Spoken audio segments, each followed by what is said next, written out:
Power. Influence. Human behavior.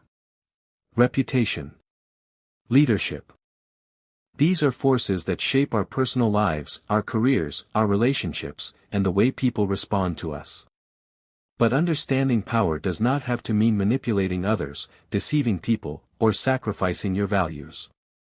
In this original educational summary, we will explore the ideas associated with the 48 laws of power from a different perspective. Instead of reproducing the original book, its wording, or its chapters, this audiobook presents independently written explanations, practical examples, observations about human behavior, and lessons that can help you understand social situations more clearly. The purpose is not to teach you how to control people. The purpose is to help you understand how influence works, how people make decisions, how reputations are built, why conflicts develop, and how emotional reactions can affect our judgment. Throughout this audiobook, we will look at important questions. Why do some people gain trust while others lose it? Why can a careless word damage years of reputation? Why does reacting too quickly sometimes make a situation worse? How can you recognize pressure and manipulation without becoming manipulative yourself? Why is patience often more powerful than immediate action? And perhaps most importantly, how can a person become more aware of power without allowing power to destroy their character? We will explore these questions through 20 original chapters. Each chapter will focus on a major principle related to influence, human behavior, communication, self-control, reputation, relationships, conflict, leadership, and long-term thinking. But there is an important distinction. Knowledge about power can be used in different ways. The same understanding that helps someone recognize manipulation can also be used to manipulate others. The same communication skills that can build trust can also be misused to deceive. That is why knowledge alone is not enough. Character, responsibility, honesty, self-control, and awareness of consequences must guide how that knowledge is used. This audiobook therefore focuses on the constructive side of these ideas, becoming harder to manipulate, communicating more intelligently, understanding people more accurately, protecting your reputation, managing conflict wisely, building genuine relationships, and developing the discipline to think before you act. You will also discover that real strength is not simply about having authority over other people. Sometimes real strength is staying calm when you could react. Sometimes it is remaining patient when you could rush. Sometimes it is knowing when to speak and when to listen. Sometimes it is walking away from an unnecessary conflict. And sometimes it is having influence while still choosing fairness, responsibility, and integrity. So, as we begin this 3-hour journey, don't listen with the goal of becoming more controlling. Listen with the goal of becoming more aware. Understand the environment around you. Understand human behavior. Understand your own emotions. Learn to recognize unhealthy influence. And most importantly, learn how to use knowledge without losing yourself in the process. This is 48 Laws of Power Complete Audiobook Summary. Let's begin. Now sit back, put on your headphones, and enjoy the Complete Audiobook Summary. Chapter 1: Understanding Human Behavior. Before you can understand power, influence, leadership, or relationships, you first need to understand something much closer to you: human behavior. Every day, people make decisions based on what they believe, what they fear, what they want, what they have experienced, and what they expect from the future. Sometimes those decisions are logical. Sometimes they are emotional. And often, people themselves do not fully understand why they reacted in a particular way. This is why understanding people begins with observation rather than judgment. Imagine walking into a room where two people are having an argument. One person is speaking loudly, while the other has become completely silent. If you only look at their actions, you might assume that the louder person is confident and the quieter person is weak. But that conclusion may be completely wrong. The louder person could be nervous and trying to hide it. The quiet person could simply be thinking carefully before responding. This simple example teaches an important lesson: behavior is visible, but the reasons behind behavior are often hidden. A wise person therefore learns to separate what they see from what they assume. Instead of immediately asking, "Why is this person behaving like this?" ask, "What could be influencing this behavior?" Maybe they are under pressure. Maybe they misunderstood something. Maybe they are trying to gain approval. Maybe they are reacting to something that happened earlier. Or maybe there is information you simply do not know. This habit of observation can completely change the way you deal with people. The first skill: observe before you react. One of the biggest mistakes people make is reacting before understanding the situation. Someone criticizes you, and you immediately become defensive. Someone ignores your message, and you immediately assume they dislike you. Someone disagrees with your opinion, and you immediately treat the disagreement as disrespect. But there is a difference between an event and the meaning you attach to that event. The event might be real. Your interpretation might still be wrong. That is why emotional discipline is so important.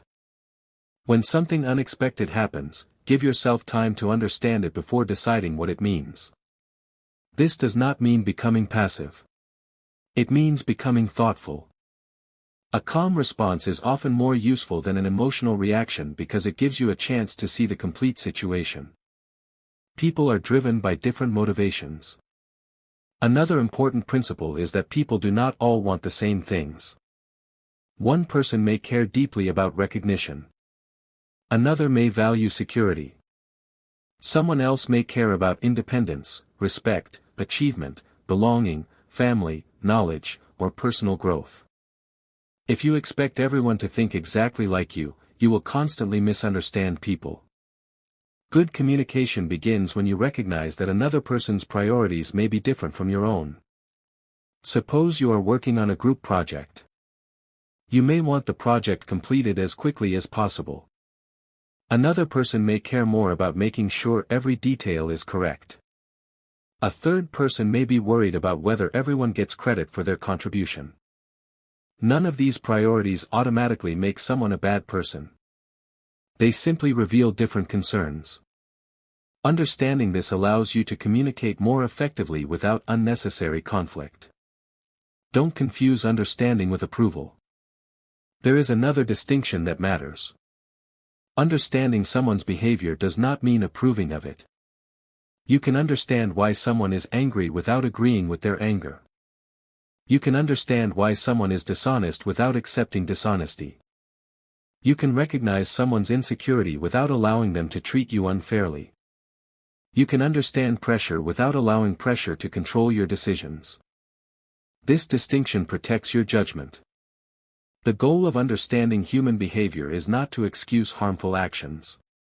It is to see situations more clearly so that your response can be more responsible.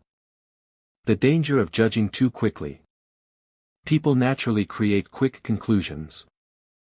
We see a small part of someone's behavior and construct an entire story around it. Someone arrives late, and we decide they are irresponsible. Someone speaks confidently, and we decide they are competent. Someone is quiet, and we decide they lack confidence. Someone makes one mistake, and we decide they are incapable. But a single moment rarely tells us everything about a person. A better approach is to look for patterns. One action can be accidental. Repeated behavior provides stronger information. This does not mean you should become suspicious of everyone. It means you should become more accurate in your observations. Watch what people consistently do. Pay attention to whether their actions match their words. Notice how they behave when they receive criticism. Notice how they treat people who cannot benefit them. Notice whether they take responsibility for their mistakes. These observations can tell you much more than impressive words alone. Understand yourself first. There is one person whose behavior you should study more carefully than anyone else: yourself. You can spend years trying to understand other people's emotions while ignoring your own. Why do you become angry? What kind of criticism affects you most? When do you become impatient? What situations make you defensive? What causes you to make decisions without thinking? Self-awareness is the foundation of emotional discipline. If you do not understand your own reactions, other people's behavior can easily control your decisions. For example, if someone knows that you become angry when challenged, they may be able to provoke you simply by questioning your decisions. But if you understand your own emotional triggers, you gain an important advantage: you can choose your response instead of automatically following your emotion. That is real self-control. Influence begins with trust. People often think influence comes from being dominant, intimidating, or constantly trying to prove superiority. In reality, lasting influence is often connected to something much simpler: trust. People are more willing to listen to someone they consider reliable. Trust develops through consistency. If your words are honest, your promises are realistic, your actions are responsible, and you treat people fairly, your reputation gradually becomes stronger. But trust can disappear quickly when people repeatedly experience dishonesty, unnecessary arrogance, broken promises, or disrespect. This is why reputation should not be treated as a costume. You cannot build a strong reputation simply by appearing impressive. Eventually, behavior reveals character. Learn without becoming manipulative. Understanding psychology can be powerful. But knowledge becomes dangerous when it is used without responsibility. Learning how people think should help you communicate better, protect yourself from unhealthy influence, resolve disagreements, and make wiser decisions. It should not become an excuse to deceive people. There is a major difference between persuasion and manipulation. Persuasion gives another person the opportunity to make a decision. Manipulation attempts to control that decision through deception, pressure, or exploitation. The goal of this audiobook is not manipulation. The goal is awareness. When you understand human behavior, you can become more patient, more observant, and more careful with your own decisions. You can recognize when emotions are affecting your judgment. You can identify unhealthy pressure. You can communicate without unnecessary aggression. And you can build relationships based on respect rather than fear. The practical lesson. From today onward, try one simple exercise. When someone does something that bothers you, pause before creating a story about their intentions. Ask yourself 3 questions. What actually happened? What am I assuming about it? What other explanation could exist? Then decide how to respond. This small habit can prevent countless unnecessary conflicts. Remember, seeing people clearly does not mean becoming suspicious of everyone. It means becoming careful with assumptions. Understanding human behavior is not about learning how to control every person around you. It is about learning how people think, recognizing your own weaknesses, protecting your judgment, and responding to situations with greater wisdom and responsibility. Because before you can understand influence, you must understand people. And before you can understand other people, you must first learn to understand yourself. Chapter 2: Control yourself before you influence others. But there is a form of power that comes before all of these: the ability to control yourself. A person who cannot control anger may have knowledge, money, authority, or social influence, but one emotional reaction can damage everything they have built. A person who cannot control impatience may make decisions too quickly. A person who constantly needs approval may change their principles whenever other people disagree with them.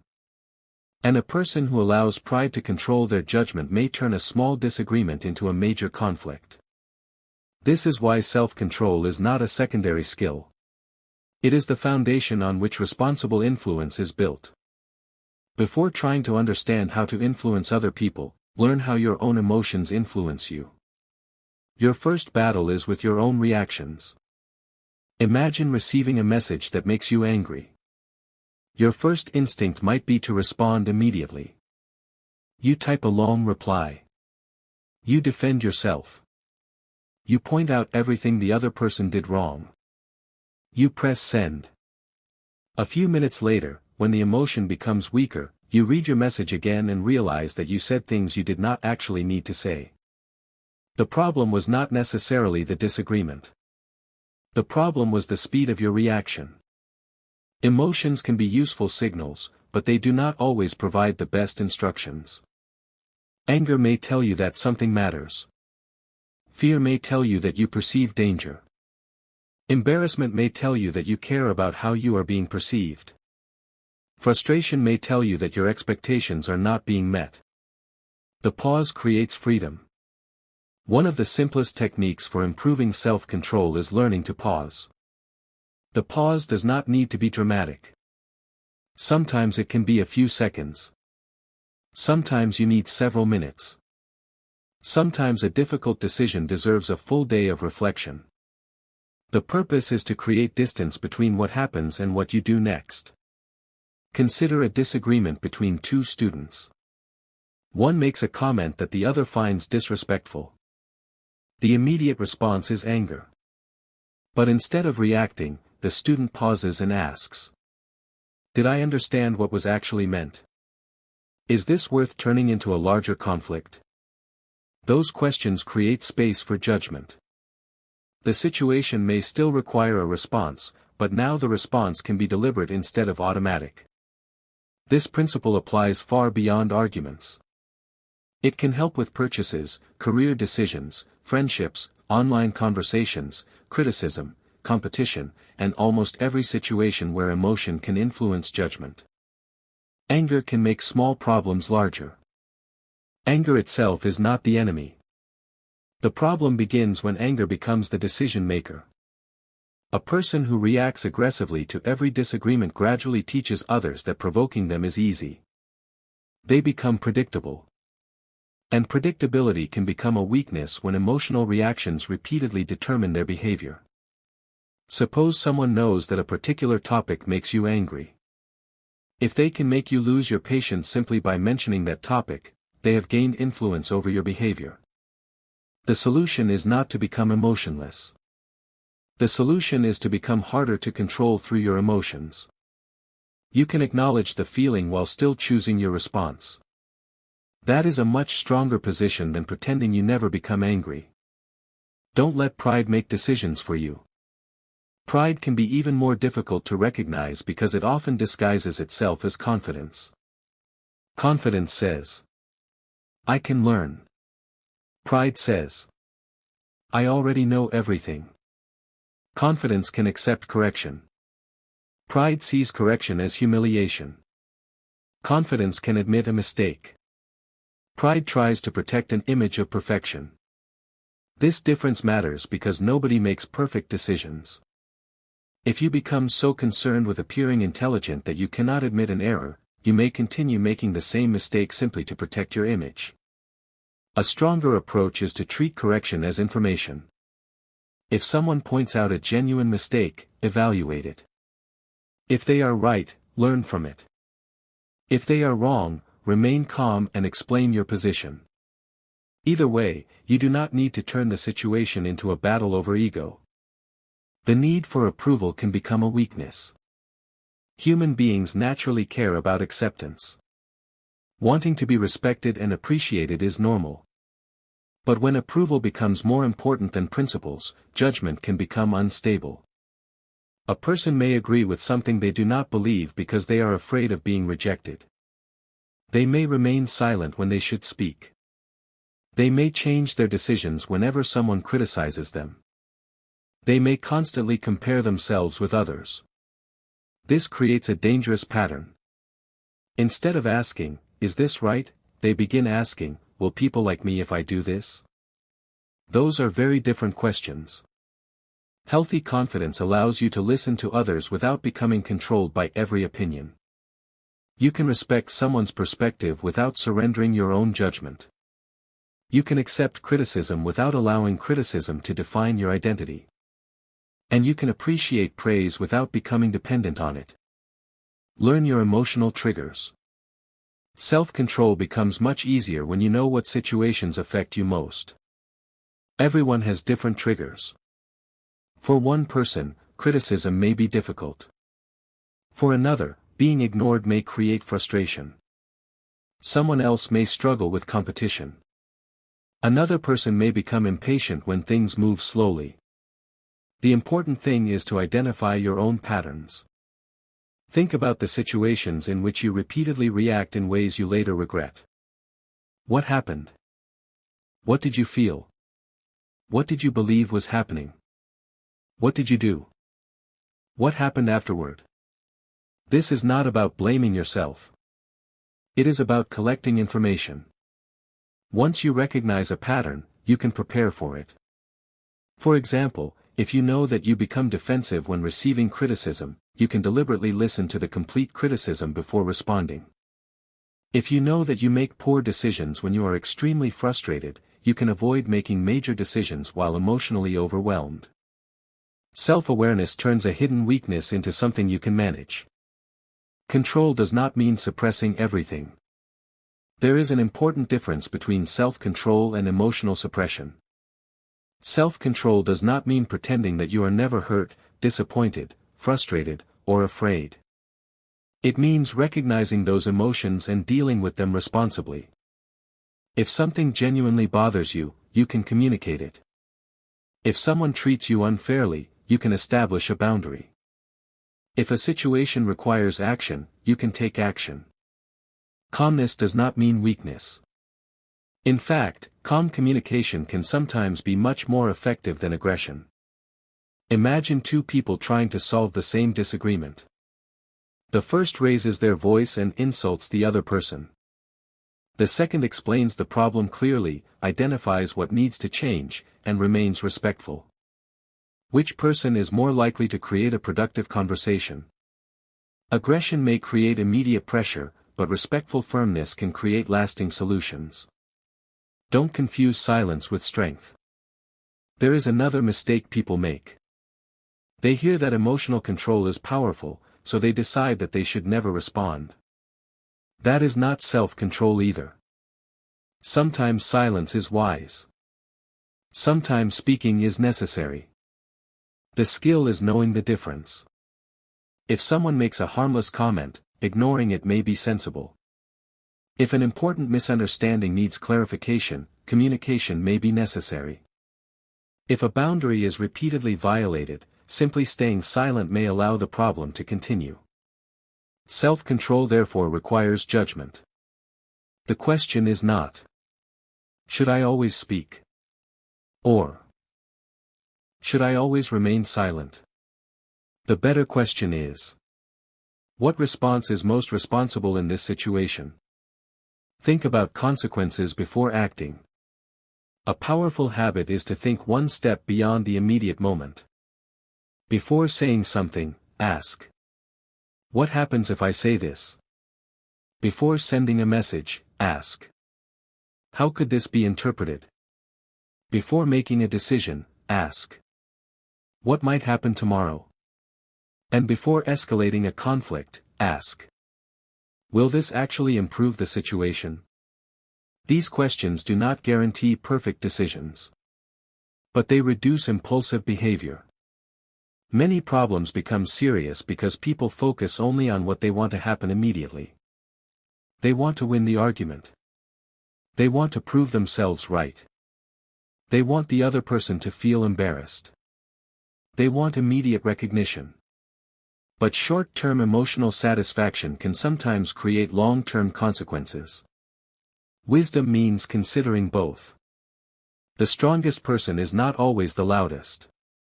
In many environments, people assume that strength must look aggressive. The loudest person appears powerful.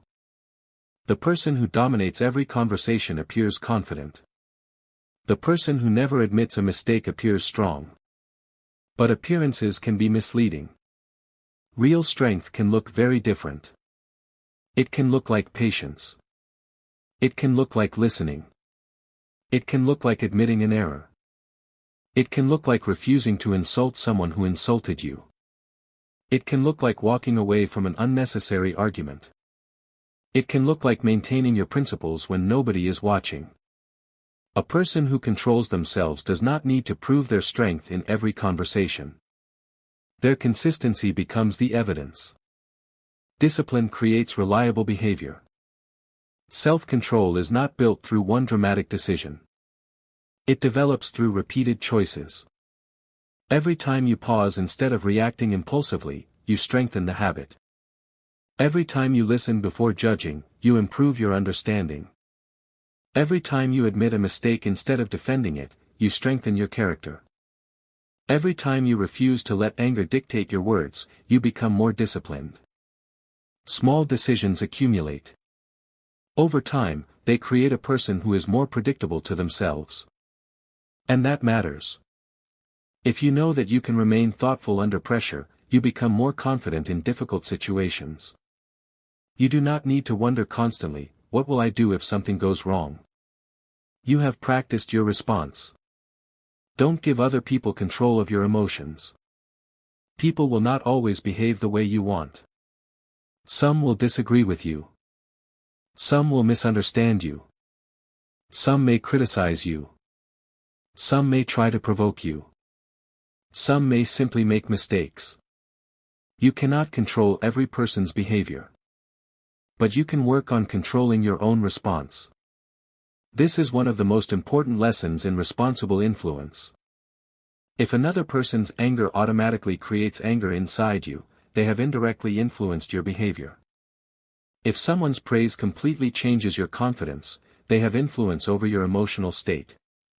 If criticism destroys your judgment, your self-image depends too heavily on outside opinions. The goal is not to become indifferent. The goal is to become internally stable. Listen to people. Learn from people. Respect people. But do not surrender your judgment to every reaction you receive. A practical exercise. For the next several days, notice your strongest emotional reactions. Do not try to judge them. Simply observe them. When you become angry, ask, what exactly triggered me? When you feel defensive, ask, what am I trying to protect? When you want immediate approval, ask, would I still make this decision if nobody knew about it? When you feel pressured, ask, am I making this choice because it is right, or because I am afraid of disappointing someone? These questions can reveal patterns that are difficult to see when you are constantly moving from one situation to another. Self-awareness is not achieved in one afternoon. It is developed through honest observation. The deeper lesson. Influence without self-control can become dangerous. Knowledge without responsibility can be misused. Confidence without humility can become arrogance. Ambition without discipline can become reckless. And power without character can eventually damage the person who possesses it. That is why the foundation must come first. Before learning how to communicate with greater influence, learn to control your reactions. Before learning how to understand other people's behavior, learn to understand your own. Before trying to gain respect, learn to behave in a way that deserves respect. And before seeking influence over others, develop enough discipline that your own emotions do not control you. The purpose of self-control is not to make you cold. It is to make you deliberate. It gives you the ability to choose your response instead of simply reacting. And that ability can change the way you handle disagreements, relationships, opportunities, criticism, pressure, and difficult decisions. The person who understands this principle does not need to win every argument. They do not need to answer every insult. They do not need to prove themselves in every conversation. They understand something deeper. You cannot always control what happens around you, but you can work to control how you respond to it. And once you begin mastering your own reactions, you are finally ready to understand the next level of influence, how your reputation, behavior, and consistency shape the way other people perceive you. That is where our journey continues. Chapter 3, Reputation and Trust. Before people listen to your advice, depend on your decisions, or give importance to your words, they usually form an opinion about one thing, whether they can trust you. Trust is one of the most valuable forms of social capital a person can build. You cannot force someone to genuinely trust you. You cannot create lasting trust through appearance alone. And you cannot maintain a strong reputation simply by telling people that you are trustworthy. Reputation is created through repeated behavior. What you do consistently becomes evidence of who you are. This is why reputation deserves careful attention. Not because you should become obsessed with what everyone thinks about you, but because your behavior affects how people understand your character, reliability, and intentions. Reputation is built slowly. Think about reputation like a wall made from individual bricks. One honest action is one brick. Keeping a promise is another. Arriving when you said you would is another. Admitting a mistake is another. Treating people respectfully when you have nothing to gain is another. None of these actions seems extraordinary by itself. But repeated over months and years, they create a pattern. That pattern becomes your reputation. The opposite is also true. Repeated dishonesty removes bricks. Broken promises remove bricks. Unfair treatment removes bricks. Constant excuses remove bricks. Eventually, people may begin questioning your reliability even when you are telling the truth. This is why reputation should be protected before it becomes damaged. Trust is more than words. People often say, "Trust me." But words alone do not create trust. Imagine two people making the same promise. The first person has a history of keeping commitments. The second person has repeatedly broken them. The words are identical. The credibility is not. People naturally compare what someone says with what that person has done before. This is why consistency is so powerful. If your actions regularly match your words, people have evidence that your promises mean something. If your words repeatedly conflict with your actions, people learn to depend more on your behavior than your promises. In other words, your reputation is not what you claim about yourself. It is the pattern other people observe. Small actions reveal big patterns. You do not need to wait for a major event to understand someone's character. Small situations can reveal important information. How does a person behave when they make a mistake? Do they immediately blame someone else? Do they become defensive? Or do they accept responsibility and try to correct the problem? How do they treat someone who has less authority? How do they behave when nobody important is watching? How do they respond when they do not get what they want? These moments are valuable because people sometimes behave differently when they are trying to impress others. But ordinary situations often reveal natural habits. This does not mean judging someone from one imperfect moment. Everyone makes mistakes. The important thing is to look for patterns. Trust requires consistency. Imagine a friend who is helpful once but unreliable 10 times. Would one good action completely erase the pattern? Probably not. Now imagine someone who has been reliable for years and makes one mistake. You may interpret that mistake differently because you have years of evidence about their character. This demonstrates an important principle. Consistency gives context to individual actions. One mistake does not necessarily define a person. One impressive action does not necessarily prove character. Patterns matter. This is why you should be careful about both extremes. Do not destroy someone's reputation because of one isolated mistake. But do not ignore repeated harmful behavior simply because someone occasionally behaves well. Good judgment requires balance. Reputation and responsibility. Your reputation is not only about how others see you.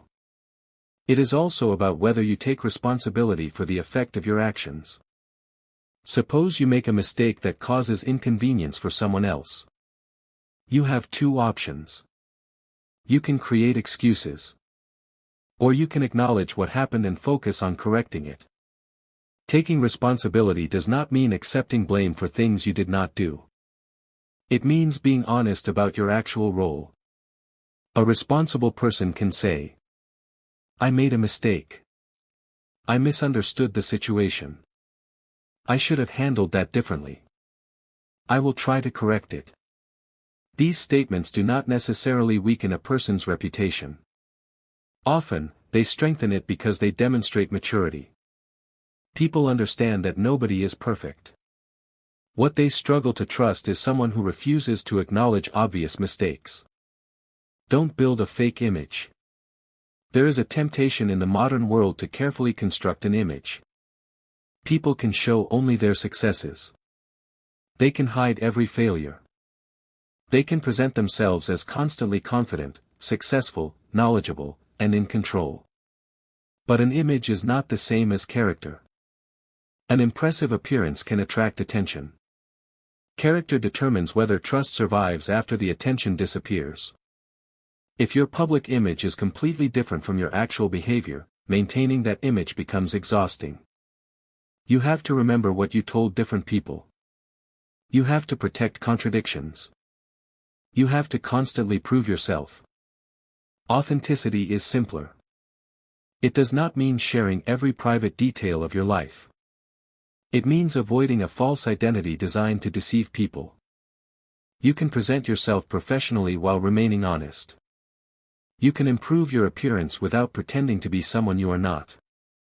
You can become more confident without inventing achievements. The danger of exaggeration. One of the fastest ways to damage credibility is exaggeration. Someone completes a small task and describes it as a huge achievement. Someone knows a little about a subject and presents themselves as an expert. Someone makes one successful decision and starts believing that they can never be wrong. This may create short-term admiration. But exaggeration eventually creates a credibility problem. The more unrealistic your claims become, the harder it is for people to take you seriously. A better strategy is simple accuracy. If you know something, say what you know. If you do not know, admit it. If you are learning, say that you are learning. If you made progress but are not finished, do not pretend that you have completed everything.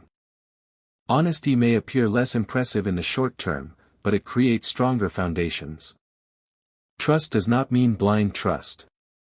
There is another important distinction. Building trust does not mean trusting everyone equally. Healthy relationships still require judgment. You can be respectful without being careless. You can forgive someone without immediately giving them the same level of responsibility again. You can give someone another opportunity while still learning from previous behavior. Trust can exist in different levels. For example, you may trust someone to keep a casual appointment but not yet trust them with an important responsibility. Another person may have earned deep trust through years of reliable behavior. This is not necessarily unfair. Different levels of responsibility require different levels of demonstrated reliability. The wise approach is not blind suspicion and not blind trust. It is informed trust. Keep your promises realistic. Many people damage their reputation because they make promises they cannot keep. They want to appear helpful. They want people to like them. They say yes immediately. Later, they realize they do not have enough time, ability, or resources to deliver. Eventually, people learn that their yes does not always mean yes. A better approach is to make realistic commitments. Before promising something, ask. Can I actually do this? Do I have enough time? Do I understand what is required? What could prevent me from completing it? If you are uncertain, communicate honestly. It is usually better to make a realistic promise and keep it than to make an impressive promise and fail. Learn to say no respectfully. Reputation is also affected by boundaries. Some people think being trustworthy means always saying yes. But constantly agreeing to everything can create another problem. You may overcommit. You may become resentful. You may fail to complete important responsibilities. You may begin disappointing people precisely because you were afraid to disappoint them initially. A respectful no can sometimes protect trust better than an unreliable yes. You can say, I cannot commit to that right now. I don't have enough time to do this properly. I understand why you are asking, but I cannot take responsibility for it. This is not arrogance. It is honest communication. Reputation during conflict. Your character becomes especially visible during disagreement. When everything is going well, almost anyone can appear polite. The real test comes when someone challenges you. Do you immediately insult them? Do you spread private information? Do you exaggerate their mistakes? Do you attempt to embarrass them publicly? Or can you disagree without destroying their dignity? A disagreement does not require disrespect. You can strongly reject an idea while still treating the person with basic respect. You can defend yourself without becoming cruel. You can establish boundaries without unnecessary humiliation. This is especially important because conflict creates opportunities for people to reveal habits they normally hide. Don't damage someone else's reputation unnecessarily. Protecting your own reputation does not require attacking someone else's. If another person makes a mistake, you should not automatically turn it into gossip. If you have a legitimate problem with someone, address the actual issue. Avoid spreading claims that you cannot verify. Avoid exaggerating what happened. Avoid turning private disagreements into public entertainment. There is a major difference between warning someone about a genuine risk and damaging someone's reputation for personal satisfaction. Responsible communication requires accuracy and fairness. If you do not know whether something is true, do not present it as fact. This principle protects both other people and your own credibility. Reputation can be repaired. A damaged reputation is serious, but it does not always mean permanent failure. People can change. Trust can sometimes be rebuilt. But rebuilding requires more than saying, "I have changed." It requires evidence. Suppose someone repeatedly breaks promises. Eventually, people stop relying on them. If that person genuinely wants to rebuild trust, the solution is not to demand immediate forgiveness. The solution is consistent behavior. Keep smaller promises. Be honest. Accept responsibility. Avoid repeating the same mistake. Give people time to observe the change. Trust often returns gradually because it was lost gradually. Don't become obsessed with public opinion. There is a danger on the other side as well. If you become obsessed with reputation, you may start living entirely for other people's approval. You may avoid every risk. You may become afraid of criticism. You may change your principles whenever public opinion changes. That is not healthy either. A good reputation matters, but integrity matters more. Sometimes doing the right thing may temporarily make you unpopular. Sometimes telling the truth may disappoint someone. Sometimes setting a reasonable boundary may cause another person to criticize you. If your only goal is to make everyone approve of you, you will eventually compromise your judgment. The goal is not universal approval. The goal is to become a person whose behavior is worthy of respect. Reputation is a long-term investment. Think beyond today. A single conversation may be forgotten. A single mistake may be forgiven. A single achievement may eventually become old news. But consistent character leaves a longer impression. Imagine two people applying for the same opportunity. Both have similar technical abilities. One has a history of reliability, respectful communication, and responsible behavior. The other frequently creates unnecessary conflict and rarely accepts responsibility. Their skills may be similar. Their reputations are not. When people have to make decisions under uncertainty, trust can become extremely valuable. This is why your behavior today can affect opportunities years later. The 3 questions. Before making an important decision that could affect your reputation, ask yourself 3 questions. Is it honest? If you need deception to make it work, reconsider. Is it responsible? Think about the consequences for yourself and other people. Would I be comfortable explaining my actions later? This final question is powerful because it forces you to think beyond the immediate moment. You may not need everyone to agree with your decision. But you should be able to explain it honestly. Practical exercise. For the next week, focus on consistency. Choose 3 simple commitments. Maybe it is arriving on time. Maybe it is completing your responsibilities. Maybe it is responding respectfully during disagreements. Do not choose something dramatic. Choose something measurable. Then practice doing it consistently. At the end of the week, ask: did my actions match my words? Did I make promises I could not keep? Did I take responsibility when something went wrong? Did I treat people differently based on what they could do for me? Did I become more reliable? This exercise demonstrates something important. Reputation is not created through one big performance. It is created through ordinary behavior repeated over time. The deeper lesson: influence without credibility is temporary. Leadership without responsibility becomes dangerous. And reputation without character is simply an image. It is becoming reliable enough that your actions speak before your words do.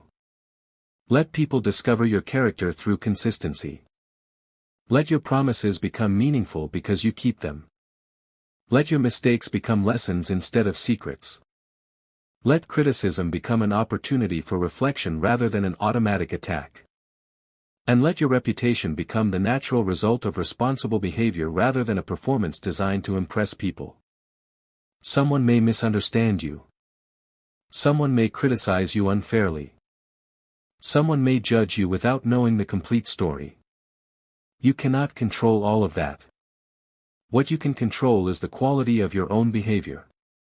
You can choose honesty over deception. Responsibility over excuses. Consistency over empty promises. Respect over unnecessary hostility. And character over appearance. That is the kind of reputation worth building. Because the ultimate goal is not simply to be seen as powerful. The goal is to become someone whose words carry weight because people have repeatedly seen evidence behind them. And when trust becomes the foundation of your relationships, communication becomes more effective, decisions become easier, and your influence becomes more natural. The next step is to understand one of the most overlooked skills behind all of this: knowing when to speak, when to listen, and what careful observation can reveal before you ever say a word. That is where we continue in the next chapter. Chapter 4, The Power of Listening and Observation. In a world where everyone wants to speak, being able to listen carefully has become a rare advantage. People often believe that influence comes from having the best argument, speaking the loudest, or always knowing what to say. But many important things can only be discovered when you stop talking and start paying attention. A person's words tell you one part of the story. Their tone can tell you another. Their timing can reveal something else. Their repeated behavior can reveal even more. Observation is therefore not about becoming suspicious of everyone. It is about becoming more accurate. And listening is not simply waiting for your turn to speak. It is the ability to genuinely understand what another person is trying to communicate. Most people listen to respond. Consider an ordinary conversation. One person is explaining a problem. While they are speaking, the other person is already preparing an answer. They are thinking, what should I say next? How can I prove my point? What example can I give? How can I make myself look smarter? Technically, they are hearing the words. But they are not necessarily listening. True listening requires attention. You temporarily put your own response aside and try to understand what the other person actually means. This simple change can transform conversations.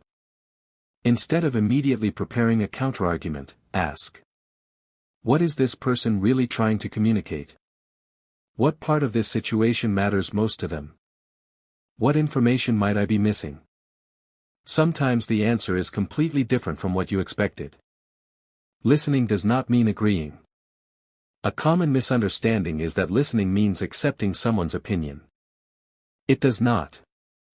You can listen carefully and still disagree. You can understand someone's reasoning without accepting their conclusion. You can respect someone's feelings without agreeing with every interpretation they make. This distinction makes conversations healthier.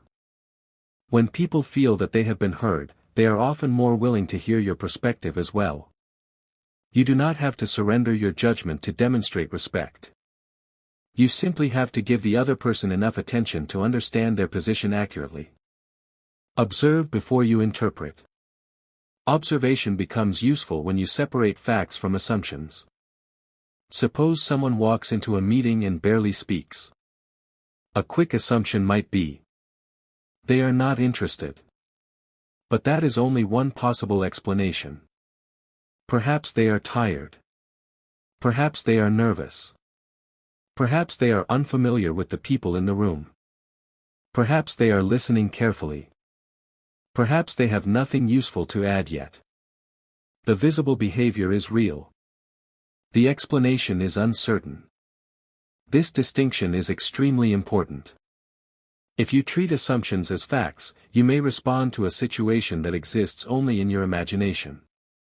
Instead, gather more information. Look for patterns. Ask respectful questions when appropriate. Allow the situation to reveal itself.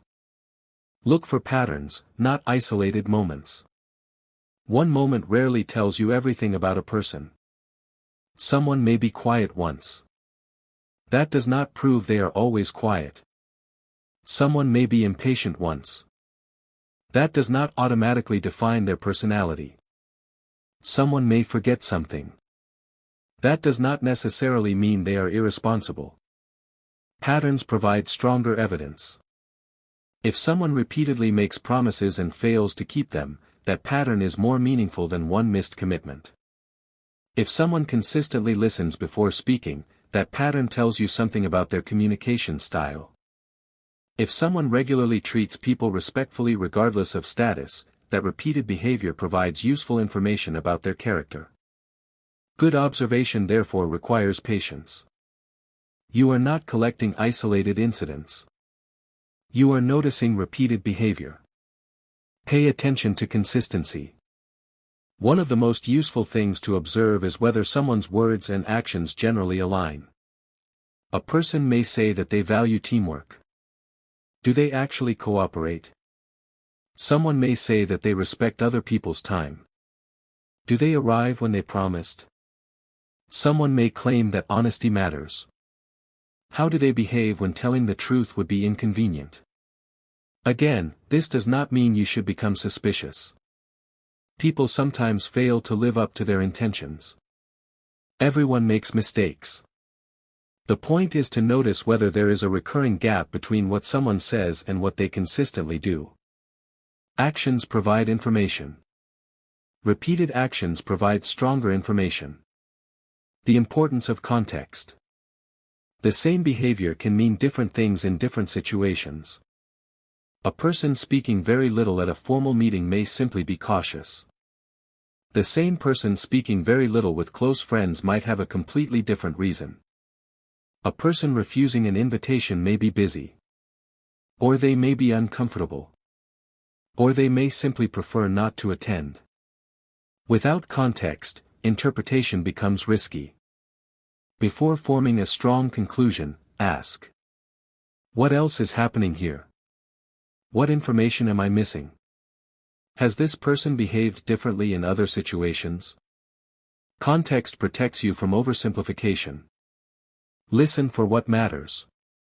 Good listeners do not focus only on individual words. They also pay attention to the larger meaning. Imagine someone says, "I don't care about the deadline." Those words might sound dismissive. But perhaps the real problem is that they believe the deadline is unrealistic. Or perhaps they are overwhelmed and do not know how to explain it. Instead of immediately attacking the statement, ask a clarifying question. What is making the deadline difficult for you? That question may reveal the actual issue. Listening therefore includes curiosity. Instead of assuming you already know, give the conversation a chance to provide information. Ask better questions. Good questions can reveal more than long speeches. Instead of asking, "Why did you do that?" which can sometimes sound accusatory, you could ask, "What happened from your perspective?" Instead of, "Why don't you care?" Instead of, "Are you refusing to help?" you could ask, "Is there something preventing you from helping right now?" The difference may appear small, but the second versions create more space for explanation. Questions should not be used to trap people. They should be used to understand. Silence can be useful. Not every moment needs to be filled with words. Sometimes people need time to think. Sometimes silence allows someone to explain more. Sometimes your first response would be incomplete because you do not yet have enough information. A short pause can therefore improve a conversation. Imagine someone shares a difficult concern. You immediately respond with advice. They may feel that you did not understand them. But if you pause and say, "I understand. Tell me a little more," you may discover information that changes your entire understanding. Silence, when used respectfully, creates room for clarity. Don't turn observation into suspicion. There is a major difference between awareness and paranoia. Awareness says, "I will pay attention to patterns." Suspicion says, "Everyone must have a hidden motive." Those are not the same. If you assume everyone is secretly trying to deceive you, you will eventually misinterpret ordinary behavior. A healthy approach is balanced. Give people a fair chance. Do not accuse without evidence. But also do not ignore repeated warning signs simply because you want to believe everything is fine. Good judgment requires both openness and caution. Notice how people handle disagreement. Disagreement can reveal useful information. When someone hears an opinion they dislike, do they immediately become insulting? Do they interrupt constantly? Can they consider another perspective? Do they ask questions? Can they admit when they are uncertain? Again, one bad conversation does not define a person. People can become emotional under pressure. But repeated behavior during disagreement can reveal communication habits. This information can help you choose how to communicate with them. Some people respond well to direct explanations. Others need time. Some prefer written communication. Others understand better through examples. Observation helps you adapt your communication without changing your principles. Listen to understand needs, not weaknesses. There is an ethical difference between understanding people and exploiting them. When someone tells you about a concern, fear, ambition, or personal difficulty, that information should be treated responsibly. Do not automatically turn someone's vulnerability into a tool against them. Understanding another person's needs should help you communicate with greater empathy and fairness. For example, if a teammate is worried about making mistakes, you can explain expectations clearly instead of deliberately creating more pressure. If someone is confused, you can clarify rather than taking advantage of their confusion. Knowledge about people should increase responsibility, not reduce it. Observe your own behavior too. Observation is not only for studying other people. You should also observe yourself. How do you behave when someone interrupts you? How do you respond when someone disagrees? Do you listen more carefully to people you respect than people you consider less important? Do you become impatient when someone explains something slowly? Do you spend more time preparing your response than understanding the speaker? These questions can reveal weaknesses in your own communication. Self-observation is especially valuable because it turns communication into a skill you can improve. The power of remembering details. People notice when you remember what matters to them. If someone previously mentioned an important project, asking how it went can show genuine attention. If someone explained a concern and you remember it later, they may feel that their words were valued. This does not require pretending to care. It requires actually paying attention. Good relationships are often built through small moments of consideration. People may forget long speeches. They often remember whether they felt respected and heard. Don't interrupt too quickly. Interrupting can create several problems. You may misunderstand what the person was going to say. You may cause them to stop explaining. You may make the conversation competitive. And you may miss information that could have changed your response. Of course, some conversations require quick intervention. But in normal discussion, allowing someone to finish can improve understanding. Try this simple habit. When someone finishes speaking, wait briefly before responding. Use that moment to ask yourself, did I understand the complete point? If not, ask a question. This small habit can make your communication noticeably better. Observation improves decision-making. Before making a major decision, gather information. Consider different perspectives. Identify what you know and what you do not know. Separate evidence from assumptions. Then decide.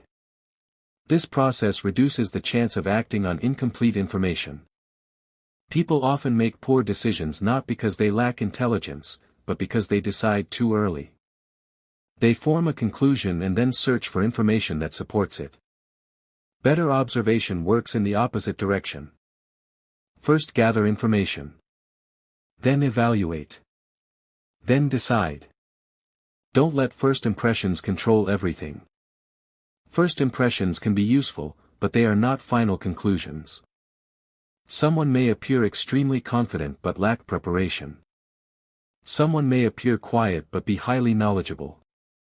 Someone may seem unfriendly because they are having a difficult day. Someone may appear impressive because they are skilled at presentation.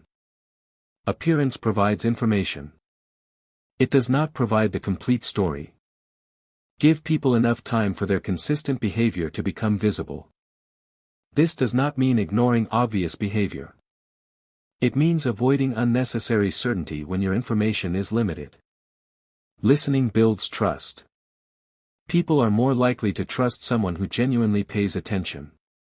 When you listen carefully, you communicate several things without saying them directly. Your words matter. I am willing to understand. I do not need to dominate this conversation. I am interested in the actual problem. These signals can strengthen relationships. And once trust develops, communication becomes easier. People are more comfortable explaining problems. They are more willing to share useful information. They may become more open to constructive feedback. This is why listening is not passive. It is an active relationship building skill. A practical observation exercise. For the next few conversations you have, try something different. Do not focus on being impressive. Focus on understanding. Ask one thoughtful question. Listen without interrupting. Notice whether the person answers directly or changes the subject. Notice what concerns they repeat. Notice which topics create enthusiasm. Notice where they seem uncertain. But do not immediately create conclusions. Simply collect information. At the end of the conversation, ask yourself, what did I learn that I did not know before? That question turns ordinary conversations into opportunities for understanding. The deeper lesson. The more carefully you listen, the less you need to guess. The more accurately you observe, the less you need to assume. And the less you assume, the better your decisions can become. Listening does not make you weak. Observation does not make you passive. Silence does not mean you have nothing to say. Sometimes the person who understands the situation most clearly is the person who spent the most time paying attention. But there is another important lesson. Observation should not be used to turn every relationship into a calculation. People are not puzzles that exist for you to solve. They are human beings with their own experiences, emotions, responsibilities, and dignity. The purpose of understanding human behavior is to communicate more wisely, avoid unnecessary conflict, recognize unhealthy influence, and make better decisions. It is not to exploit someone's private information. It is not to search constantly for weaknesses. And it is not to assume that everyone has a hidden agenda. True social intelligence combines awareness with fairness. So remember the principle of this chapter. Listen before responding. Observe before assuming. Understand before judging. When you develop this habit, you begin seeing situations with greater clarity. You notice details that impulsive people miss. You hear concerns hidden behind ordinary statements. You recognize patterns instead of reacting to isolated moments. And you become better at choosing the right response at the right time. That ability will become especially important in the next chapter, because understanding people is only the beginning. The next challenge is learning how to respond when emotions rise, disagreements become difficult, and your first instinct tells you to react immediately. That is where thoughtful decision-making becomes a powerful form of self-control. Chapter 5, Think Before You React. Every day, you face moments that test your patience. Someone says something you dislike. Someone misunderstands you. A plan suddenly changes. Someone criticizes your work. A person fails to keep a promise. A message sounds disrespectful. Or something simply does not happen the way you expected. In these moments, your first reaction can feel automatic. You want to answer immediately. You want to defend yourself. You want to prove that you are right. You want the other person to understand how wrong they were. But there is a difference between having a reaction and choosing a response. A reaction happens quickly. A response is considered. And that small difference can have a major effect on your relationships, reputation, decisions, and future. The problem with immediate reactions. Imagine someone criticizes your work in front of other people. You immediately feel embarrassed and angry. Your mind starts creating a response. You think about everything wrong with that person. You want to point out their mistakes. You want to make them regret criticizing you.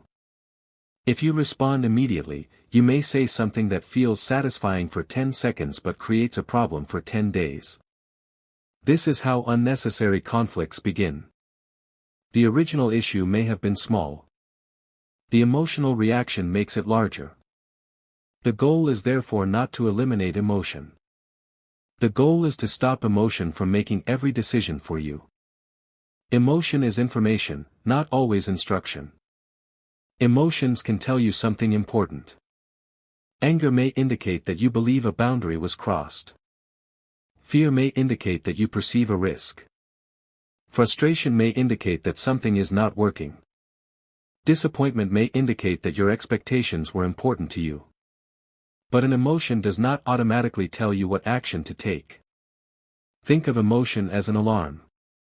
An alarm tells you to pay attention. It does not necessarily tell you exactly what to do next. If an alarm rings, you investigate. You do not destroy the entire building simply because you heard a sound. The same principle applies to emotional situations. Notice the feeling. Understand the cause. Then choose the response. Create a gap between event and response. One of the most useful habits you can develop is creating a small gap between what happens and what you do. Someone sends an upsetting message. Do not automatically reply. Someone makes an accusation. Do not automatically defend yourself. Someone challenges your opinion. Do not automatically turn it into an argument. Take a moment. Ask. What actually happened? What am I feeling? What do I want to achieve?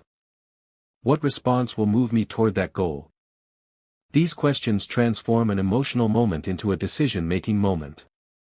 Sometimes the best response will still be direct. But now it will be deliberate. Not every problem requires a response. This is an important lesson. You do not have to answer everything. Some comments are not worth your attention. Some disagreements are temporary. Some people are simply trying to create a reaction. And some situations become bigger only because both sides keep responding. Before engaging, ask. Does this actually matter? Will responding improve the situation? Is there something useful I can accomplish here? If the answer is no, walking away may be the more intelligent choice. Silence is not always weakness. Sometimes silence is simply refusing to waste energy. Choose the goal before choosing the words. Many people enter difficult conversations without knowing what they want to achieve. They only know that they are angry. That makes communication difficult. Before responding, define your goal. Do you want to solve a problem? Clarify a misunderstanding? Protect a boundary? Correct false information? Express disappointment? Reach an agreement? Or simply end the conversation? Your goal should influence your response. If your goal is to solve a problem, insults are usually counterproductive. If your goal is to clarify something, emotional accusations may create more confusion. If your goal is to establish a boundary, calm firmness may be more effective than aggression. Knowing the goal makes communication more intentional. Don't make permanent decisions during temporary emotions. Strong emotions can make the present moment feel larger than it really is. You may think, this is the worst thing ever. I never want to speak to this person again. I am done with everything. I have to respond right now. But emotions change. What feels enormous at 8 p.m. may look completely different the next morning. This is why major decisions deserve time whenever possible. If you are extremely angry, postpone unnecessary decisions. If you are extremely excited, evaluate carefully before making commitments. If you are deeply disappointed, give yourself time before making conclusions about the future. This does not mean delaying every decision forever. It means recognizing when your emotional state could distort your judgment. The difference between confidence and defensiveness. When someone challenges you, you may feel pressure to defend yourself immediately. But confidence does not require constant defense. Suppose someone says, I don't think this idea will work. A defensive response might be, you don't understand anything. A confident response might be, what concerns do you see? The second response does not surrender. It gathers information. Maybe the criticism is wrong. Maybe it contains something useful. Either way, you gain more by understanding the objection than by immediately attacking the person. This is a powerful habit in education, work, leadership, and relationships. Learn to receive criticism. Criticism is uncomfortable. Nobody enjoys being told that something they did could have been better. But criticism can contain useful information. The key is to separate the message from the delivery. Someone may communicate a valid point badly. Another person may communicate politely but be completely wrong. Your task is to evaluate the content. Ask. Is there evidence behind this criticism? Is there something I can learn? Is this a repeated issue that others have mentioned? Is the person making an observation or simply expressing an opinion? You do not have to accept every criticism. But you should not reject every criticism simply because it feels uncomfortable. Avoid the need to win every conversation. Arguments often become difficult because people stop trying to understand and start trying to win. Once winning becomes the goal, even useful information can be ignored. You may notice that the other person has a valid point but refuse to acknowledge it because you do not want to appear weak. That is not strength. It is ego protecting itself. A stronger approach is to allow truth to matter more than pride. If the other person is correct about one part of the issue, acknowledge it. You can still disagree with the rest. Saying, you are right about that part, does not destroy your position. It demonstrates intellectual honesty. Don't match someone else's anger.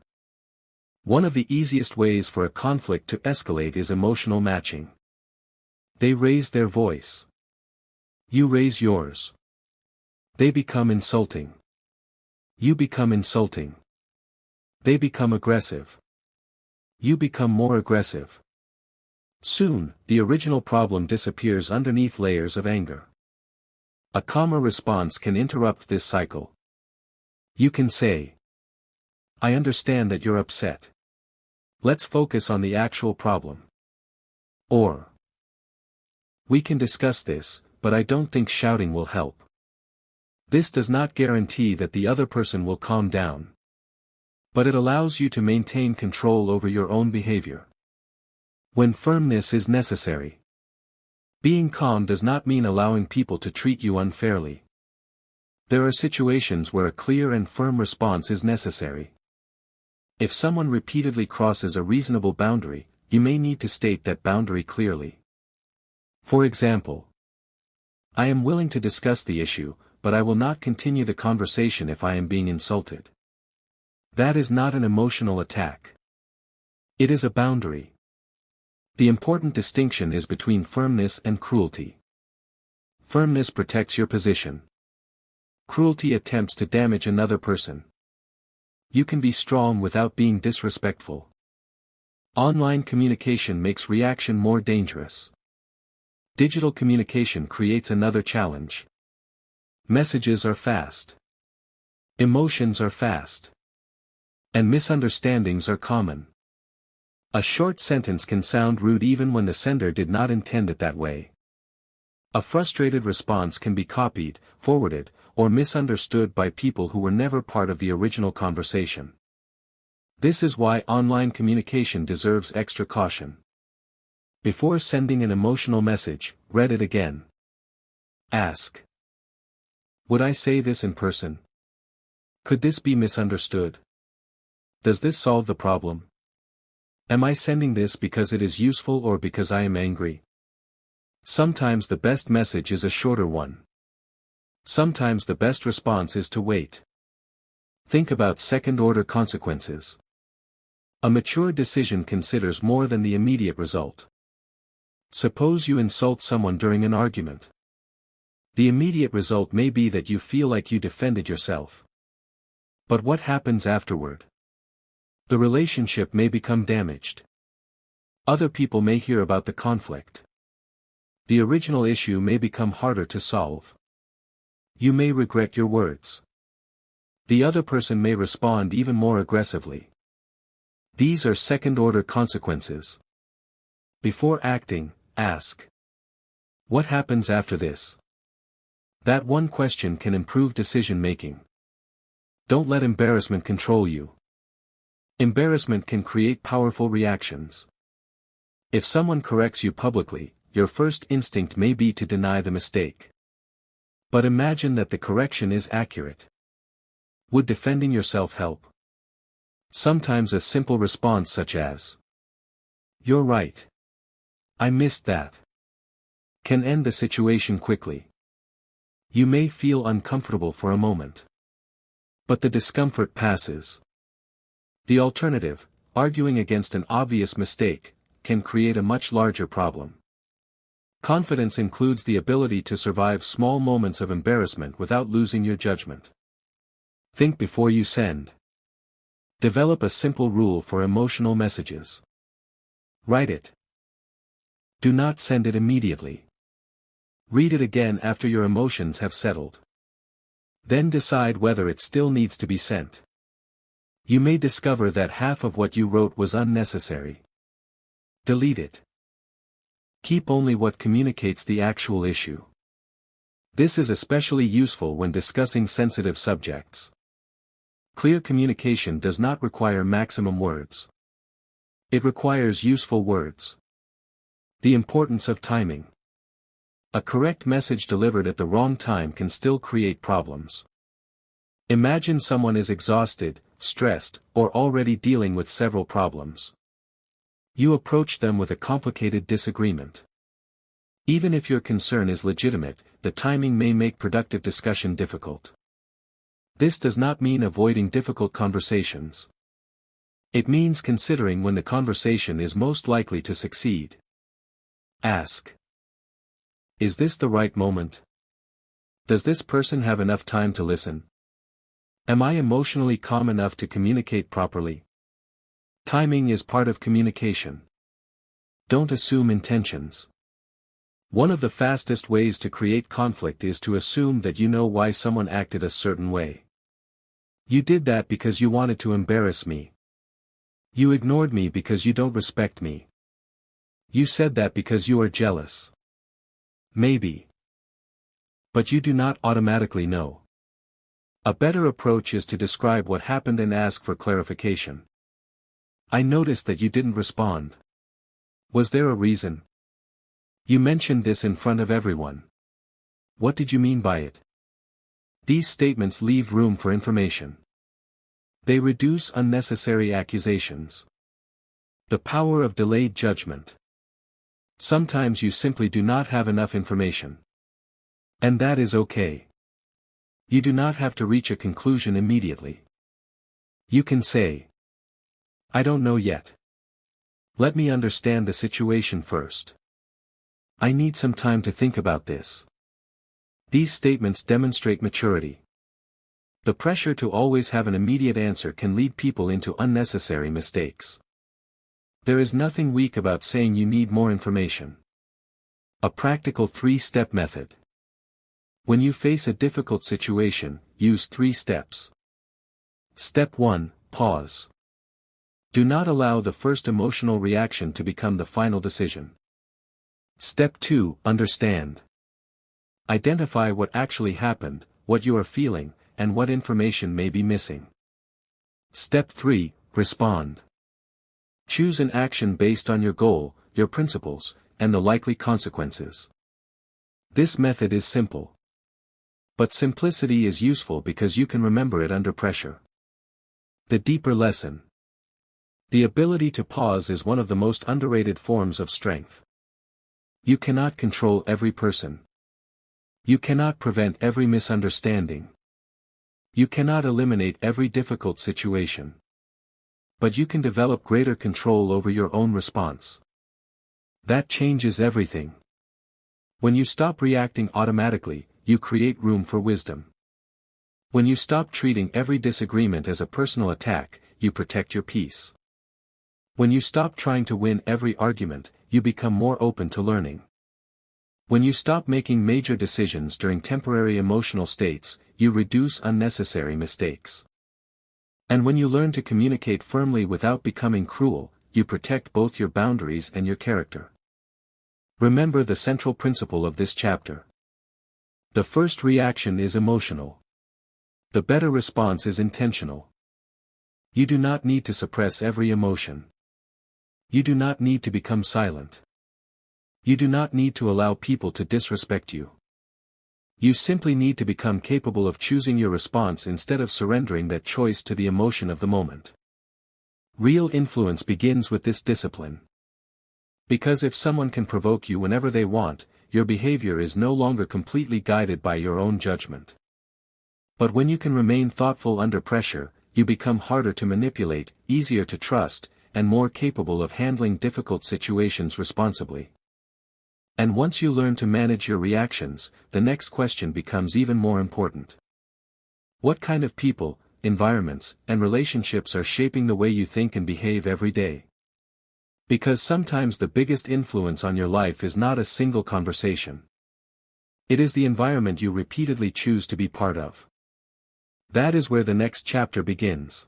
Chapter 6, Choose your environment carefully.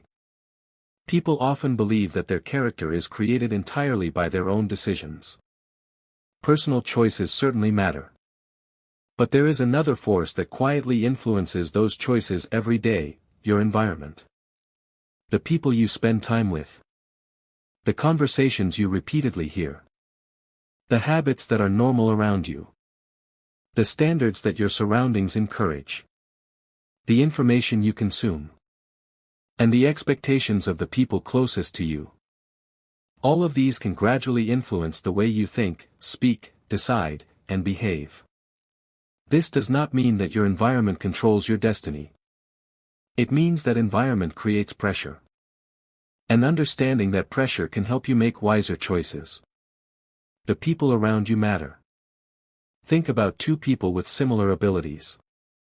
One spends most of their time around people who value learning, responsibility, honesty, and personal growth.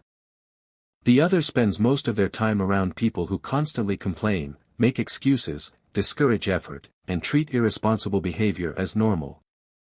Over time, their attitudes may begin to look different. Why? Because human beings learn from observation. We notice what other people consider normal. If everyone around you is constantly late, lateness may begin to feel normal. If everyone around you takes responsibility seriously, responsibility may become part of your own expectations. If people around you constantly insult others, disrespect may slowly become easier to tolerate. This is why choosing your environment deserves attention. Environment creates invisible pressure.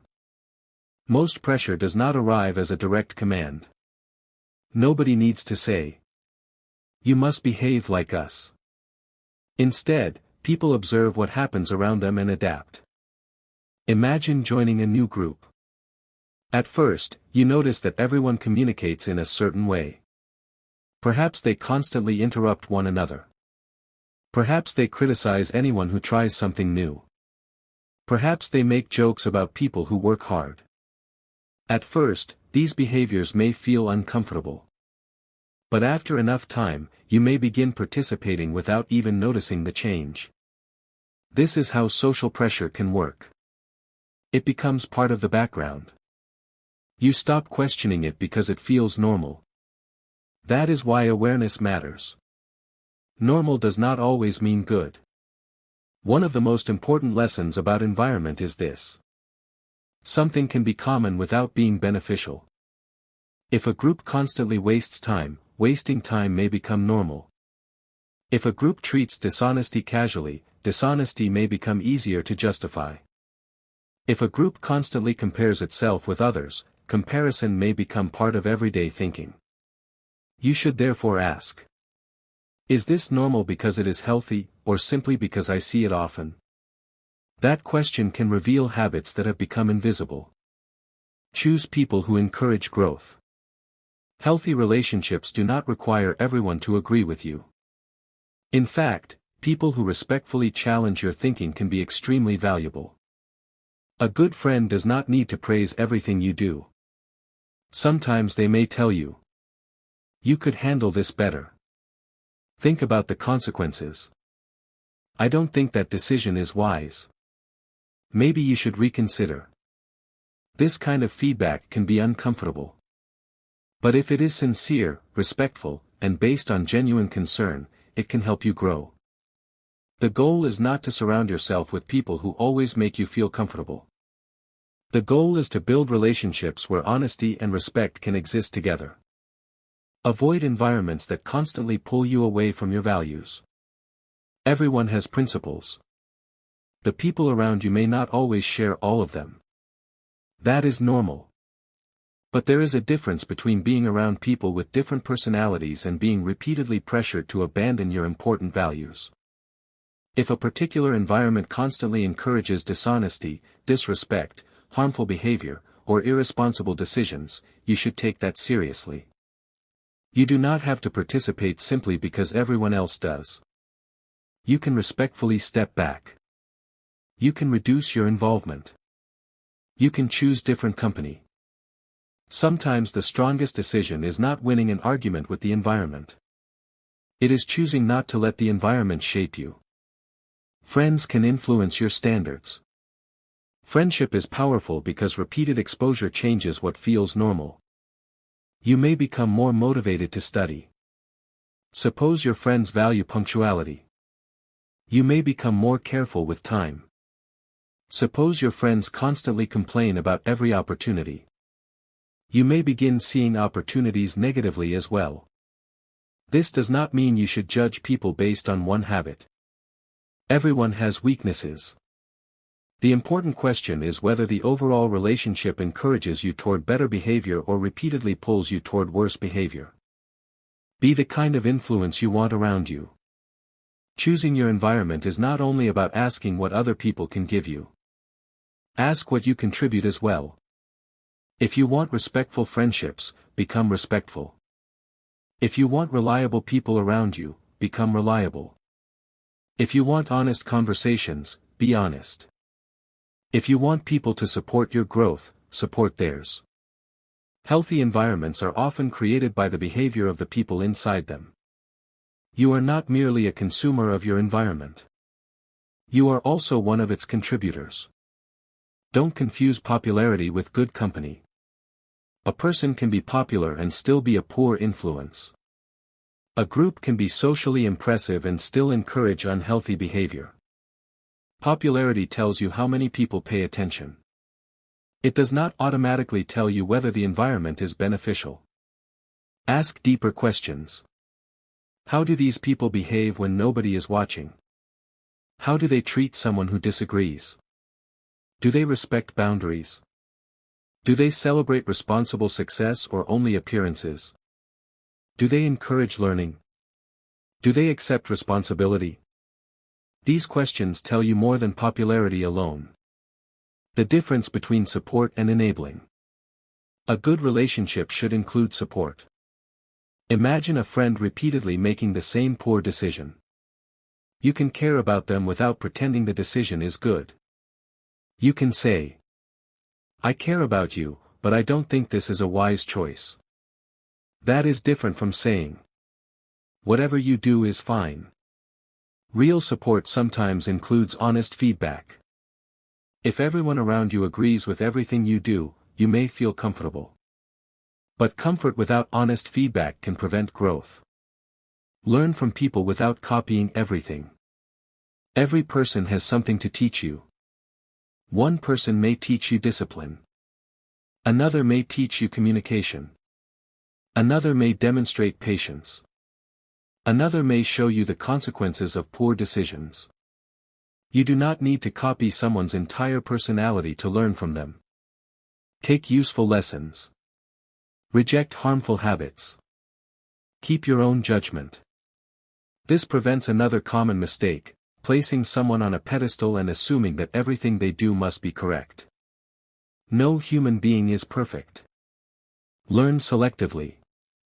Your digital environment matters too. Environment is not only physical.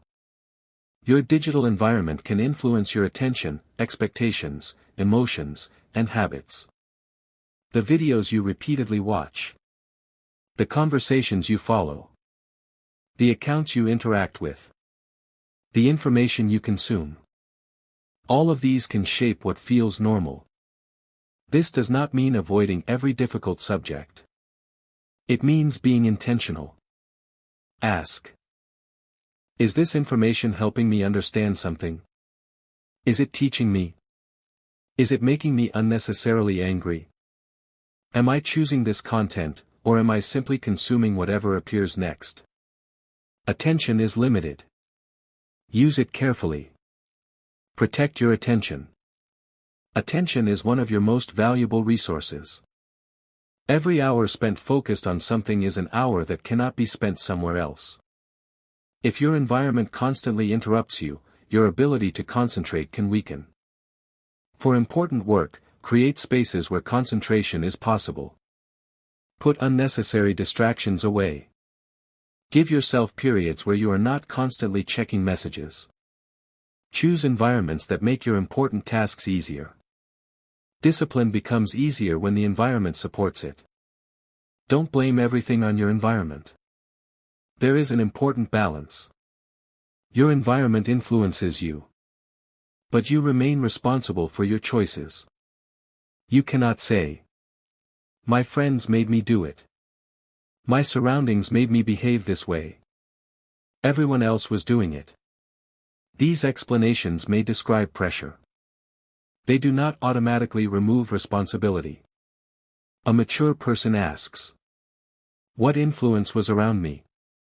And then, what choice did I make?" This distinction protects personal accountability. When you cannot change the environment.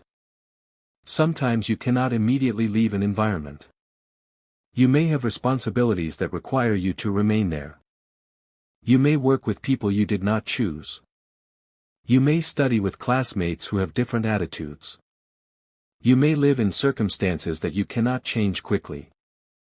In those situations, the goal becomes internal discipline. You can remain respectful without copying harmful behavior. You can cooperate without adopting every habit. You can protect your priorities. You can choose which conversations to participate in. You can decide what information deserves your attention.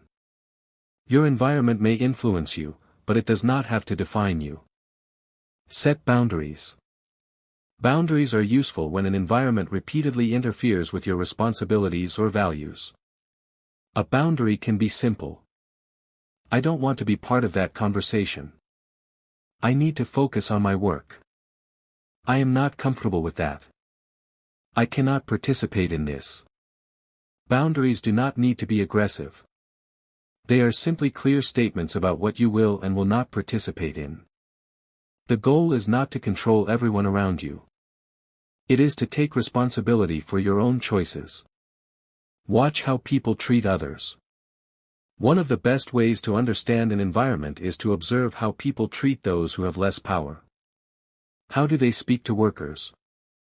How do they treat new members? How do they respond when someone makes a mistake? Do they show respect only to people who can help them? These observations can reveal the culture of a group. A healthy environment usually allows dignity to exist even when people disagree. Respect should not depend entirely on status. Choose relationships based on character. When evaluating friendships and relationships, look beyond temporary excitement. Ask: can I trust this person? Can we disagree respectfully? Do they encourage responsible behavior? Can they admit mistakes? Do they respect my boundaries? Do they celebrate my progress without constantly comparing themselves with me? Do I become a better version of myself around them? These questions are more valuable than simply asking whether someone is entertaining. Fun matters. But character matters too. Become a positive influence. Your environment will influence you. But you can also influence your environment. If you want more respectful conversations, speak respectfully. If you want less unnecessary conflict, stop contributing to it. If you want people to take responsibility, demonstrate responsibility. If you want honesty, practice honesty. Leadership does not always begin with a title. Sometimes it begins with one person's example. A calm person can change the tone of a conversation. A reliable person can raise the standard of a team. A respectful person can make respectful behavior easier for others. Your example is part of your influence. The 5-question environment test. Whenever you are uncertain about a relationship or environment, ask yourself 5 questions. 1. What habits are becoming normal around me? 2. Am I becoming better or worse because of this environment? 3. Can I remain true to my principles here? 4. Can I disagree without being pressured to abandon my judgment? 5. Would I want someone I care about to develop the same habits? These questions do not give an automatic answer. But they can help you see patterns that you might otherwise ignore. The deeper lesson. Your environment is powerful because it operates quietly. It does not always tell you what to believe. Sometimes it simply repeats the same behavior until you stop questioning it. That is why conscious choice matters. Choose people who respect honesty. Choose relationships where disagreement can exist without hatred. Choose environments that encourage learning and responsibility. Choose information carefully. Protect your attention. And when you cannot change your surroundings immediately, strengthen your own discipline so that pressure does not automatically determine your choices. At the same time, remember that people are not simply good influences or bad influences in every situation. Everyone has strengths and weaknesses. You do not need to reject someone because they are imperfect. You need to pay attention to patterns and decide what level of influence is healthy. The goal is not isolation. The goal is wise association. You are going to be influenced by people. The real question is whether you are choosing those influences consciously or simply accepting whatever happens to surround you. And there is another side to this principle. Once you understand your environment, you must also understand the people within it. Different people have different motivations, communication styles, expectations, and sensitivities. Treating everyone exactly the same can create unnecessary misunderstandings. The next chapter will explore how to understand different personalities and communicate with people more intelligently while maintaining respect, honesty, and your own principles. Because influence becomes more responsible when you understand not only what you want to say, but also how different people may receive it. Chapter 7: Build Real Competence. Influence can attract attention, but competence creates lasting credibility. A person may speak confidently, dress professionally, appear intelligent, or know how to present themselves well. But when an important responsibility arrives, appearance alone cannot complete the task. Eventually, people want to know something much simpler. Can you actually do what you claim you can do? This is where real competence becomes important. Competence means developing the knowledge, skills, judgment, discipline, and reliability required to perform something properly. It is not about pretending to know everything. It is not about making yourself look superior. And it is certainly not about putting other people down to appear more capable. Real competence is quieter. It develops through learning, practice, patience, correction, and repeated effort. Appearance can open a door, but ability keeps it open. Imagine two people receiving the same opportunity. The first person is extremely confident. They speak well, make impressive claims, and immediately tell everyone what they can accomplish. The second person is less dramatic. They explain what they know, acknowledge what they still need to learn, and then consistently produce good work. At first, the first person may attract more attention. But over time, results begin to matter. If someone repeatedly makes promises without delivering, people become cautious. If another person consistently performs well, people begin depending on them. This is why competence creates a form of influence that does not need constant promotion. Your work becomes evidence. Don't confuse confidence with competence. Confidence and competence are related, but they are not identical. Confidence is your belief that you can handle something. Competence is your actual ability to handle it. You can be confident and still be unprepared. You can be highly capable and still feel nervous. A person may know a subject extremely well but hesitate before speaking publicly. Another person may speak with complete confidence despite having very little understanding. The lesson is simple. Do not judge ability entirely by presentation. And do not judge your own ability entirely by how confident you feel. Instead, develop evidence through practice. Learn the fundamentals. People often want advanced knowledge before mastering basic principles. They search for complicated strategies while ignoring simple skills. But strong performance usually begins with fundamentals.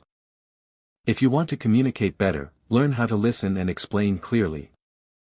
If you want to manage a project, learn planning, organization, deadlines, and responsibility. If you want to become better at a technical skill, understand the basic principles before chasing advanced techniques. If you want to lead people, learn how to communicate, make decisions, accept responsibility, and treat people fairly. Fundamentals may not look exciting, but they create stability. Practice turns knowledge into skill. Knowing something and being able to do something are different. You can watch hundreds of videos about a skill and still struggle when you have to perform it yourself. Why? Because knowledge needs practice. Imagine someone reading about public speaking for months. They understand posture, structure, voice, timing, and presentation. But the first time they stand in front of an audience, they become nervous. That does not mean the knowledge was useless. It means practical experience is still required. Practice exposes gaps. Those gaps tell you what to improve. Feedback is a tool, not an attack. One of the fastest ways to improve is to receive useful feedback. But feedback can be uncomfortable.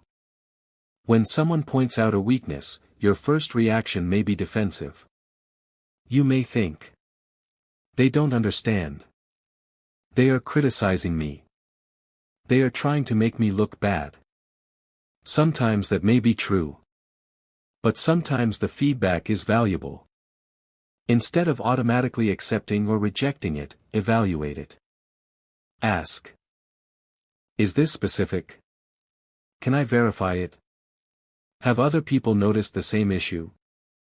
Does the result support the criticism?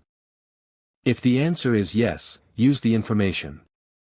Feedback becomes useful when you treat it as data. Don't become addicted to looking intelligent.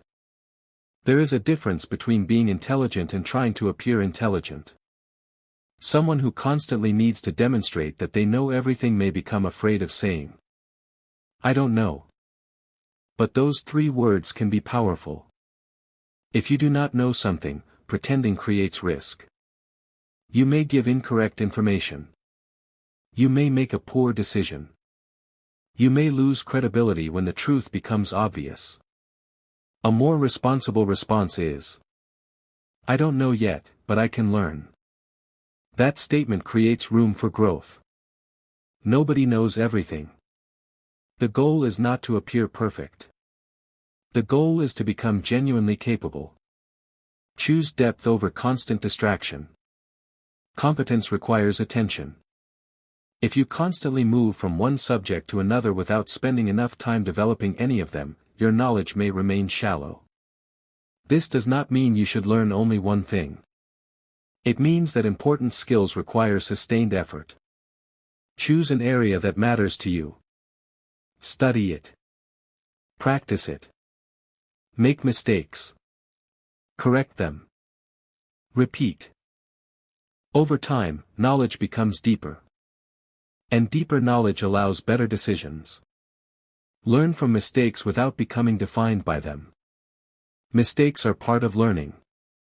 The important question is what you do afterward. A mistake can produce 3 different reactions. The first is denial. I did nothing wrong. The second is excessive self-criticism. I am terrible at this. The third is constructive analysis. What happened, why did it happen, and what can I change next time? The third response is the most useful. A mistake is an event. It does not automatically become your identity. You can make an error and still improve. The goal is not to avoid every mistake. The goal is to avoid repeating the same mistake without learning from it. Reliability is part of competence. Technical ability alone is not enough. Imagine someone who is extremely talented but constantly misses deadlines. Another person may be slightly less talented but consistently completes responsibilities on time and communicates clearly. Who would you trust with an important task? Often, the answer is the reliable person. Reliability turns ability into usefulness. If you know you can perform a task but cannot consistently deliver when required, your practical competence is incomplete. Therefore, develop both skill and dependability. Learn to estimate your time realistically. Do not promise what you cannot deliver. Communicate early when a problem appears. Take responsibility for your commitments. These habits build credibility. Don't pretend to be an expert. Expertise should be earned. It requires knowledge, experience, practice, and usually a long period of learning. Using an impressive title does not create expertise. Neither does speaking confidently. If you are still learning, say so. There is nothing embarrassing about being a beginner. Every expert was once unfamiliar with the subject. The danger comes when someone presents limited knowledge as complete certainty. This can mislead other people and damage trust. A responsible person knows the difference between I know, I believe, I have experienced, I have studied, I am not certain. These statements are not interchangeable. Know the limits of your knowledge. One of the most useful forms of competence is knowing where your knowledge ends. Suppose someone asks you a technical question outside your field. You could guess. Or you could say, I am not qualified to answer that confidently. The second response may sound less impressive. But it is more responsible. Knowing your limits helps you avoid unnecessary mistakes. It also tells you when to seek someone with greater expertise. This is not weakness. It is good judgment. Build skills that solve problems. A skill becomes especially valuable when it solves real problems. Do not learn only to collect information. Ask. What can I do with this knowledge? Can you explain something clearly? Can you analyze information? Can you organize a project? Can you solve a practical problem? Can you communicate with different people? Can you create something useful? Can you make a complicated task simpler? The ability to turn knowledge into useful action is what separates passive learning from practical competence. Become a person who can be relied upon. Imagine a team facing a difficult task. People naturally look towards someone who remains calm, understands the problem, and takes responsibility. That person may not be the loudest. They may not seek attention. But everyone knows. If we give this responsibility to them, they will take it seriously. That reputation is extremely valuable. It comes from repeated behavior. When you say you will do something, do it. When you cannot do it, communicate honestly. When you make a mistake, correct it. When you do not understand something, ask. When you need help, seek it. These behaviors create trust. Competence reduces the need for manipulation. When people lack genuine ability, they may feel pressure to compensate through appearance. They may exaggerate. They may blame others. They may try to control conversations. They may become defensive whenever someone asks questions. But when you actually know what you are doing, you do not need to spend as much energy proving it. Your results can speak. This is one reason real competence is connected to responsible influence. It reduces the temptation to rely on deception or unnecessary pressure. Learn to communicate your competence without boasting. There is nothing wrong with explaining your skills when it is relevant. A job application may require you to describe your experience. A project may require you to explain your capabilities. A team may need to know what responsibilities you can handle. The problem is not communicating competence. The problem is exaggerating it.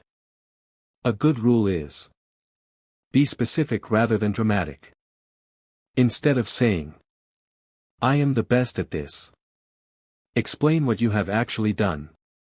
Instead of, I can handle anything, explain the responsibilities you have successfully managed. Evidence is more convincing than exaggerated claims. Help others become more capable. Competence becomes even more valuable when it is shared responsibly. If you know how to do something well, teaching another person can strengthen both of you.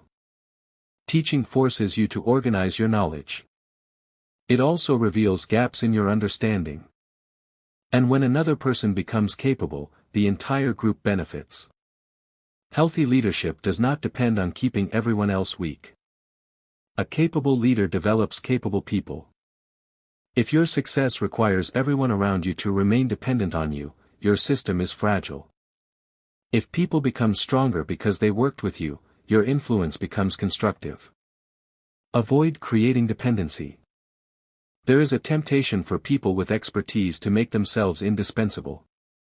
They keep information secret. They refuse to teach others. They make simple processes look complicated. They want everyone to believe that only they can solve the problem. This may create temporary importance, but it does not create healthy leadership. A better approach is to build systems that can continue working even when you are not present. Teach people. Document processes. Share useful knowledge. Help others develop confidence and ability. Your value does not decrease simply because another person becomes capable. In many cases, it increases. Stay humble while improving. Competence can create a new problem, arrogance. After becoming good at something, you may begin looking down on beginners. Remember what it felt like not to know. A beginner's mistakes may look obvious to you because you have already learned the lesson. That does not mean the beginner deserves humiliation. Correct people respectfully. Teach when appropriate. And remember that every field contains something you have not mastered.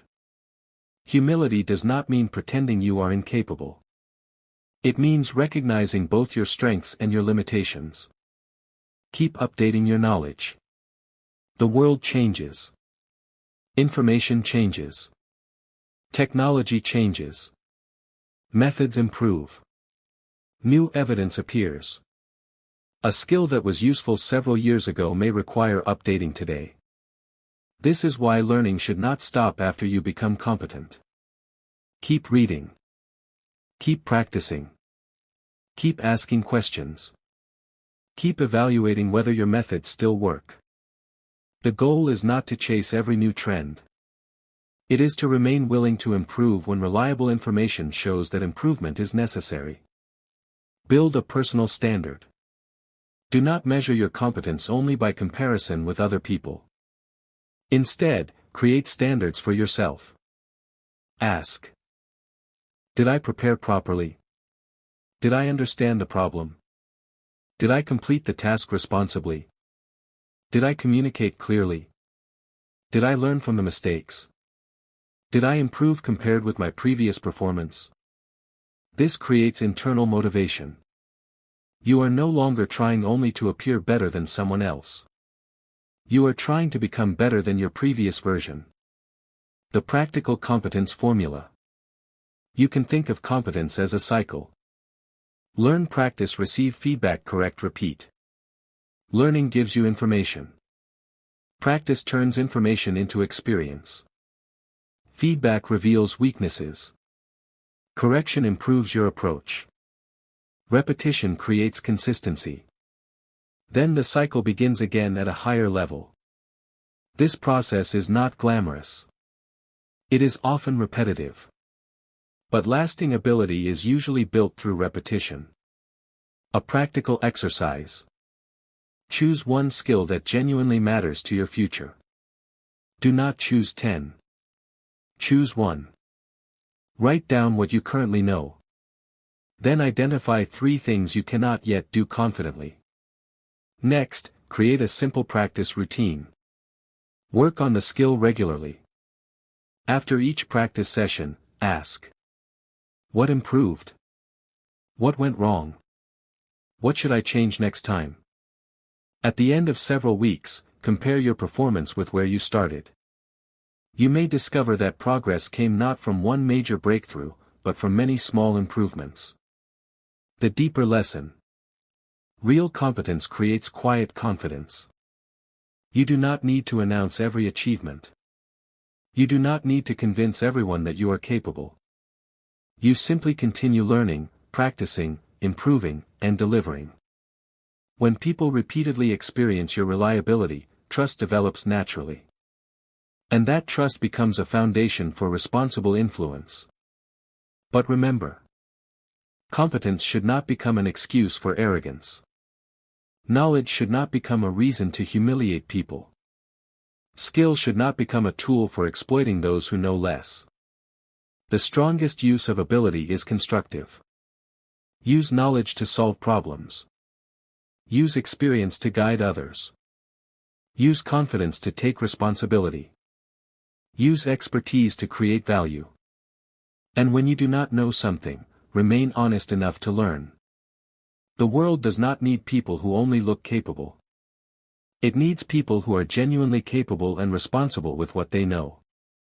So the principle of this chapter is simple. Build ability before demanding authority. Develop skills before seeking recognition. Earn trust through results instead of demanding respect through appearance. And remember that true competence is not the ability to convince people that you are powerful. It is the ability to remain useful, reliable, and responsible when your skills are actually needed. Once you begin building genuine competence, another question appears. How do you make that competence understandable to other people? Because knowledge hidden behind poor communication may remain unnoticed, while even a valuable idea can fail if it cannot be explained clearly. The next chapter will explore communication, the skill that allows knowledge, ideas, and intentions to move from one person to another with greater clarity and influence. Chapter 8, Communication that creates influence. Knowledge can make you capable. Experience can make you reliable. But communication determines how effectively your ideas reach other people. You can have a valuable idea and still fail to convince anyone if you cannot explain it clearly. You can have good intentions and still create misunderstanding if your words are careless. You can be highly skilled and still struggle to lead if people do not understand what you expect from them. Communication is therefore much more than speaking. It is the process of turning thoughts into something another person can understand. And when communication is used responsibly, it can build trust, reduce conflict, strengthen relationships, and help people work toward shared goals. Communication begins with clarity. One of the most common communication problems is saying too much without making the main point clear. A person may speak for several minutes and still leave everyone wondering. What exactly are they asking? Clear communication begins with knowing your own message. Before speaking, ask. What is the most important thing I need this person to understand? Once you know the answer, build the conversation around it. For example, instead of giving a long explanation about why a project is difficult, you might say, the main problem is that we need more time to complete the work properly. Then explain the reasons. The listener now has a clear starting point. Clarity reduces confusion. Speak to be understood, not to impress. People sometimes use complicated language because they believe it makes them sound intelligent. But communication is not a competition to use the most difficult words. If simple language communicates the idea accurately, simple language is often better. Imagine explaining a difficult concept to someone who has never studied it. Using technical vocabulary may make the explanation harder. Breaking the concept into smaller ideas may make it understandable. The goal is not to display everything you know. The goal is to transfer understanding. That difference can completely change how you communicate. Know who you are talking to. The same message may need different explanations depending on the person. A teacher explaining an advanced subject to a beginner will communicate differently from an expert speaking to another expert. A manager speaking to a team may need to focus on responsibilities and deadlines. A friend discussing a personal problem may need empathy and patience. This does not mean changing your principles. It means adjusting your communication to the listener's needs. Ask. What does this person already understand? What information do they actually need? What might confuse them? What tone is appropriate? Good communication meets people where they are. Listening is half of communication. Communication is not one person speaking and another person waiting. If you do not listen, you cannot respond accurately. Imagine someone explains a problem and you immediately give advice. You may accidentally solve the wrong problem. A better approach is to listen first. Then summarize. So, if I understand correctly, the main issue is. This simple technique allows the other person to correct you if you misunderstood. It also demonstrates that you were paying attention. Ask questions before giving conclusions. Questions can prevent unnecessary assumptions. Suppose a teammate says, "This plan isn't working." You could immediately defend the plan. Or you could ask, What part isn't working? That question creates information. Maybe the problem is the deadline. Maybe the instructions are unclear. Maybe a resource is missing. Maybe the plan itself is fine, but execution needs improvement. A single good question can prevent a long argument. Tone can change meaning. Words are important. But tone also matters. The sentence, "Can you explain that?" can sound genuinely curious. Or it can sound sarcastic. The difference may come from tone, timing, facial expression, or previous context. This is why communication should consider not only what you say, but how you say it. A respectful message delivered with an aggressive tone can still create conflict. Likewise, a difficult truth communicated calmly may be easier to hear. Tone does not replace honesty. It helps honesty reach the other person without unnecessary hostility. Don't use communication to humiliate. Influence becomes unhealthy when communication is designed to damage someone's dignity. Public humiliation may create immediate embarrassment, but it rarely creates genuine cooperation. If someone makes a mistake, focus on the mistake. If correction is necessary, explain what should change. Do not turn the conversation into an attack on the person's identity. There is a major difference between "You made a mistake in this part" and "You are useless." The first addresses behavior. The second attacks the person. Responsible communication focuses on problems without unnecessarily degrading people. Learn the difference between assertive and aggressive. There is another option, assertiveness. Assertiveness means expressing your position clearly while respecting the other person. For example, "I understand your perspective, but I disagree." Or, "I am willing to discuss the issue, but I need us to remain respectful." Or, "I cannot take on that responsibility right now." These statements are firm without being hostile. Aggression attempts to dominate. Passivity avoids expressing important needs. Assertiveness communicates them responsibly. The power of specific language. Vague criticism creates confusion. "You always do this." "You never listen."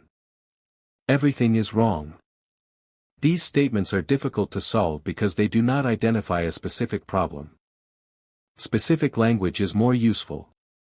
Instead of "You never listen," try, "When I was explaining the problem earlier, I felt that I was interrupted before I finished." Now the other person has something concrete to respond to. Specific communication reduces exaggeration. It also makes problem solving easier. Avoid absolute statements. Words like always and never can turn small problems into major arguments. People rarely behave exactly the same way in every situation. If you say, "You never help," the other person may immediately search for one example where they did help. Now the conversation becomes a debate about whether never is technically true. The original issue gets lost. Use accurate language. "Recently, I have needed more help with this." That communicates the concern without exaggerating. Accuracy creates credibility. Communicate expectations clearly. Many conflicts happen because people expect something that they never explained. A person assumes everyone knows the deadline. Another assumes someone else is responsible. Someone expects a particular standard but never communicates it. Later, frustration develops. Clear expectations reduce this problem. Instead of assuming, explain. What exactly needs to be completed? Who is responsible? When does it need to be finished? What does good quality look like? These questions may seem basic. But clear expectations prevent many avoidable misunderstandings. Learn to say difficult things calmly. Some conversations cannot be avoided. You may need to tell someone that their behavior is causing a problem. You may need to reject a request. You may need to admit that you made a mistake. You may need to disagree with someone you respect. The goal is not to make every difficult conversation comfortable. The goal is to make it constructive. Use direct but respectful language. Focus on the issue. Avoid unnecessary accusations. Give the other person an opportunity to respond. And be prepared to listen to information that challenges your own understanding. Timing matters.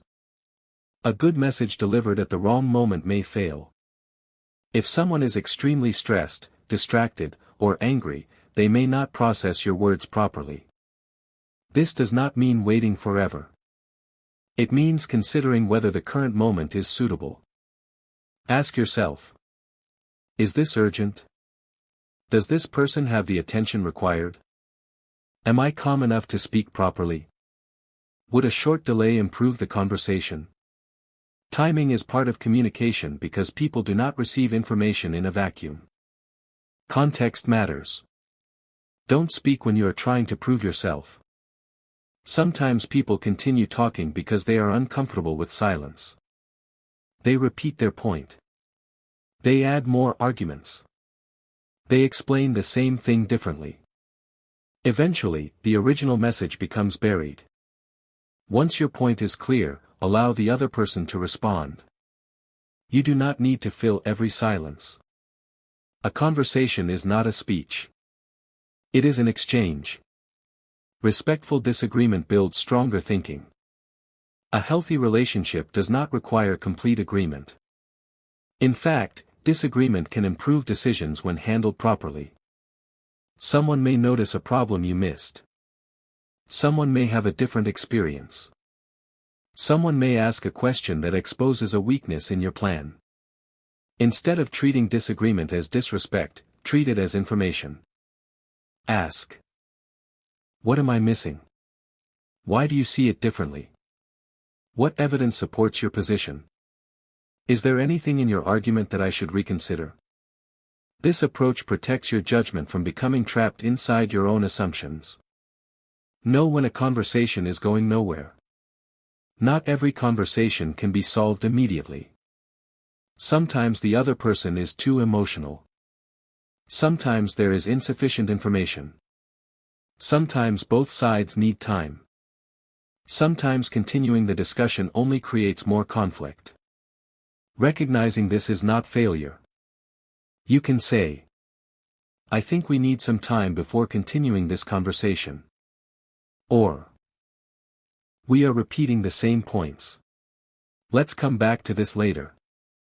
The goal is not to win every conversation. The goal is to handle conversations responsibly. Written communication requires extra care. Text messages and emails remove many signals that exist in face-to-face communication. There may be no facial expression. No tone of voice. No immediate opportunity to clarify. That makes misunderstanding easier. Before sending an important written message, read it from the other person's perspective. Could this sound more aggressive than you intended? Could a sentence be interpreted in multiple ways? Is the main point obvious? Are you writing because the message is useful, or because you are emotionally upset? Editing can prevent unnecessary conflict. Don't spread information you cannot verify. Communication also includes what you repeat. If someone tells you a claim about another person, you should not automatically pass it forward as fact. Ask: do I know this is true? Where did this information come from? Could repeating it unfairly harm someone? If you cannot verify something, be careful with how you describe it. There is a difference between "I know this happened" and "I heard someone say this happened." Accuracy matters. Your credibility is affected not only by what you say about yourself, but also by how responsibly you handle information about others. Influence through value. The strongest communication is not simply persuasive. It is useful. If you consistently provide accurate information, thoughtful explanations, practical help, and respectful guidance, people may naturally value your contribution. This is more sustainable than trying to force attention. Ask: how can this conversation help? What useful information can I provide? What problem can we solve? What misunderstanding can we clear up? When communication creates value, influence becomes a natural result rather than something you have to demand. Don't manipulate emotions. Understanding emotions can improve communication. But deliberately exploiting fear, insecurity, guilt, or confusion to force someone into a decision is not responsible influence. A healthier approach is transparent persuasion. Explain your position. Provide relevant information. Acknowledge reasonable alternatives. Allow the other person to make their own informed decision. Respecting another person's ability to choose creates healthier relationships than trying to control them. Learn the power of a clear no. Sometimes communication becomes difficult because people are afraid to refuse. They say, maybe. I'll try. Let me see. When they already know the answer is no. This can create confusion. A respectful no is often clearer. You can say, I appreciate you asking, but I cannot commit to that. I understand the request, but I need to decline. I don't have the capacity to take this on. You do not need a long explanation every time. Clarity protects both sides. Your body language should support your words. Communication is not only verbal. Your posture, facial expression, eye contact, and physical presence can affect how your message is received. You do not need to perform confidence. Simply try to appear attentive. Face the person. Avoid constantly looking at your phone. Maintain appropriate eye contact. Allow your expression to match the seriousness of the conversation. The goal is not theatrical behavior. It is presence. The 5-part communication check. Before an important conversation, ask 5 questions. What is my main message? What do I want to achieve? What does the other person already know? What could they misunderstand? What tone will help this conversation remain productive? These questions take very little time. But they can prevent unnecessary confusion. A practical exercise. For your next important conversation, focus on 3 things. First, listen without interrupting. Second, ask at least one question before giving your conclusion. Third, summarize the main point before ending the conversation. For example, so, if I understand you correctly, your main concern is the deadline, not the project itself. That sentence gives the other person a chance to confirm or correct your understanding. Over time, this practice can improve both your listening and speaking. The deeper lesson. Communication is not about controlling the conversation. It is about creating understanding. The best communicator is not necessarily the person who talks the most. It is often the person who understands the situation, chooses clear words, listens carefully, and knows when to stop. Use communication to build trust. Use it to clarify. Use it to teach. Use it to solve problems. Use it to establish reasonable boundaries. And use it to express disagreement without unnecessary hostility. Do not measure your communication ability by how many people you can overpower in an argument. Measure it by how clearly people understand you, how accurately you understand them, and how often your conversations lead toward constructive outcomes. Remember the central principle. Speak clearly. Listen carefully. Ask before assuming. And influence through understanding rather than pressure. When you communicate this way, your knowledge becomes easier to share, your relationships become easier to manage, and your influence becomes more responsible. But communication becomes even more effective when you understand the people receiving your message. Different personalities respond differently to criticism, pressure, uncertainty, praise, responsibility, and change. If you treat every person exactly the same, even a good message can fail. So the next chapter will take us deeper into human behavior by examining different personality patterns and how to communicate with people more thoughtfully, without labeling people unfairly or trying to exploit their weaknesses. Because the goal is not to control personalities. The goal is to understand people well enough to communicate with wisdom, patience, and respect. Chapter 9: Understand Different Personalities. One of the biggest mistakes people make in relationships is assuming that everyone thinks the way they do.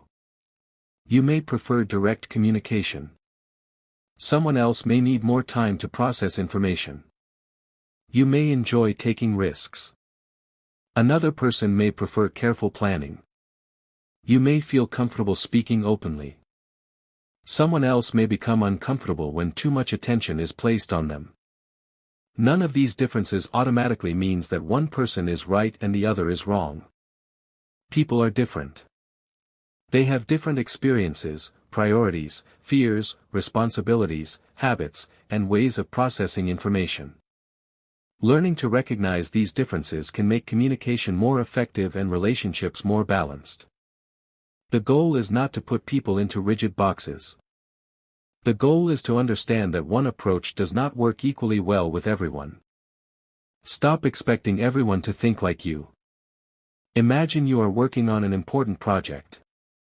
You immediately want to begin. Another person wants to spend several days planning. You may think, why are they wasting time? They may think, why are you rushing? Neither conclusion necessarily explains the real situation. You simply have different working styles. If you recognize that difference, you can find a better approach. Perhaps the planning person can identify risks while the action-oriented person can keep the project moving. Different strengths can complement each other.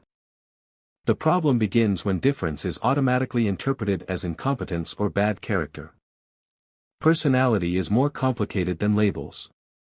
People often like simple categories. He's an introvert. She's a leader. He's emotional. She's analytical. These descriptions may sometimes be useful, but human beings are more complicated than labels.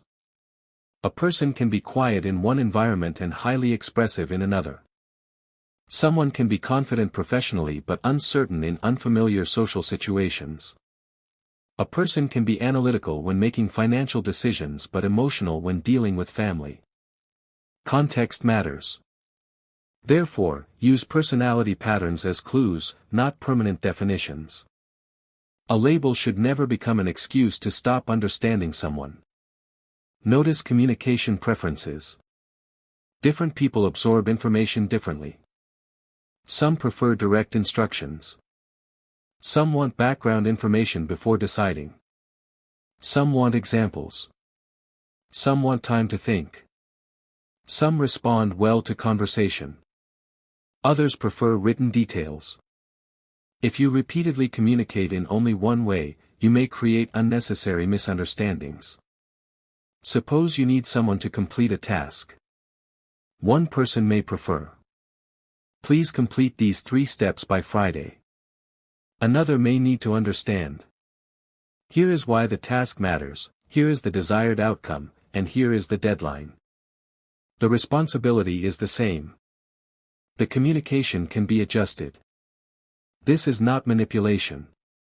It is effective communication. Understand the difference between fast and slow decision makers.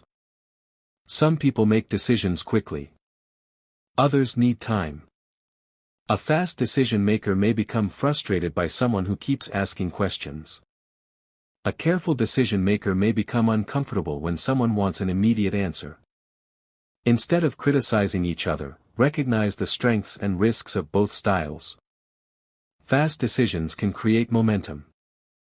Careful decisions can reduce avoidable mistakes. The best approach depends on the situation. For a minor decision, speed may be useful. For a major decision, additional thought may be necessary. Good judgment includes knowing which approach fits the circumstances. Some people need certainty. Certain people become uncomfortable when information is incomplete. They want to know what exactly is happening. What happens next? Who is responsible? When will it be finished? What happens if something goes wrong? If you communicate with such a person using vague statements, they may become anxious or frustrated. Clear information can help. Instead of, "We'll probably finish soon," say, "We expect to finish by Friday, but if there is a delay, I'll update you." This creates a realistic expectation without pretending to know the future. Some people need autonomy. Other people perform better when they are given responsibility and room to work. If you constantly monitor them, they may feel that you do not trust them. Micromanagement can reduce initiative. If someone has demonstrated competence, allow appropriate independence. Explain the objective. Clarify the standards. Set reasonable checkpoints. Then give them room to complete the work. Autonomy does not mean abandoning responsibility. It means allowing capable people to use their ability. Learn how people respond to feedback. Not everyone receives criticism in the same way. One person may appreciate direct feedback. Another may need context before understanding the point. Someone may prefer private feedback rather than public correction. This is why the same sentence can produce different results with different people. If correction is necessary, focus on the behavior. Explain what happened. Explain what should change. Where appropriate, explain why. And avoid unnecessary humiliation. The purpose of feedback should be improvement, not embarrassment.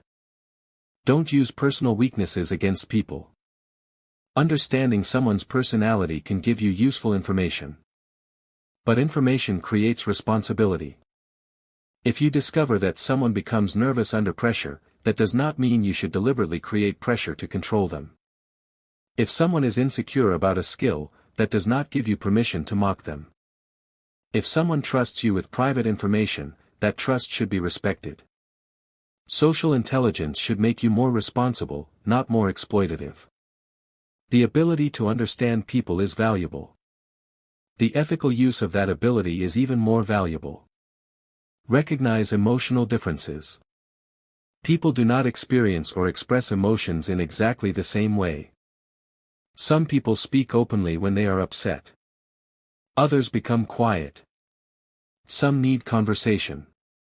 Others need time alone before they can communicate clearly.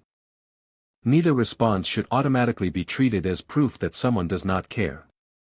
Instead, learn the person's normal pattern.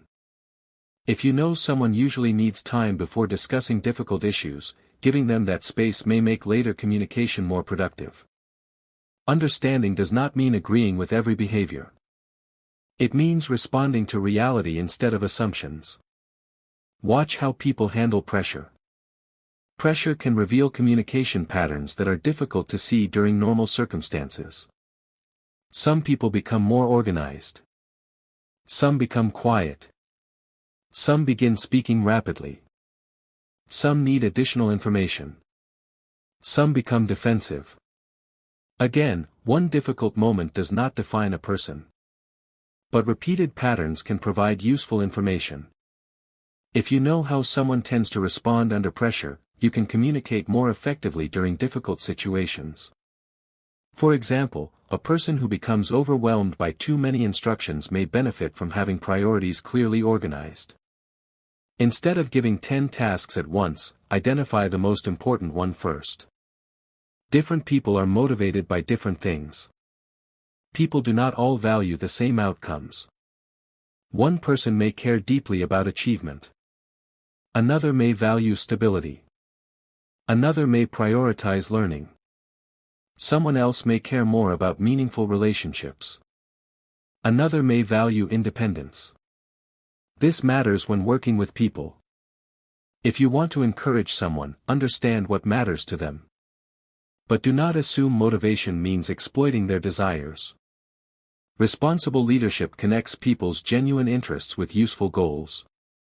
For example, If someone enjoys learning, giving them an opportunity to develop a new skill may increase their engagement.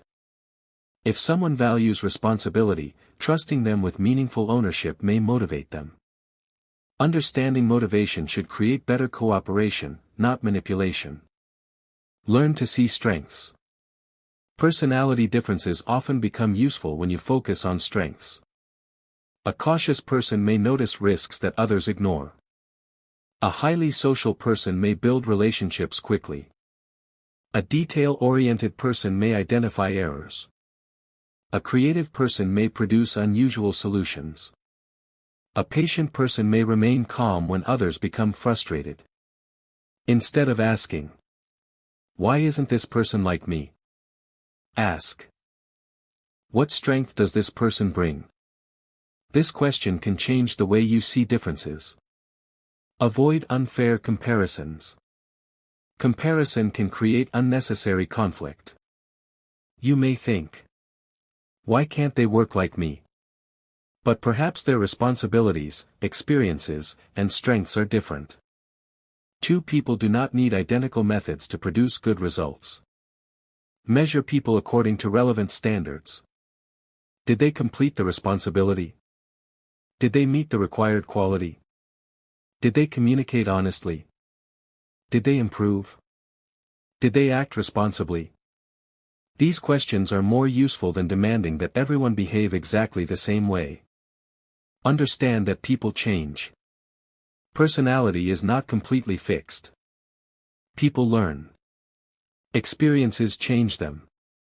Responsibilities change them. Maturity changes them. A person who was once highly impulsive may become more thoughtful. Someone who was once extremely shy may become more comfortable speaking. Someone who previously avoided responsibility may eventually become dependable. This means you should not permanently define people by their past. Pay attention to current behavior. Allow room for genuine improvement. At the same time, do not ignore consistent behavior simply because you hope someone will change. Balance patience with realism. Communication should be adaptable. A strong communicator adjusts without becoming dishonest. Imagine explaining the same concept to three people. One needs a simple example. Another wants detailed evidence. Another wants to understand the practical consequences. The core truth remains the same. Only the explanation changes. This is an important distinction. Adapting communication does not mean changing the truth to please people. It means choosing the clearest way to communicate the same truthful message. Ask instead of guessing. When you are unsure how someone thinks, ask, "What would work better for you? Would you prefer the details now or later? Do you need more time to decide? Is there something about this plan that concerns you?" These questions are often more effective than guessing.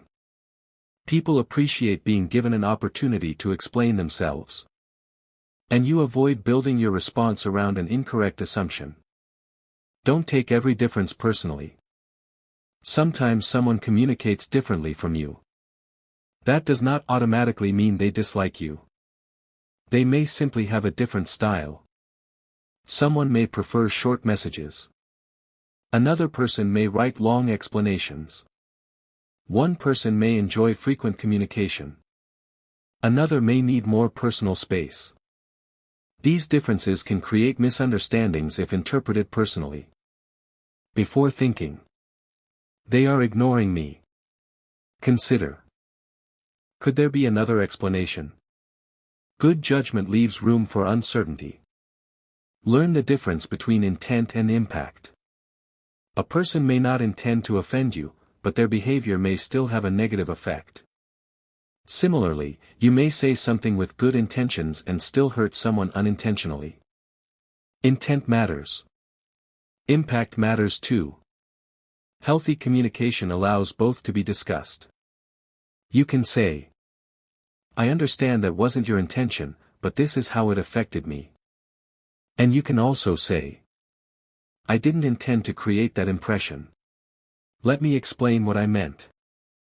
This approach avoids turning every misunderstanding into a battle over who is a good or bad person. Respect different strengths. A team becomes stronger when different abilities are combined.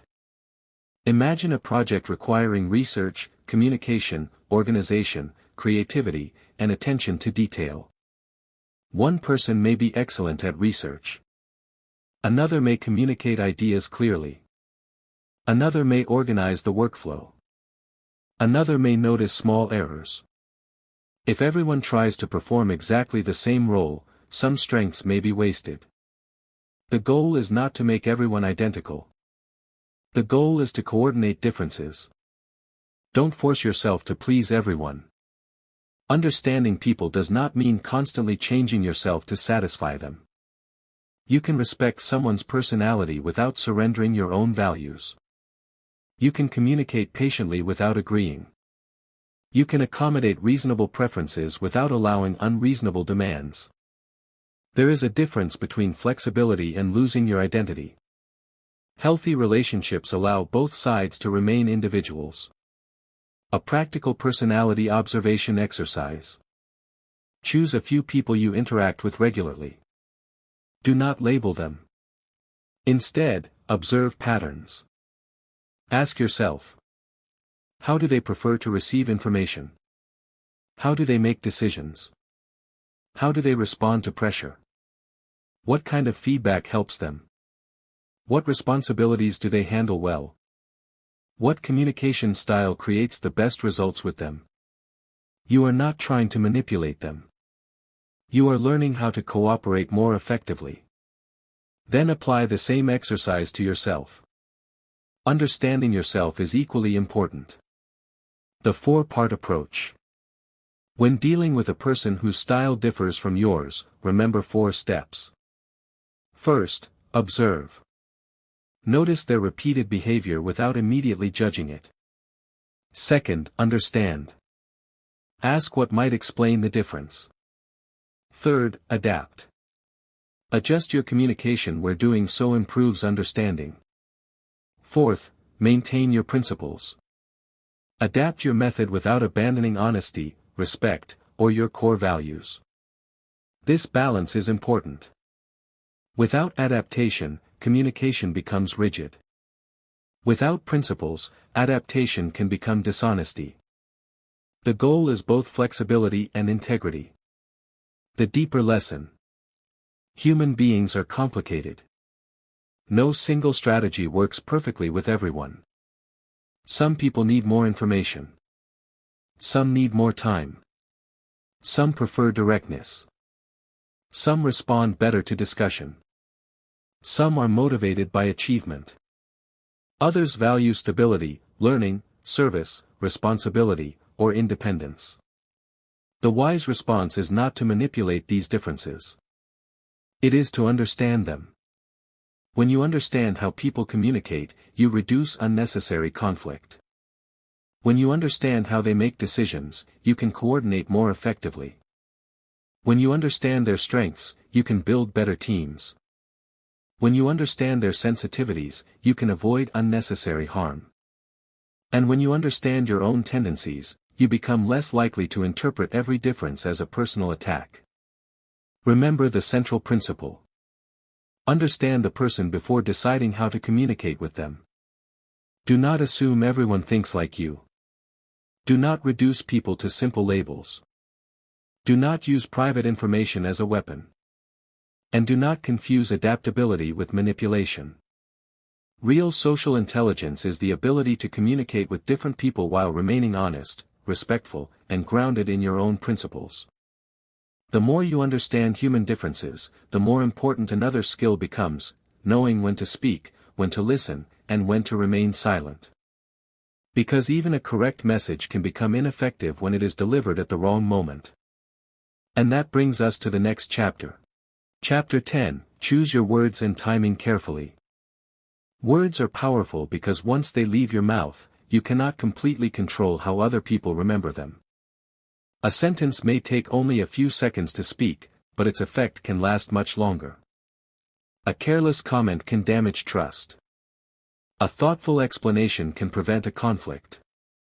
A well-timed conversation can solve a problem before it becomes serious. And sometimes, saying nothing for a moment can be wiser than saying something you will later regret. This chapter is about learning to communicate with greater awareness. Not because every conversation needs to be calculated. Not because you should constantly worry about what people think. But because responsible communication requires you to understand that words have consequences. Words are actions. People sometimes think that only physical actions have consequences. But words can also change situations. A sincere apology can repair part of a damaged relationship. A false accusation can create suspicion. A careless joke can embarrass someone. A clear instruction can prevent an expensive mistake. A thoughtful compliment can encourage someone who is struggling. A harsh statement can remain in someone's memory for years. This does not mean you must become afraid of speaking. It means you should recognize the responsibility that comes with communication. Before speaking, consider whether your words are accurate, necessary, and appropriate for the situation. Say what you actually mean. Unclear communication creates unnecessary confusion. Sometimes people avoid saying what they actually want because they are afraid of disagreement. Instead of saying, "I cannot do this," they say, "I'll see what I can do." Instead of, "I disagree," they say, "Maybe." Instead of, "I need more time," they say, "I'll probably have it soon." These statements may feel easier in the moment. But they create uncertainty. Clear communication is often kinder because it allows people to make realistic plans. You can be direct without being rude. For example, "I appreciate the opportunity, but I cannot commit to it right now." That sentence communicates a clear boundary while maintaining respect. Don't say more than necessary. Long explanations are not always better explanations. Sometimes people continue talking because they believe more words will make their position stronger. But excessive explanation can create new problems. The more unnecessary claims you make, the more opportunities there are for misunderstanding. Suppose someone asks, "Can you finish this by Friday?" A simple answer may be enough. "Yes, I can complete it by Friday." If there is an important limitation, explain it. But there is no need to create a 10-minute speech around a simple answer. Good communication is not measured by length. It is measured by clarity. Timing can change the result. The same words can produce completely different outcomes depending on when they are spoken. Imagine someone made a mistake. You could correct them immediately in front of everyone. Or you could wait and discuss it privately. The information may be identical. The result may be completely different. Public correction can sometimes create embarrassment and defensiveness. Private correction may make it easier for the person to listen and improve. This does not mean every issue must be handled privately. Serious situations may require immediate action. But when you have a choice, consider the environment. Ask, "Will this person be able to hear what I am saying right now?" Don't have important conversations when you are extremely angry. Anger can narrow your thinking. You may focus on proving that you are right instead of solving the problem. You may use stronger words than necessary. You may bring up unrelated mistakes from the past. You may say something that cannot easily be taken back. If the issue is not urgent, give yourself time. Calm down. Organize your thoughts. Then decide whether the conversation is still necessary. If it is, approach it with a clear objective. The goal is not to pretend that you were never angry. The goal is to prevent anger from becoming the author of your words. Emotional honesty does not require emotional explosions. Some people believe that being honest means saying everything they feel immediately. That is not necessarily honesty. It may simply be emotional expression. Honesty can be thoughtful. Instead of, "You always make me angry. I was frustrated by what happened earlier, and I want to explain why." The second statement is still honest. But it creates space for discussion. You are communicating your experience without turning it into a permanent judgment about the other person's character. Separate facts from interpretations. This is one of the most important communication skills. Consider these two statements. You arrived 30 minutes after the agreed time. And you clearly don't respect my time. The first statement describes an observable event. The second interprets the person's intention. Maybe the interpretation is correct. Maybe it is not. If you begin with the accusation, the conversation may immediately become defensive. If you begin with the fact, you can ask for an explanation. You arrived 30 minutes after the agreed time. Was there a problem? Now you have information. This approach does not make you weak. It makes your communication more accurate. Avoid exaggeration. Words such as always, never, everyone, nobody, everything can make a conversation more dramatic but less accurate. People are rarely completely consistent. If you say, "You never help me," the other person may immediately start listing the times they did help. Now the conversation has become a debate about the word never. Instead, describe the actual pattern. "I've needed more help with this recently." This is harder to dismiss because it is specific. Accuracy gives your word strength. Learn when to ask instead of accuse. When something is unclear, questions are often more useful than accusations. Instead of, "Why are you trying to make me look bad?" ask, "What did you mean by that comment?" Instead of, "Why did you ignore me?" ask, "I didn't hear back from you. Was there a reason?" Instead of, "You don't care about this," ask, "How important is this issue to you?" Questions create opportunities for information. Accusations often create defenses. Silence can protect your judgment. There are moments when you simply do not have enough information to speak confidently. You may hear a rumor. You may witness part of an argument. You may receive conflicting explanations. In these situations, silence can protect you from repeating something inaccurate. You can say, "I don't know enough about the situation to comment." That is a responsible answer. You do not need to have an opinion about everything. And you do not need to repeat every piece of information that reaches you. Be careful with private information. When someone trusts you with personal information, treat that trust seriously. Do not automatically share it because you think the story is interesting. Do not use someone's private information to gain an advantage.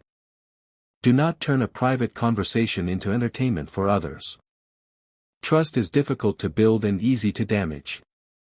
A person who knows that you can keep reasonable confidences is more likely to communicate openly with you.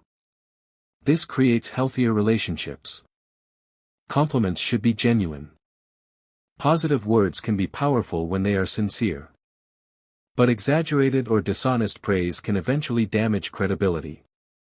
If you compliment everything, your compliments lose meaning. Instead, be specific. Rather than, "You're amazing at everything," say, "You explained that difficult idea very clearly." Specific praise feels more genuine because it identifies what you actually appreciated. The same principle applies to encouragement. Tell people what they did well. Recognize genuine effort. Support improvement. But avoid creating false expectations through empty praise. Criticism should be useful. Criticism has a purpose when it helps someone improve.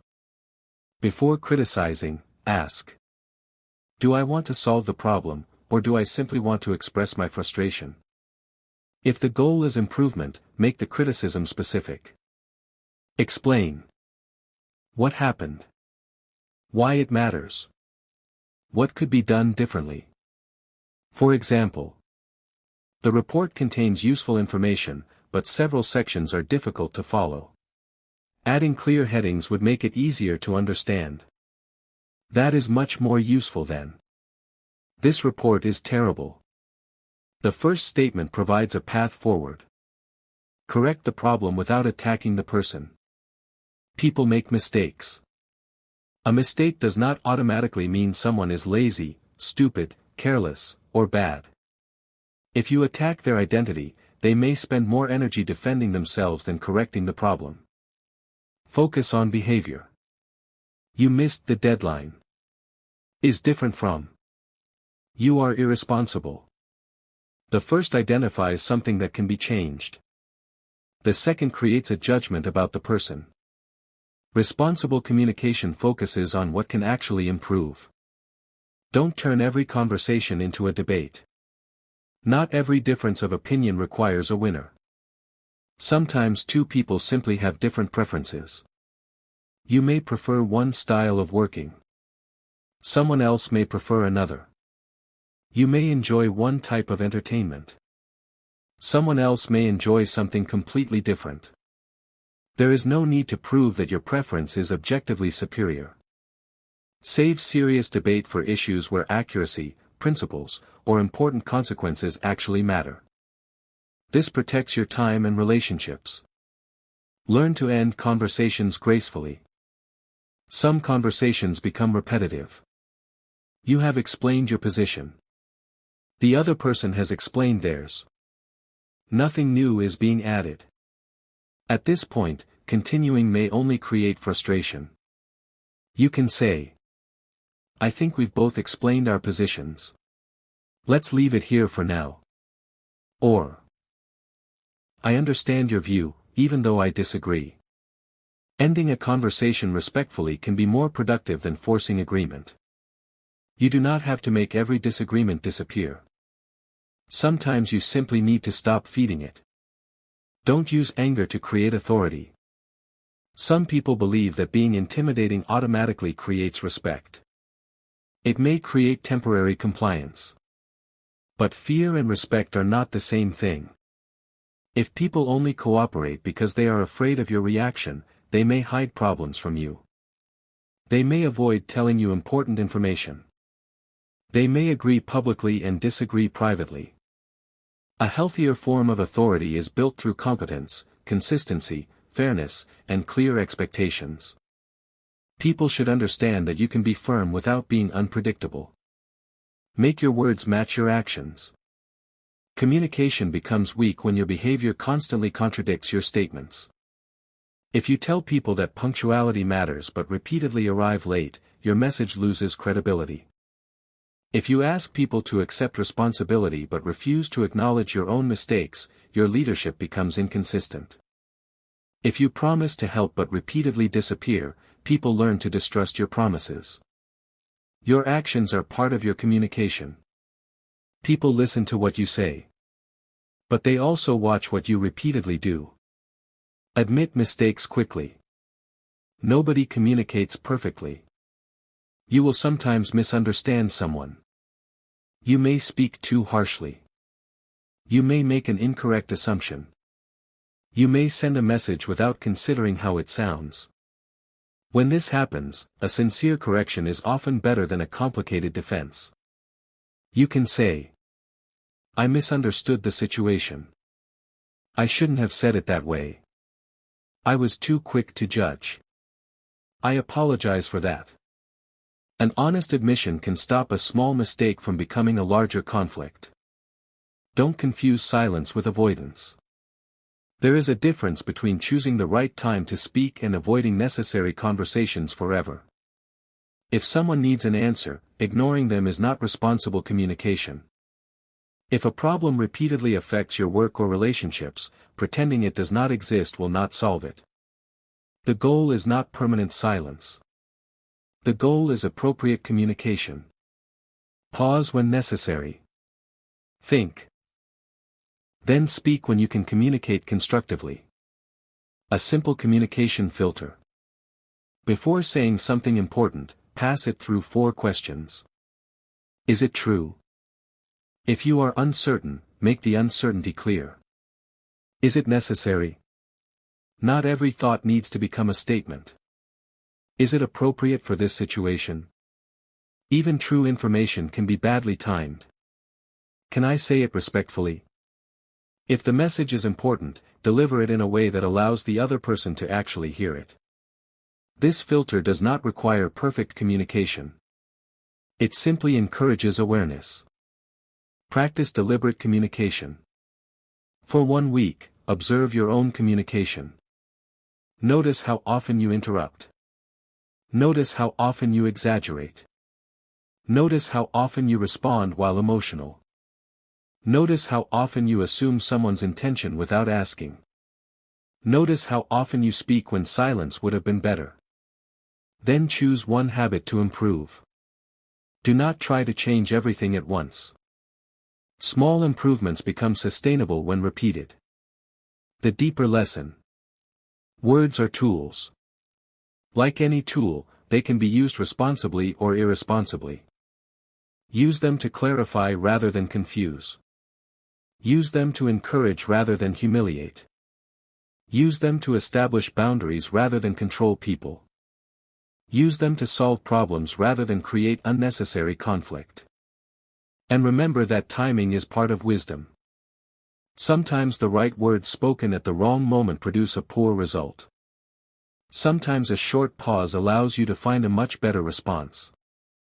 Sometimes a private conversation is better than a public correction. Sometimes one honest sentence is better than 10 emotional ones. The goal is not to become someone who carefully calculates every word out of fear. The goal is to become someone whose words are deliberate because their character is deliberate. When you speak, people should gradually learn that your words have meaning. When you make a commitment, they should be able to take it seriously. When you disagree, they should know that disagreement does not automatically become disrespect. When you make a mistake, they should see you willing to correct it. That is how communication becomes a foundation for trust. Remember the principle. Speak with clarity, choose the right moment, separate facts from assumptions, and let your actions support your words. And once you understand the importance of words and timing, another challenge appears. Even excellent communication can fail when a person allows pride, anger, insecurity, or the desire for recognition to control their behavior. To communicate wisely, you must therefore learn how to manage something even closer to you than other people's opinions. Your own ego. That is where the next chapter begins. Chapter 11, Master your ego before it masters you. Every person has an inner image of who they believe they are. You may think of yourself as intelligent, hardworking, honest, capable, creative, disciplined, or responsible. Having a positive sense of yourself is not a problem. The difficulty begins when protecting that image becomes more important than reality. When a person becomes too attached to being right, being admired, appearing successful, or avoiding criticism, the ego can begin influencing decisions without being noticed. You may reject useful advice because accepting it feels uncomfortable.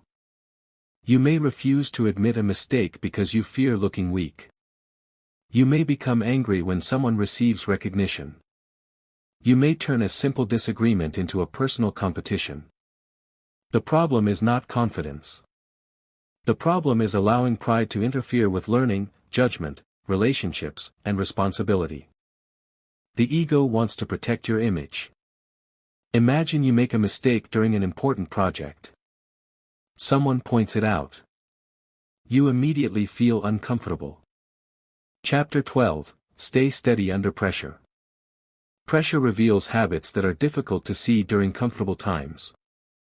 When everything is going well, it is easy to appear patient, disciplined, confident, and reasonable. But when plans fail, deadlines become tight, people disagree with you, or an unexpected problem appears, your real habits become more visible. This is why learning to remain steady under pressure is one of the most valuable skills a person can develop. Being steady does not mean becoming emotionless.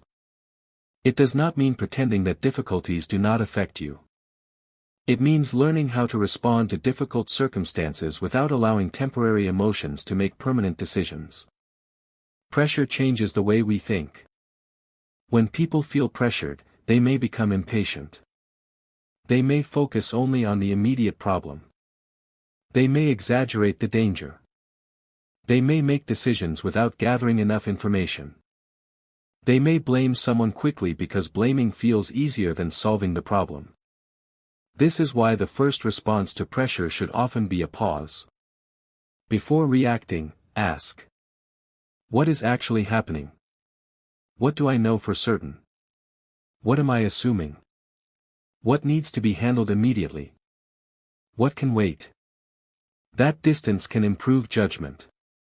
Separate the problem from the emotion. Imagine you receive disappointing news. Your first reaction may be frustration. That emotion is real. But the emotion does not automatically tell you what action to take. You can acknowledge, I am frustrated. Then ask, what is the actual problem? This distinction matters. Emotion tells you something about your internal state.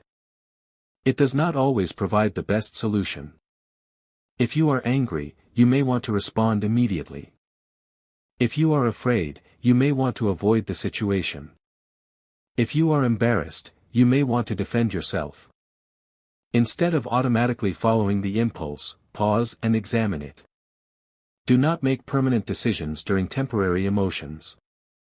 A difficult moment can make the future look worse than it actually is. One failure may feel like complete failure. One rejection may feel like everyone will reject you. One argument may make a relationship seem impossible to repair. But emotions can change. Circumstances can change. Information can change. Therefore, when a decision is important and the situation is not urgent, give yourself time to think. A temporary emotional state should not automatically control a long-term decision. Focus on what you can control. Pressure becomes heavier when you spend all your energy on things you cannot control. You cannot control every person's opinion. You cannot control every unexpected event. You cannot control the past. You cannot guarantee a particular outcome. But you can often control your preparation, effort, communication, attitude, and next action. When something goes wrong, ask, what is within my control right now? Maybe you can gather information. Maybe you can apologize. Maybe you can change the plan. Maybe you can ask for help. Maybe you can prepare for the next attempt. Focus on the part of the situation where your actions can actually make a difference. Don't waste energy on blame. Blame can sometimes identify responsibility. But endless blame does not solve problems. Imagine a project fails. One person immediately says, it was their fault. Another asks, what caused the failure, and what do we need to change? The second approach is more useful. Understanding responsibility matters. But once responsibility is clear, the next question should be, what can we learn? A mature response combines accountability with problem solving. Create a pause between stimulus and response. Something happens. You experience an emotion. Then you respond. Many people believe the response must be immediate. It does not always have to be. You can create a pause. Count for a moment. Walk away briefly if appropriate. Write your thoughts before sending the message. Ask for time when the decision is not urgent. This small pause can prevent a large mistake. The objective is not to suppress emotion. It is to prevent emotion from becoming the only decision maker. Prepare before pressure arrives. Stability is easier when preparation happens before the crisis. A person who waits until the last moment to organize everything will experience more pressure than someone who prepares early. This applies to many areas of life. Prepare important documents. Organize your responsibilities. Keep track of deadlines. Learn the skills you may need. Think about possible problems before they happen. Preparation does not eliminate uncertainty, but it reduces avoidable chaos. Build simple systems. Under pressure, complicated systems become difficult to maintain. Simple routines are often easier to follow. For example, if you have several responsibilities, write them down. Separate urgent tasks from important but non-urgent tasks. Choose the next action instead of staring at the entire problem. Small structure can create clarity when your mind feels overloaded. You do not need a perfect system. You need a system you can actually use. Don't let one problem become 10. When something goes wrong, the mind may begin connecting unrelated problems. One missed deadline becomes, I'm failing at everything. One disagreement becomes, nobody respects me. One mistake becomes, I always ruin things. These conclusions are usually broader than the evidence. Return to the specific issue. What exactly went wrong? How serious is it? What can be repaired? What is the next step? Specific thinking reduces unnecessary mental pressure. Learn to prioritize. Not every problem deserves the same amount of attention. When several things go wrong simultaneously, identify what matters most. Ask, what has the greatest consequence? What is time sensitive? What can be delegated? What can wait? What can be removed completely? Trying to solve everything at once can reduce your effectiveness. Prioritization allows you to direct your limited attention toward the most important issue. Ask for help when necessary. Some people believe that staying strong means solving everything alone. That is not always strength. If a problem requires knowledge, experience, or resources you do not have, asking for appropriate help can be the responsible decision. A professional may know something you do not. A teacher may explain what you cannot understand. A trusted person may notice a problem you are too close to see. Asking for help does not automatically make you weak. It can demonstrate good judgment. Stay honest under pressure. Pressure can create temptation. You may want to hide a mistake. You may want to exaggerate progress. You may want to blame someone else. You may want to give an answer you are not certain about simply because people expect certainty. But pressure does not make dishonesty safer. In many cases, hiding a small problem allows it to become larger. If something went wrong, communicate the situation accurately. Explain what happened. Explain what you are doing about it. If you do not know the solution yet, say so. Honesty gives people accurate information from which they can make decisions. Don't confuse speed with effectiveness. Under pressure, people often rush. But faster is not always better. Imagine two people dealing with an important problem. The first reacts immediately without checking the facts. The second takes 10 minutes to understand the situation and then acts. The second person may appear slower. But if their decision prevents a larger mistake, their process was actually more effective. The goal is not to move as quickly as possible. The goal is to move quickly enough without sacrificing judgment. Learn from difficult experiences. After a difficult situation ends, review it. Ask, what worked? What failed? What did I overlook? What warning signs did I miss? What should I prepare differently next time? This turns experience into knowledge.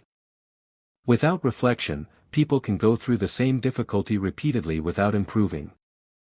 A difficult experience becomes more valuable when you extract a lesson from it. Don't become defined by a difficult period. A difficult season of life does not necessarily define your future. Circumstances can change. Skills can improve. Opportunities can appear. Mistakes can be corrected. Relationships can change. A person who is struggling today may be in a very different position later. Therefore, avoid making extreme conclusions during difficult periods.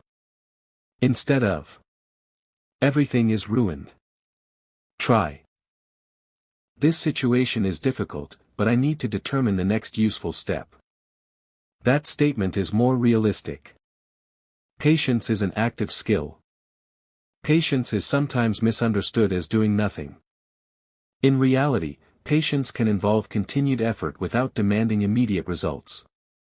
You may be learning a skill, building a career, improving a relationship, working toward a long-term goal. Results may take time. Patience means continuing appropriate action while accepting that outcomes cannot always be forced. This is different from passivity. You continue working. You simply refuse to let impatience control every decision. Don't let other people's panic become yours. In stressful situations, emotions can spread. One person becomes anxious. Another reacts. Soon everyone is speaking quickly and making assumptions. If you remain calm, you can help create stability. Listen. Separate facts from speculation. Identify what is known. Identify what remains uncertain. Then decide what needs to happen next. Calm behavior can help a group think more clearly. Stay respectful when you are under stress. Stress can become an excuse for poor treatment of others. Someone may say, "I'm under pressure, so I can speak however I want." That is not a healthy standard. Pressure explains behavior. It does not automatically justify every behavior. If you make a mistake while stressed, take responsibility. Apologize when necessary. Correct the problem. Try to improve your response next time. Strong character is not demonstrated only when life is easy. It becomes especially important when circumstances are difficult. Develop a recovery routine. After intense work or a difficult situation, give yourself a chance to recover. Sleep properly. Take reasonable breaks. Organize your thoughts. Spend time away from constant stimulation. Return to your responsibilities with a clearer mind. Recovery is not laziness.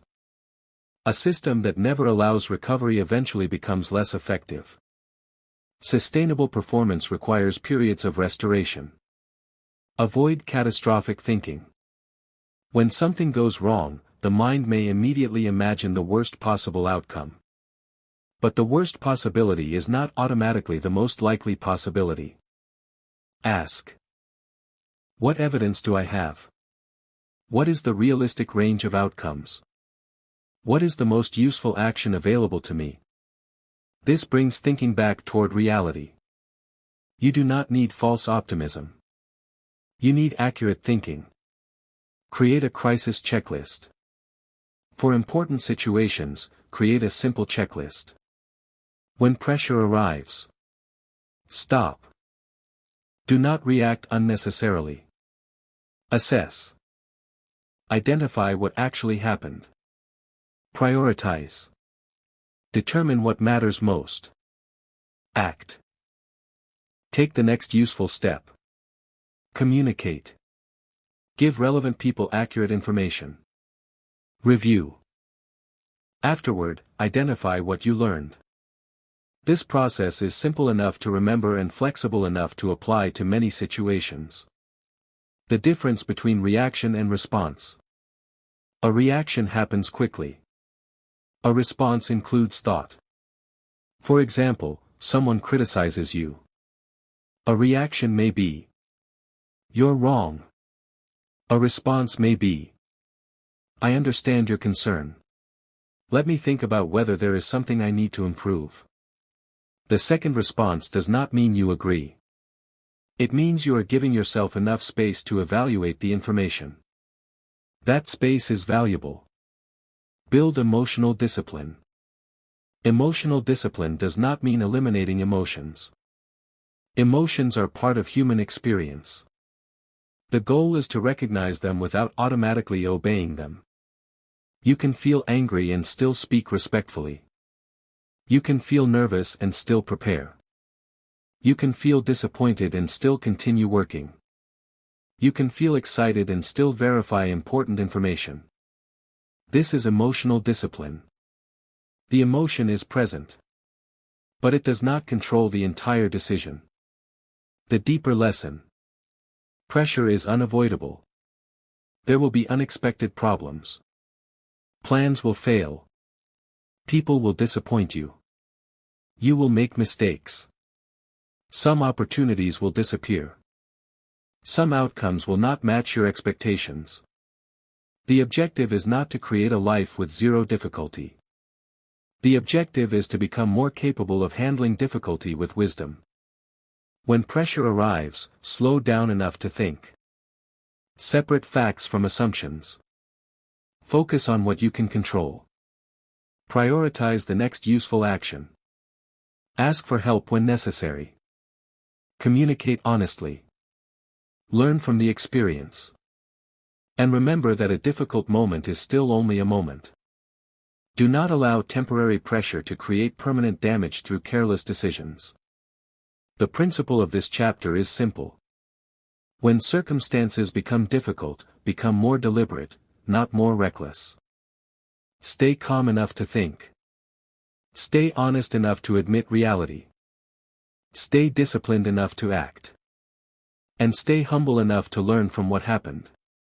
The person who remains steady under pressure does not become powerful because they never experience difficulty. They become stronger because difficulty does not automatically control their decisions. And once you learn to remain steady, another challenge appears, deciding where your attention should go. Because your time, energy, and attention are limited. If you allow every distraction, every opinion, and every unnecessary conflict to consume them, you may have little left for the goals that actually matter. The next chapter will explore how to protect your attention, choose your priorities, and invest your energy where it can produce meaningful results. Chapter 13, Protect your attention and choose your priorities.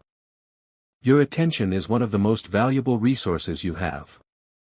Money can sometimes be earned again. A missed opportunity may sometimes return. But time that has already passed cannot be recovered. And because attention is limited, every hour spent focusing on one thing is an hour that cannot simultaneously be given to something else. This is why learning to protect your attention is not simply a productivity technique. It is a form of responsibility. If you allow every notification, argument, trend, conversation, and distraction to control your attention, you may spend an entire day being busy without making meaningful progress. The solution is not to ignore the world. The solution is to decide deliberately what deserves your attention. Attention is a choice. Every day, hundreds of things compete for your attention. Messages arrive. Videos appear. People ask for your time. News changes. Problems appear. New opportunities appear. Some things are genuinely important. Others are simply loud. The loudest thing is not always the most important thing. A notification can demand immediate attention even when it has almost no long-term value. Meanwhile, an important project may require quiet concentration but produce no immediate excitement. This creates a challenge. Can you distinguish urgency from importance? That distinction can change how you spend your day. Busy does not always mean productive. A person can spend 10 hours doing things and still accomplish very little of importance. They may constantly check messages. Move between tasks. Answer unnecessary questions. Watch educational content without applying it. Organize information endlessly. Then at the end of the day, they feel exhausted. But exhaustion is not proof of meaningful progress. Ask. What important result did I actually produce today? That question is more useful than how busy was I? Productivity should be measured partly by outcomes, not simply activity. Identify your highest value work. Not every responsibility deserves equal attention. Some tasks have much greater consequences than others. Imagine you have 10 things on your list. 3 are minor administrative tasks. 1 requires several hours of focused thinking and could significantly improve your future. If you spend the entire morning completing the easy tasks because they feel satisfying, you may postpone the work that matters most. This is why prioritization matters. Ask: which task creates the greatest useful result? Start there when possible. The difference between urgent and important. Urgent tasks demand attention now. Important tasks contribute to meaningful goals. Sometimes they overlap. But not always. An urgent message may need an immediate response. A long-term skill may be extremely important but not urgent today. A deadline tomorrow is urgent. Building a skill that will matter for years may be important. If you spend all your time responding to urgent demands, important long-term work can continually be postponed. A balanced life requires space for both. Protect deep concentration. Some tasks require sustained attention. Writing, studying, planning, researching, learning difficult skills, solving complicated problems. These activities can be damaged by constant interruptions. Every time you switch attention, you may need time to reconstruct what you were thinking. Therefore, when possible, create periods without unnecessary interruptions. Put the phone away. Close irrelevant tabs. Turn off non-essential notifications. Choose a clear objective. Then work on one thing. You do not need perfect concentration. You need enough uninterrupted time to think deeply. Stop collecting without applying. Modern information is abundant. You can watch endless videos about almost any subject. You can save thousands of articles. You can collect notes. You can subscribe to courses. But information collection is not the same as learning. Learning becomes valuable when information changes what you understand or what you can do. After studying something, ask: what will I do differently because of this? If the answer is nothing, you may simply be consuming information. The goal is not to know everything. The goal is to know what matters and apply it appropriately. Choose your environment carefully. Your environment influences your attention. If your phone is constantly beside you, checking it becomes easy. If your workspace is full of distractions, focusing becomes harder. If everyone around you constantly discusses trivial conflicts, it becomes easier to get pulled into them. You cannot control every part of your environment. But you can often change some elements. Create a workspace that supports the behavior you want. Make useful actions easier. Make distractions slightly harder. Small environmental changes can have large practical effects over time. Be careful with endless entertainment. Entertainment is not automatically bad. Rest and recreation are part of a balanced life. The problem begins when entertainment consumes the time needed for important responsibilities. Short breaks can refresh attention. But endless scrolling can consume hours without you noticing. Before opening an entertainment app, ask: am I choosing this deliberately, or am I simply avoiding something? That question creates awareness. You can enjoy recreation without allowing it to control your schedule. Don't give every opinion equal weight. Everyone has an opinion. Not every opinion deserves the same amount of influence over your decisions. Consider the person's knowledge, their experience, their evidence, their understanding of the subject, their relationship to the situation. Someone may have a strong opinion about a subject they know very little about. Another person may have years of relevant experience. You do not need to disrespect either person. but you can evaluate their information differently. Protecting attention also means protecting your mind from unnecessary noise. Avoid unnecessary arguments. Arguments can consume enormous amounts of attention. Some disagreements are worth discussing. Others are not. Before entering a debate, ask: will this conversation actually improve anything? Is the issue important? Do I have enough information? Is the other person willing to have a constructive discussion? If the answer is no, stepping away may be the wiser choice. You do not need to respond to every provocation. You do not need to correct every minor opinion. Attention is too valuable to spend carelessly. Set boundaries around your time. If you are always available, other people's demands can consume your schedule. Being helpful is valuable. But constant availability can become unsustainable. You may need to say, I can help after I finish this. I don't have time for that today. I can give you 20 minutes. Let's discuss this tomorrow. Boundaries are not necessarily selfish. They allow you to manage responsibilities realistically. A person who protects their time can often contribute more consistently over the long term. Learn to say no without guilt. Saying yes to everything feels helpful in the short term. But every yes has a cost.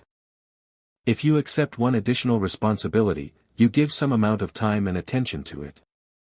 That may mean less attention for something else. Before accepting a request, ask: do I actually have the capacity? Is this responsibility appropriate for me?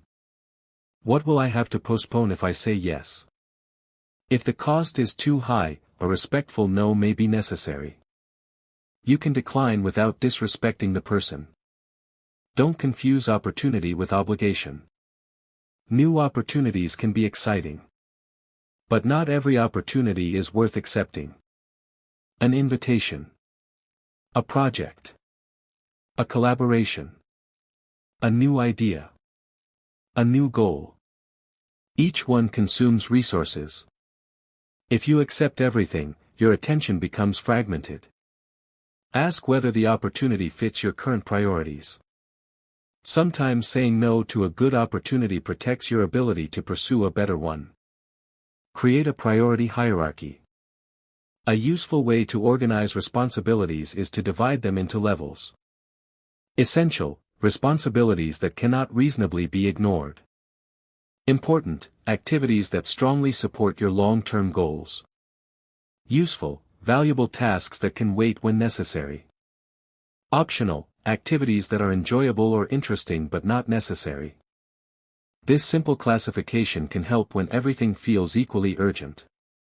Not everything deserves first place. Review your day before it ends. A short daily review can reveal patterns. Ask: what received most of my attention today? Was that where I wanted my attention to go? What distracted me? What important task did I postpone? What should receive priority tomorrow? This process takes only a few minutes. But it creates awareness. Without review, days can become repetitive. With review, you can gradually adjust your behavior. Protect your best hours. People have different periods during the day when they feel more alert. If you know when your concentration is strongest, consider using that time for demanding work. Save simpler tasks for periods when your energy is lower. The exact schedule will differ from person to person. The principle is simple. Match important work with the periods when you can perform it effectively. Do not automatically give your best attention to low-value activities. Don't let small tasks control your entire day. Checking messages. Organizing files. Cleaning a workspace. Responding to minor requests. These activities have value. But they can also become a form of avoidance. If you repeatedly complete small tasks while postponing the important one, ask yourself why. Is the important task difficult? Uncertain? Boring? Fear-inducing. Understanding the reason helps you address the real obstacle. Learn to start before you feel ready. Sometimes people wait for perfect motivation. They tell themselves, "I'll start when I feel focused. I'll start when I have more energy. I'll start when everything is organized." That moment may never arrive. A better approach is often to begin with a small step. Open the document. Write the first paragraph. Read the first section. Complete the first problem. Once you begin, momentum can develop.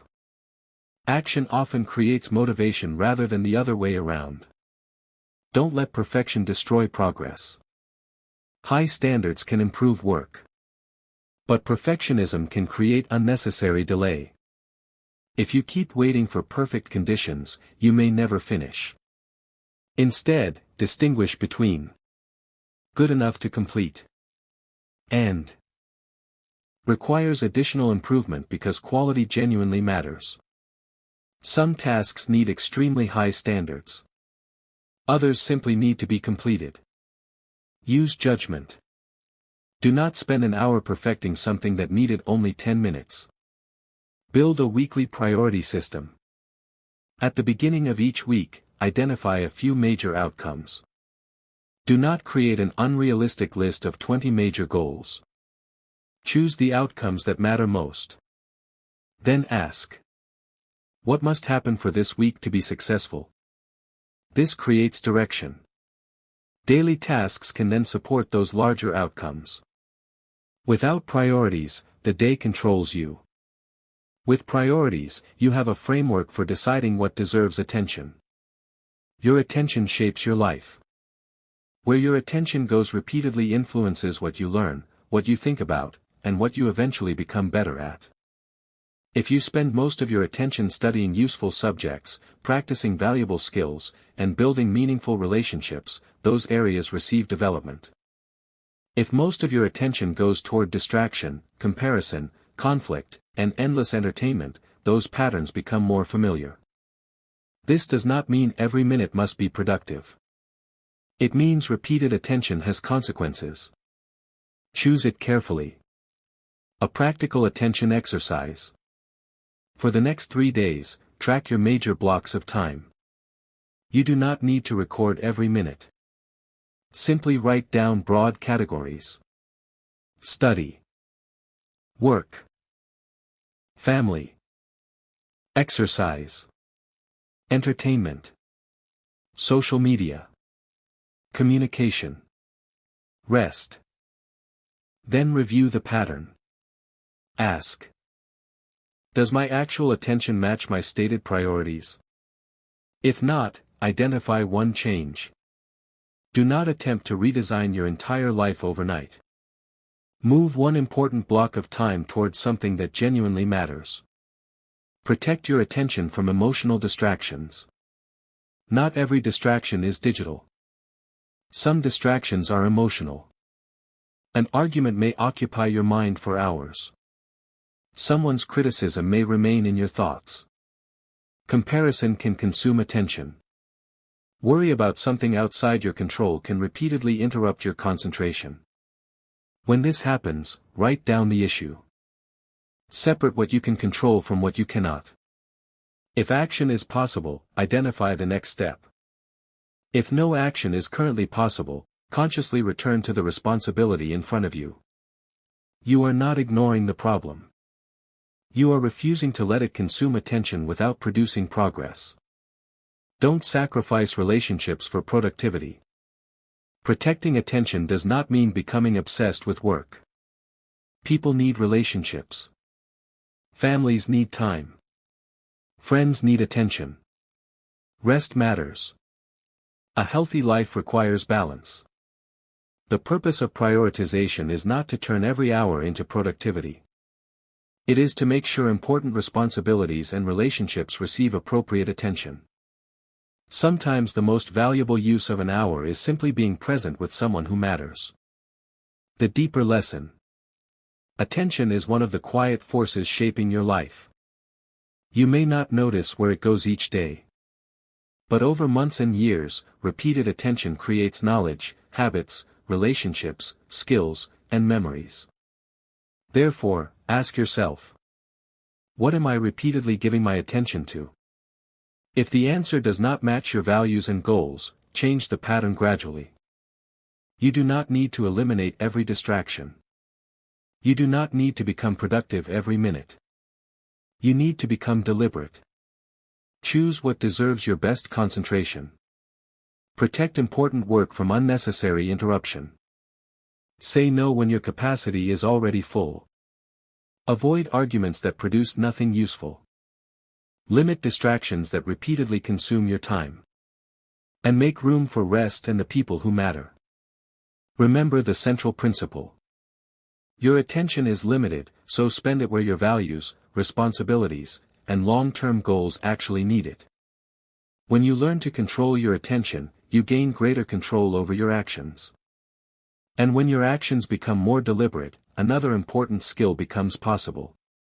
Using opportunities wisely.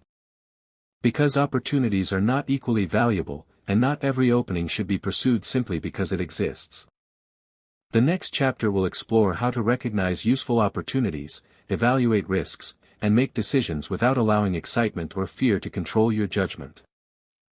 Chapter 14: Recognize opportunities without losing your judgment. Opportunities can change the direction of a person's life. A new skill can open a door. A useful relationship can introduce you to a new field. A project can create experience. A difficult responsibility can develop confidence. A timely decision can save years of wasted effort. But opportunities also create a problem. Excitement can make people act too quickly. Fear can make people reject something valuable. Pressure can make people accept something they should have examined more carefully. And sometimes an opportunity looks attractive simply because other people are interested in it. This is why recognizing an opportunity is only the first step. The more important skill is learning how to evaluate it. Not every opportunity is worth taking. When something new appears, the natural reaction may be excitement. You think, this could be great. But before making a decision, slow down. Ask, what exactly is being offered? What will it require from me? What are the possible benefits? What are the possible costs? What risks am I accepting? Does this actually fit my priorities? An opportunity is not automatically valuable simply because it is available. Sometimes the best decision is to decline. Separate opportunity from distraction. A distraction can look like an opportunity. A new idea may sound exciting but have no connection to your real goals. A new project may promise recognition but consume time needed for something more important. A new trend may appear everywhere online, creating the impression that you must participate immediately. Popularity does not automatically create value. Before committing, ask, if nobody else were talking about this, would I still consider it useful? This question can reveal whether your interest is genuine or simply influenced by attention around you. Evaluate the real cost. People often look only at the potential benefit. They think, if this works, I could gain a lot. But every opportunity has a cost. The cost may be money. It may be time. It may be attention. It may be stress. It may require learning new skills. It may require delaying another important goal. Therefore, ask, what am I giving up to pursue this? This is called opportunity cost. Choosing one path usually means giving less attention to another. Understanding that trade-off improves decision-making. Don't be blinded by immediate rewards. Some opportunities provide immediate benefits. Others create value slowly. A quick reward can be attractive because you can see it immediately. But long-term benefits may be more important. For example, learning a valuable skill may produce little visible reward during the first few months. But that skill can become useful for years. Meanwhile, an easy short-term opportunity may provide temporary recognition but little lasting value. Ask. Will this still matter to me 1 year from now? Will it build something useful? Will I gain knowledge or experience? Does this move me toward a meaningful objective? Long-term thinking protects you from being controlled by immediate excitement. Understand risk before you act. Risk is not automatically bad. Almost every meaningful decision contains some uncertainty. The important question is whether the risk is reasonable. Before making a major decision, identify. What could go wrong? How likely is that outcome? How serious would the consequences be? Can the damage be limited? Can I recover if things go badly? What information am I missing? These questions turn vague fear into something more concrete. You may discover that the risk is manageable. Or you may discover that you do not yet have enough information to proceed. Both conclusions are useful. Avoid decisions based only on emotion. Excitement can encourage impulsive decisions. Fear can create unnecessary avoidance. Anger can make you accept a bad option simply to prove something. Pride can make you pursue an opportunity because you want recognition. None of these emotions should automatically control an important decision. Emotion is information. It tells you something about your internal state. But important decisions should also consider evidence, consequences, values, and practical reality. Give yourself time when time is available. Learn to recognize pressure. Sometimes an opportunity comes with artificial urgency. You must decide today. This is your only chance. Everyone else is already doing it. Don't ask too many questions. Statements like these should encourage careful thinking, not automatic agreement. A legitimate opportunity can still have deadlines. But when someone discourages reasonable questions or tries to prevent you from thinking, slow down. Ask for the information you need. Understand the conditions. Make sure you are choosing rather than simply reacting to pressure. Ask better questions. Good decisions often begin with good questions. If someone presents you with an opportunity, ask. What exactly will I be responsible for? What are the expected outcomes? What resources will I need? What is the timeline? What happens if the plan changes? What are the main risks? Who else is involved? What evidence supports the expected result? Questions are not signs of negativity. They are tools for understanding. Don't confuse confidence with certainty. A person can speak confidently about an opportunity without actually knowing what will happen. Confidence in presentation is not proof of certainty. If someone tells you, "This will definitely work," ask, what evidence supports that? No one can guarantee every future outcome. Responsible decision-making accepts uncertainty. You can say, "This appears promising, but there are still risks." That is more realistic than pretending to know the future. Start small when possible. You do not always need to make a huge commitment immediately. If an opportunity allows a smaller test, consider testing it. Instead of committing all your resources, begin with a limited version. Learn from the results. Then decide whether to expand.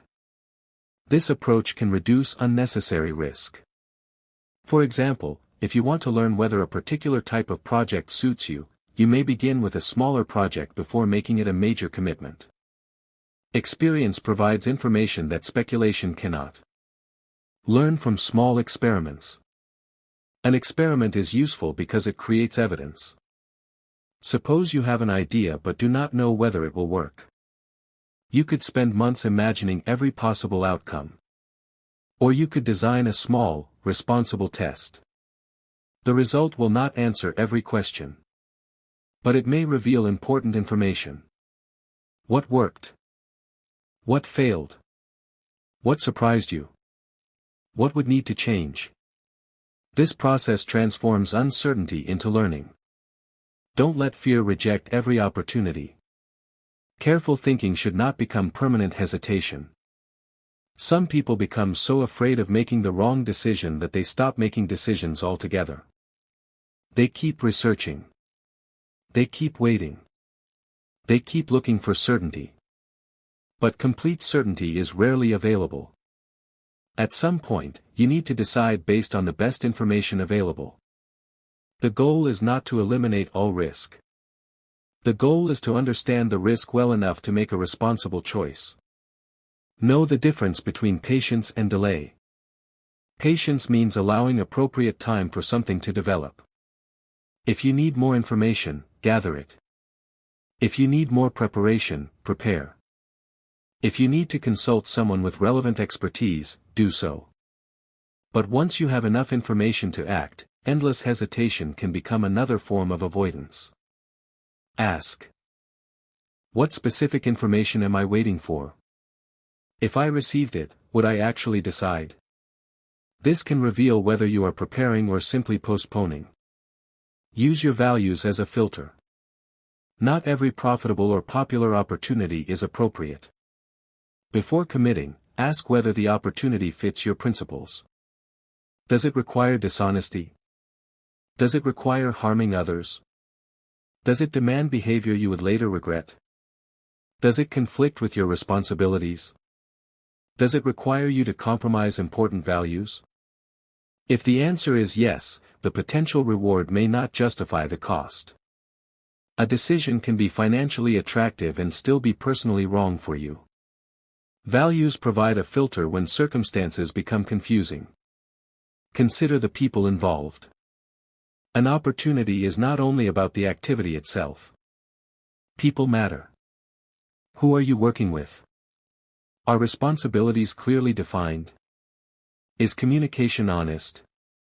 Do people keep their commitments? How are disagreements handled? How are mistakes treated? A good project can become difficult when the people involved are unreliable or dishonest. Likewise, a challenging project can become valuable when the people involved are responsible and cooperative. Pay attention to behavior, not only promises. Look for consistency between words and actions. When evaluating people connected to an opportunity, compare what they say with what they do. If someone claims transparency but avoids reasonable questions, that is information. If someone says they value teamwork but takes credit for everyone else's work, that is information. You do not need to condemn someone immediately. Simply notice patterns. Repeated behavior provides stronger evidence than impressive statements. Don't let status impress you too easily. Titles, wealth, popularity, confidence, and social status can influence perception. But status does not automatically prove competence or character. Evaluate the actual situation. What has the person done? What evidence supports their claims? How do they treat others? Are their promises realistic? Can their results be verified? This does not mean disrespecting successful people. It means separating reputation from evidence. Protect yourself from the sunk cost trap. Sometimes people continue with a poor decision because they have already invested time, money, or effort. They think, "I've already spent so much on this." But past investment cannot always be recovered. The better question is, if I were starting today, knowing what I now know, would I still choose this path? If the answer is no, you may need to reconsider. Past effort deserves recognition. But it should not automatically control future decisions. Learning that something is not working is also useful information. Be willing to change direction. Changing your mind after receiving better information is not necessarily weakness. It can be good judgment. Suppose you begin a project with one plan. Later, reliable information shows that the plan has a serious flaw. You have two choices. Continue simply because you already started. Or adjust the plan because you learned something new. The second approach is often more rational. Consistency is valuable. But stubbornness is not the same as consistency. Don't chase every new trend. Trends can create the feeling that everyone must move immediately. But trends come and go. Before adopting something new, ask: does this solve a real problem? Is there evidence that it works? Does it fit my situation? Will I still value this after the attention disappears? You do not have to reject new ideas. You simply need to evaluate them instead of automatically following them. Build a decision-making framework. For significant decisions, use a simple framework. Step 1. Define the decision. What exactly are you deciding? Step 2. Gather facts. What do you know for certain? Step 3. Identify assumptions. What are you only guessing? Step 4. List benefits. What could improve if you proceed? Step 5. List costs and risks. What could you lose? Step 6. Consider alternatives. Is there another way to achieve the same objective? Step 7. Check your values. Does the decision fit your principles? Step 8. Decide. Once you have enough information, make the best reasonable choice. Step 9. Review. Afterward, examine the result and learn from it. This framework does not guarantee perfect decisions. It improves the quality of your thinking. Use opportunity to build capability. One of the best opportunities is the opportunity to become more capable. A project that teaches you a valuable skill may be more useful than one that provides only temporary recognition. A difficult responsibility can develop discipline. A challenging assignment can improve problem solving. A new environment can teach communication. When evaluating an opportunity, ask: what will I become better at if I do this? This question shifts attention from immediate rewards toward long-term development. Don't measure every opportunity by money. Money is important in many decisions. But it is not the only form of value. An opportunity may provide experience, knowledge, relationships, confidence, responsibility, a stronger portfolio of work, a better understanding of yourself, the ability to contribute to others. Consider the complete picture. At the same time, do not romanticize unpaid or harmful situations simply because they offer experience. Your time and effort have value. Evaluate the overall exchange honestly. Keep an exit option when reasonable. Before entering a major commitment, understand how difficult it will be to leave. Some decisions are easily reversible. Others are not.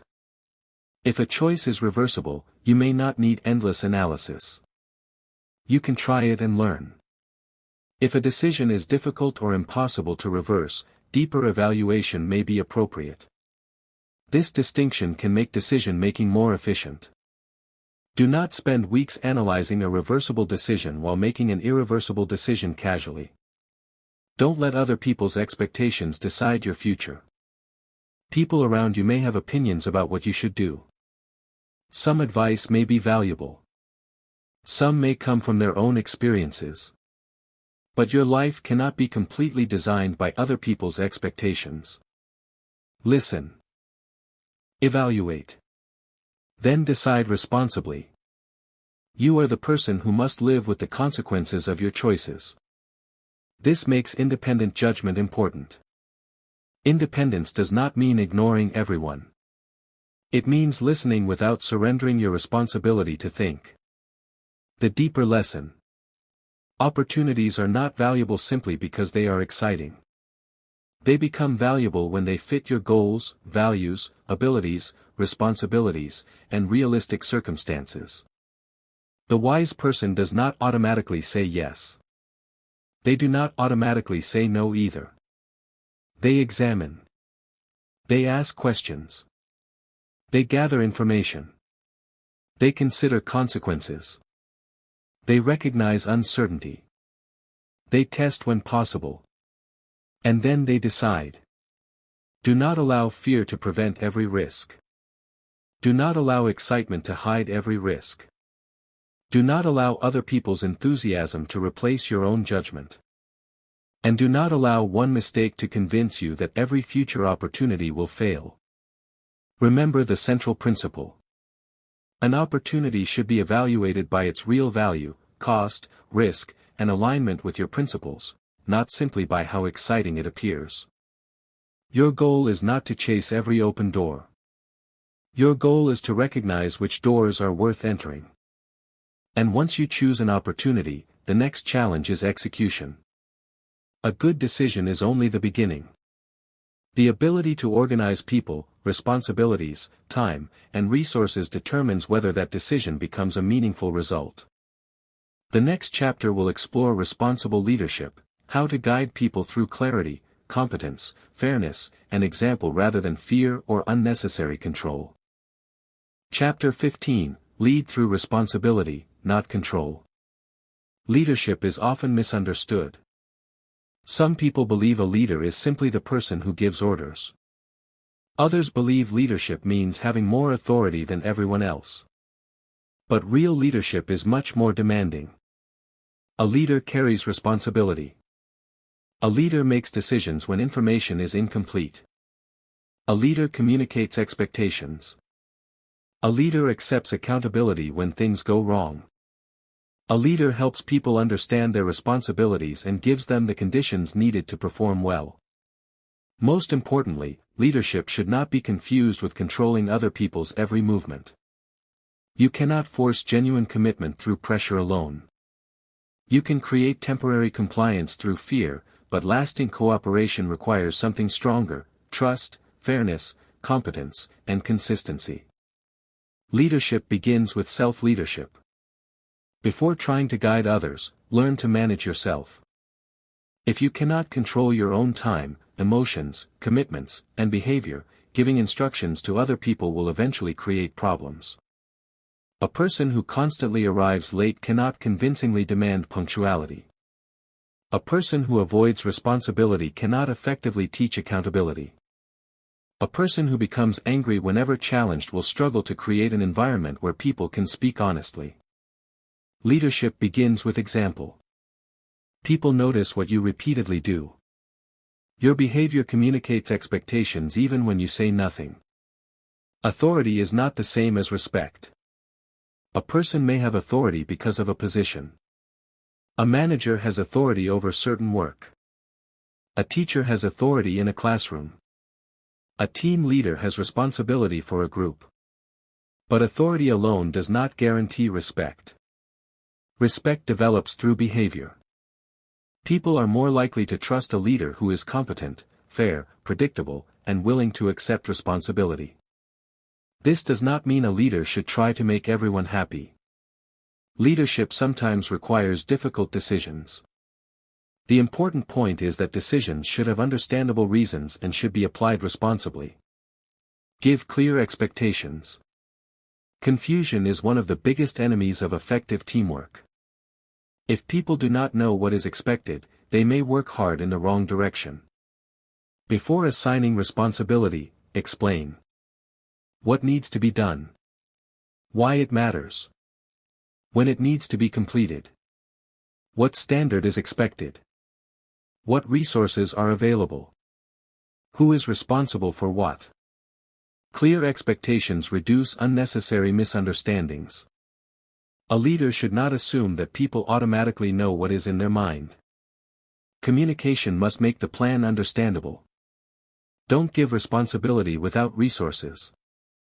It is unfair to demand a result while refusing to provide the tools or information required to achieve it. If someone is responsible for completing a task, ask whether they have enough time, the necessary information, appropriate equipment, relevant training, access to the people or resources they need. If those conditions are missing, the leader should address the problem rather than simply blaming the person for the outcome. Accountability matters. But accountability without reasonable support can become unfair. Delegate instead of controlling everything. A leader who tries to do everything personally may eventually become the bottleneck. Delegation allows other people to develop skills and take responsibility. But delegation is not simply saying, "You handle it." Good delegation includes context. Explain the objective. Clarify the expected result. Give appropriate authority. Set a reasonable deadline. Then allow the person to work. You can check progress without interfering with every small decision. Trust should be built gradually. Trust is not blind belief. It develops through repeated evidence. If someone consistently completes responsibilities, communicates honestly, and handles problems responsibly, trust can increase. If someone repeatedly breaks commitments, trust may need to decrease. This is not about permanently labeling people. People can improve. But responsible leadership uses evidence. Give people opportunities to demonstrate reliability. Then adjust the level of responsibility based on what actually happens. Don't micromanage. Micromanagement occurs when a leader controls details that do not require constant control. A person may technically have responsibility for a task but feel unable to make any decision without approval. This creates frustration. It also prevents people from developing independent judgment. If you have delegated a responsibility, allow reasonable freedom within clear boundaries. Intervene when necessary. But do not interfere simply because someone is doing the task differently from how you would do it. Different does not automatically mean wrong. Set standards without humiliating people. High standards are valuable. Humiliation is not. If someone makes a mistake, address the mistake. Explain what went wrong. Explain the expected standard. Discuss how to prevent the problem next time. Avoid turning a performance issue into an attack on the person's character. There is a major difference between "This work does not meet the required standard" and "You are useless." The first addresses performance. The second attacks the person. Good leadership corrects behavior while maintaining human dignity. Give credit where it belongs. When a team succeeds, acknowledge the people who contributed. Do not present every achievement as your personal accomplishment.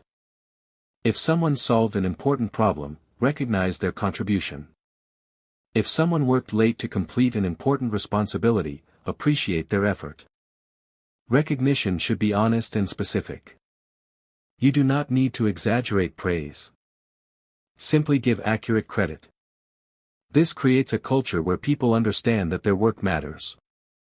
Accept responsibility when things go wrong. Leadership becomes most visible during failure.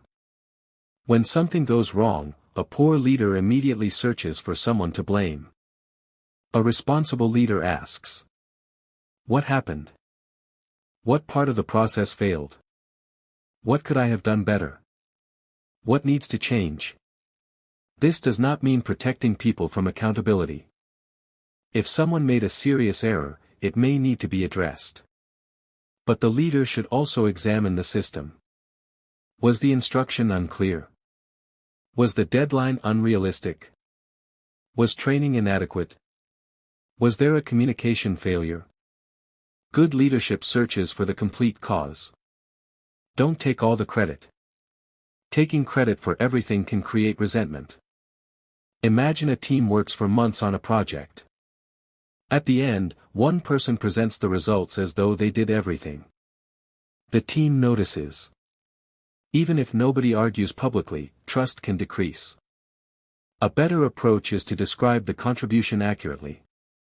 "I coordinated the project, and the team handled the research, implementation, and final review." That statement demonstrates leadership without pretending to have done everything personally. Listen before you decide. Leadership requires information. And information often comes from the people doing the work. If you never listen to them, you may make decisions based on incomplete understanding. Ask, "What is causing the difficulty?" What have you noticed? What would make this process better? What risks do you see? What am I missing? Listening does not mean accepting every suggestion. It means collecting information before deciding. Don't create a culture of fear. Fear can produce silence. People may stop reporting problems because they are afraid of the leader's reaction. They may hide mistakes. They may avoid asking questions. They may tell the leader what they think the leader wants to hear. This creates a dangerous situation. A leader needs accurate information. If people are afraid to communicate honestly, the leader may discover problems only after they become serious. Firmness and fear are not the same thing. You can have high standards without creating an environment where people are terrified of making reasonable mistakes. Encourage responsible disagreement. A healthy team should allow respectful disagreement. If everyone automatically agrees with the leader may receive less useful information. Someone may notice a risk. Another person may have a better method. Someone else may understand a problem that leadership has overlooked. The goal is not to create arguments. The goal is to create a space where important concerns can be raised respectfully. A leader can say, "Explain your reasoning." That sentence encourages thoughtful discussion without requiring agreement. Make decisions when necessary. Listening is important. But endless discussion can also become a problem. Eventually, someone must decide. A responsible decision-maker gathers relevant information, considers the consequences, and chooses a direction. After that, communicate the decision clearly. Explain what happens next. If new evidence appears later, be willing to reconsider. Changing a decision because circumstances changed is not automatically inconsistency. It can be good judgment. Be consistent. People need to know what standards mean. If one person is punished for an action while another person is excused for the same behavior without a legitimate reason, trust can suffer. Consistency does not mean treating every situation identically. Different circumstances may require different responses. But the principles should be understandable. If standards change according to favoritism, people may stop believing that fairness matters. Avoid favoritism. Leaders naturally develop different relationships with different people. That is normal. But personal preference should not automatically determine professional or group decisions. Opportunities, responsibilities, recognition, and consequences should be based on relevant factors. If someone is chosen because they are qualified, explain the criteria when appropriate. Fair processes reduce unnecessary suspicion. Correct privately when possible. Public criticism can create embarrassment. If the issue is personal or performance-related and does not require public discussion, private correction may be more constructive. Say, "I want to discuss something about the project." Then explain the problem. Give the person an opportunity to respond. Agree on what should change. Public recognition can often encourage people. Private correction can often protect dignity. There are exceptions, especially when safety or immediate responsibility requires public clarification. Use judgment. Don't make promises you cannot keep. Leaders often create expectations through promises. "I'll take care of it." "You'll definitely get this opportunity." "This will be finished tomorrow." If you make promises casually and fail to keep them repeatedly, your words lose value. It is better to say, "I will try to complete this by tomorrow, but I need to confirm the timeline." Honest uncertainty is better than false certainty. People can plan around reality. They cannot plan around promises that repeatedly change. Communicate bad news clearly. Leadership is not only about delivering good news. Sometimes the answer is no. A deadline may need to change. A project may need to stop. A mistake may require correction. A plan may not be working. Do not hide important information simply because it is uncomfortable. Explain the situation directly. Provide the relevant facts. Explain the next step. If possible, offer a solution or alternative. People may dislike bad news, but they generally benefit from receiving accurate information early enough to respond. Develop people instead of keeping them dependent. A strong leader does not need everyone to depend on them for every small decision. The goal should be to help people become more capable. Teach. Explain. Give responsibility. Allow reasonable mistakes. Provide feedback. Increase responsibility as competence grows. If everyone must ask the leader about everything, the organization becomes fragile. If people can solve appropriate problems independently, the whole group becomes stronger. Don't compete with your own team. A leader's success should not require the team to remain weak. If someone becomes highly capable, do not automatically see them as a threat. Their growth can strengthen the entire group. Give capable people meaningful responsibilities. Allow them to develop. Recognize their achievements. A secure leader does not need to be the only impressive person in the room. Handle conflict with structure. When conflict appears, avoid immediately choosing sides. First, understand the issue. Ask each person to explain what happened. Separate facts from interpretations. Identify the actual disagreement. Determine what outcome is needed. Then establish the next step. Not every conflict requires a perfect agreement. Sometimes the goal is simply to establish a workable solution. Keep principles above personal emotion. A leader may naturally like some people more than others. But decisions should not be based entirely on personal feelings. Someone you like may make a serious mistake. Someone you find difficult may still perform excellent work. Leadership requires enough discipline to separate personal preference from relevant judgment. This protects fairness. Led during difficult times. People look toward leadership when uncertainty increases. During difficult periods, do not create unnecessary panic. Communicate what is known. Explain what is uncertain. Describe what is being done. Give people clear responsibilities. Remain honest about limitations. False confidence can damage trust when reality eventually becomes obvious. Calm honesty is usually more sustainable. The example you set becomes part of the culture. If you want people to be punctual, be punctual. If you want honesty, be honest. If you want responsibility, accept responsibility. If you want respectful communication, communicate respectfully.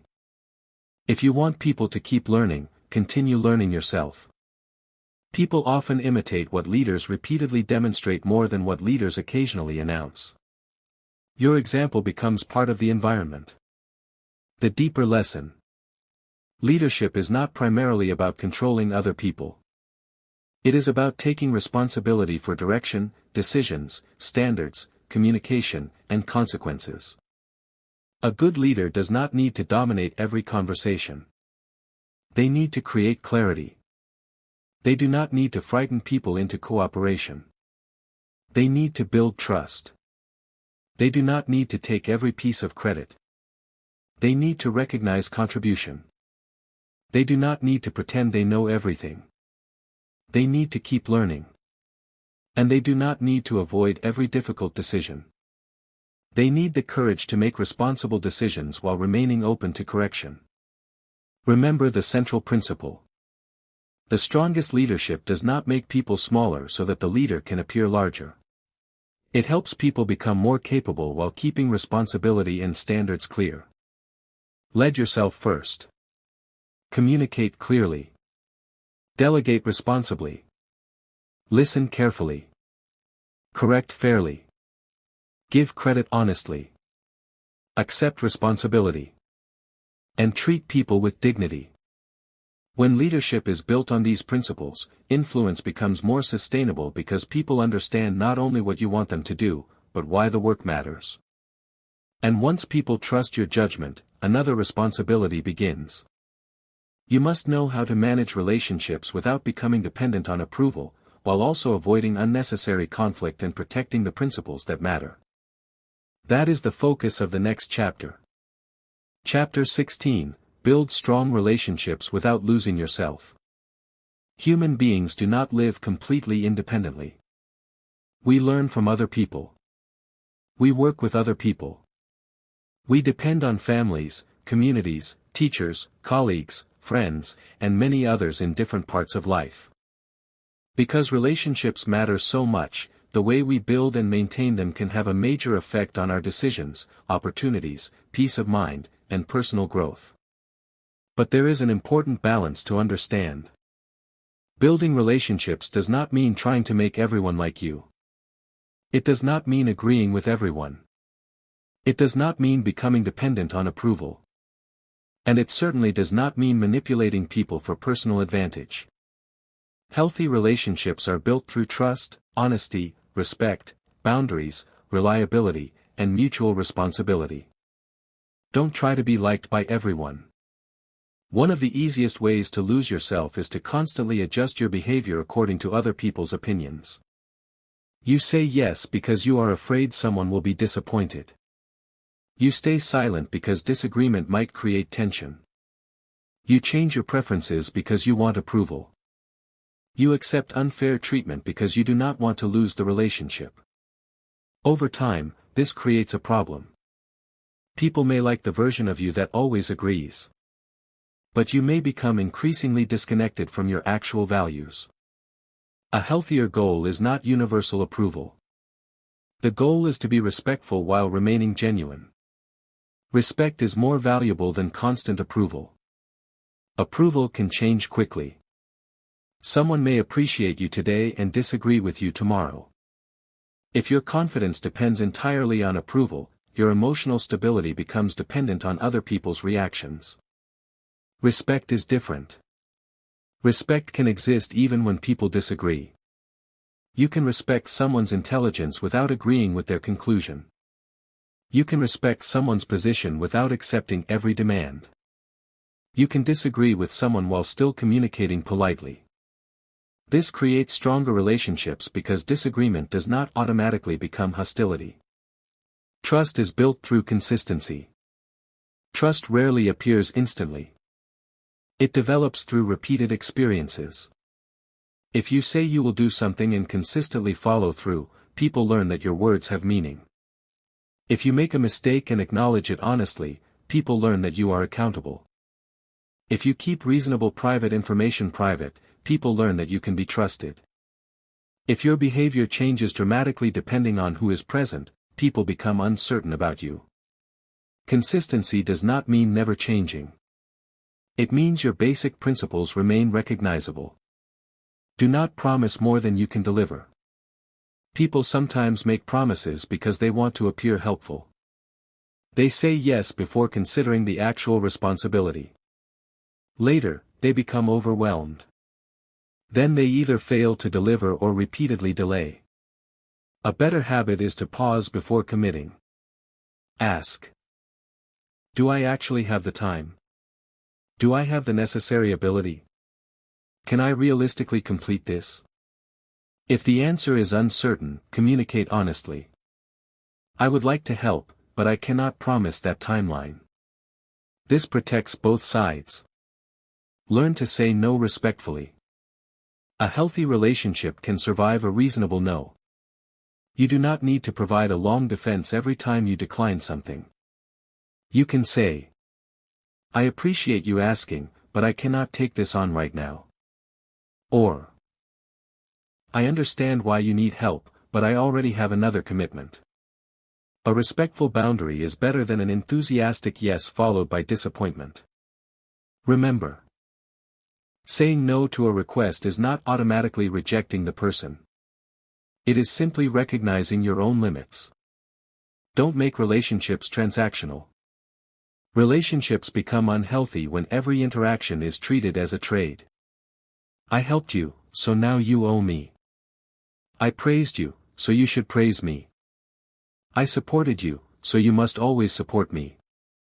Mutual support is valuable. But genuine relationships cannot be reduced entirely to transactions. People sometimes help each other because they care.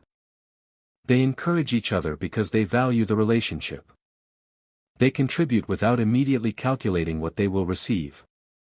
This does not mean ignoring boundaries.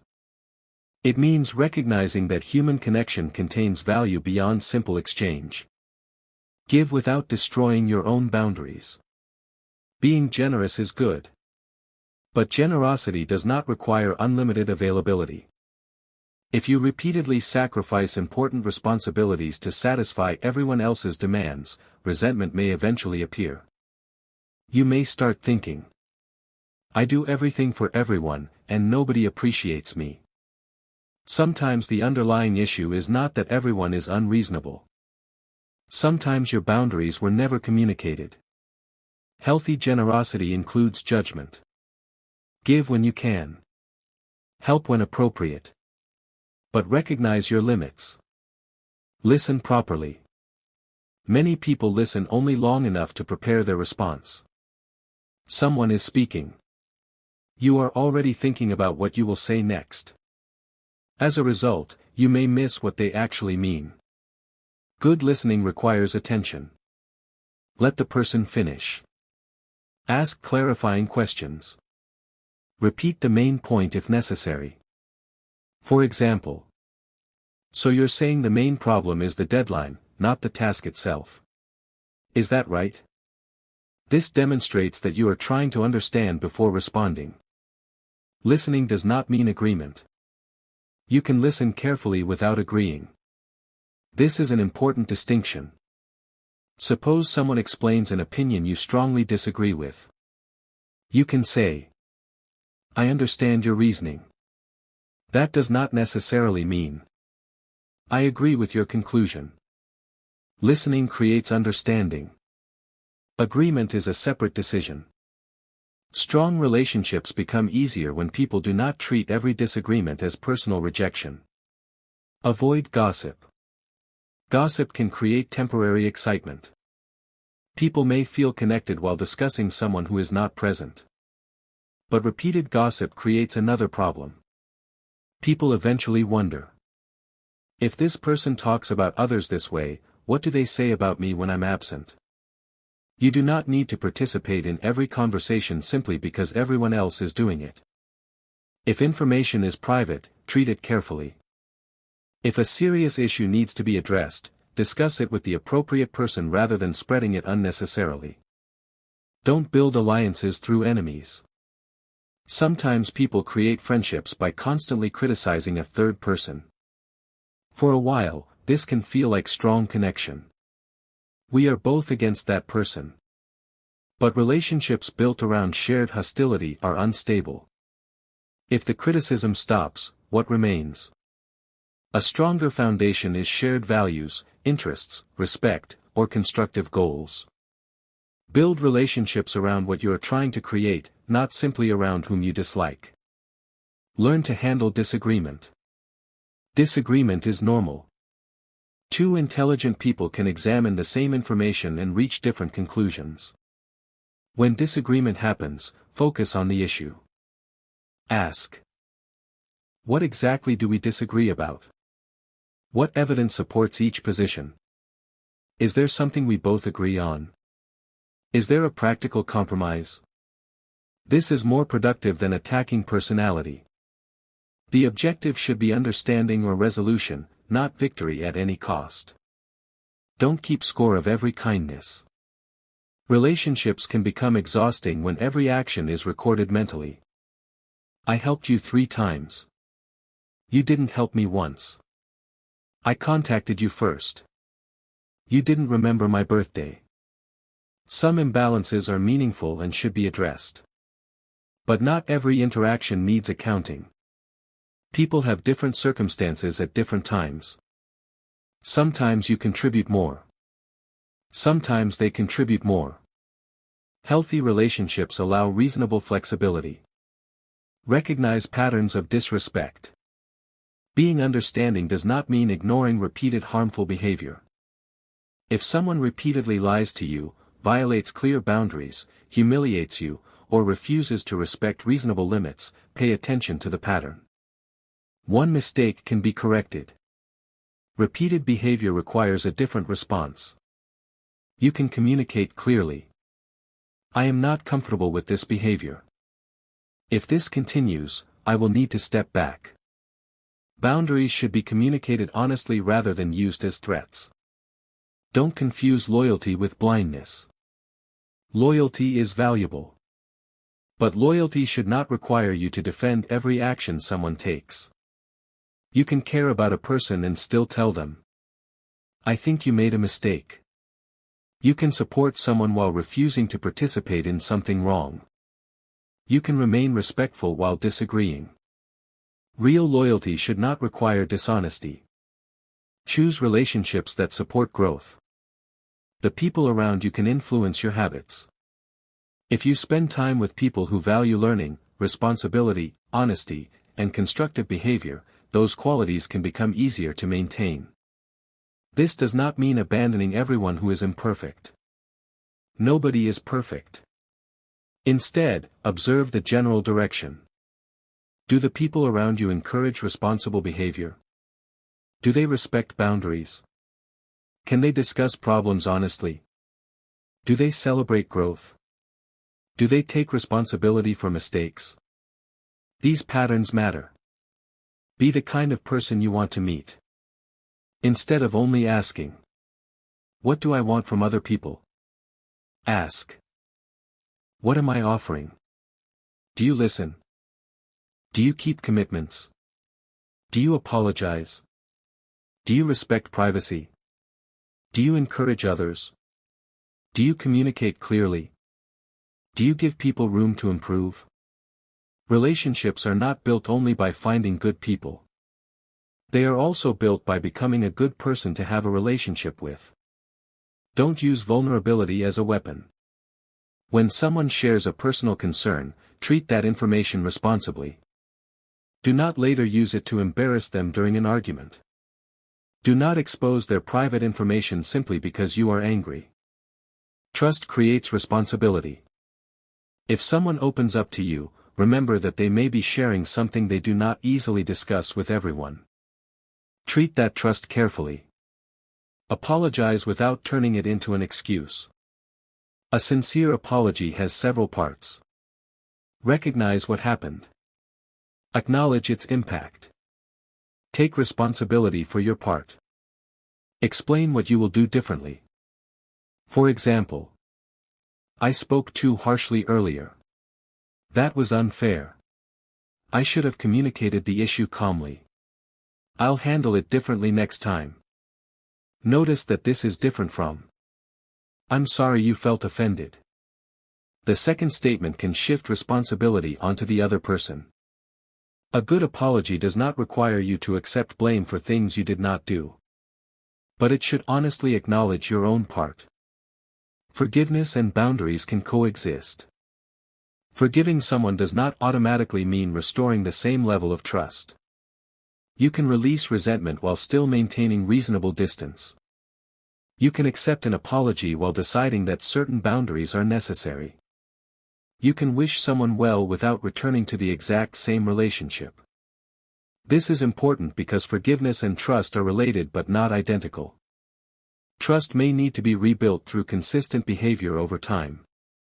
Don't let one person define your view of everyone. A bad experience can influence future relationships. Someone may betray your trust. You may then begin believing, "Nobody can be trusted." That conclusion may protect you emotionally for a while, but it can also prevent healthy relationships. Evaluate people individually. Learn from experience. Set better boundaries. But do not allow one person's behavior to become a permanent judgment about everyone else. Maintain your own identity. Relationships should add to your life, not completely replace your individuality. Continue learning. Maintain personal goals. Develop your own interests. Think independently. Spend appropriate time alone. A healthy relationship allows two people to remain individuals while sharing meaningful parts of life. If your entire identity depends on another person's approval, disagreement becomes much more frightening. A stronger sense of self makes relationships healthier. Don't chase people who repeatedly reject you.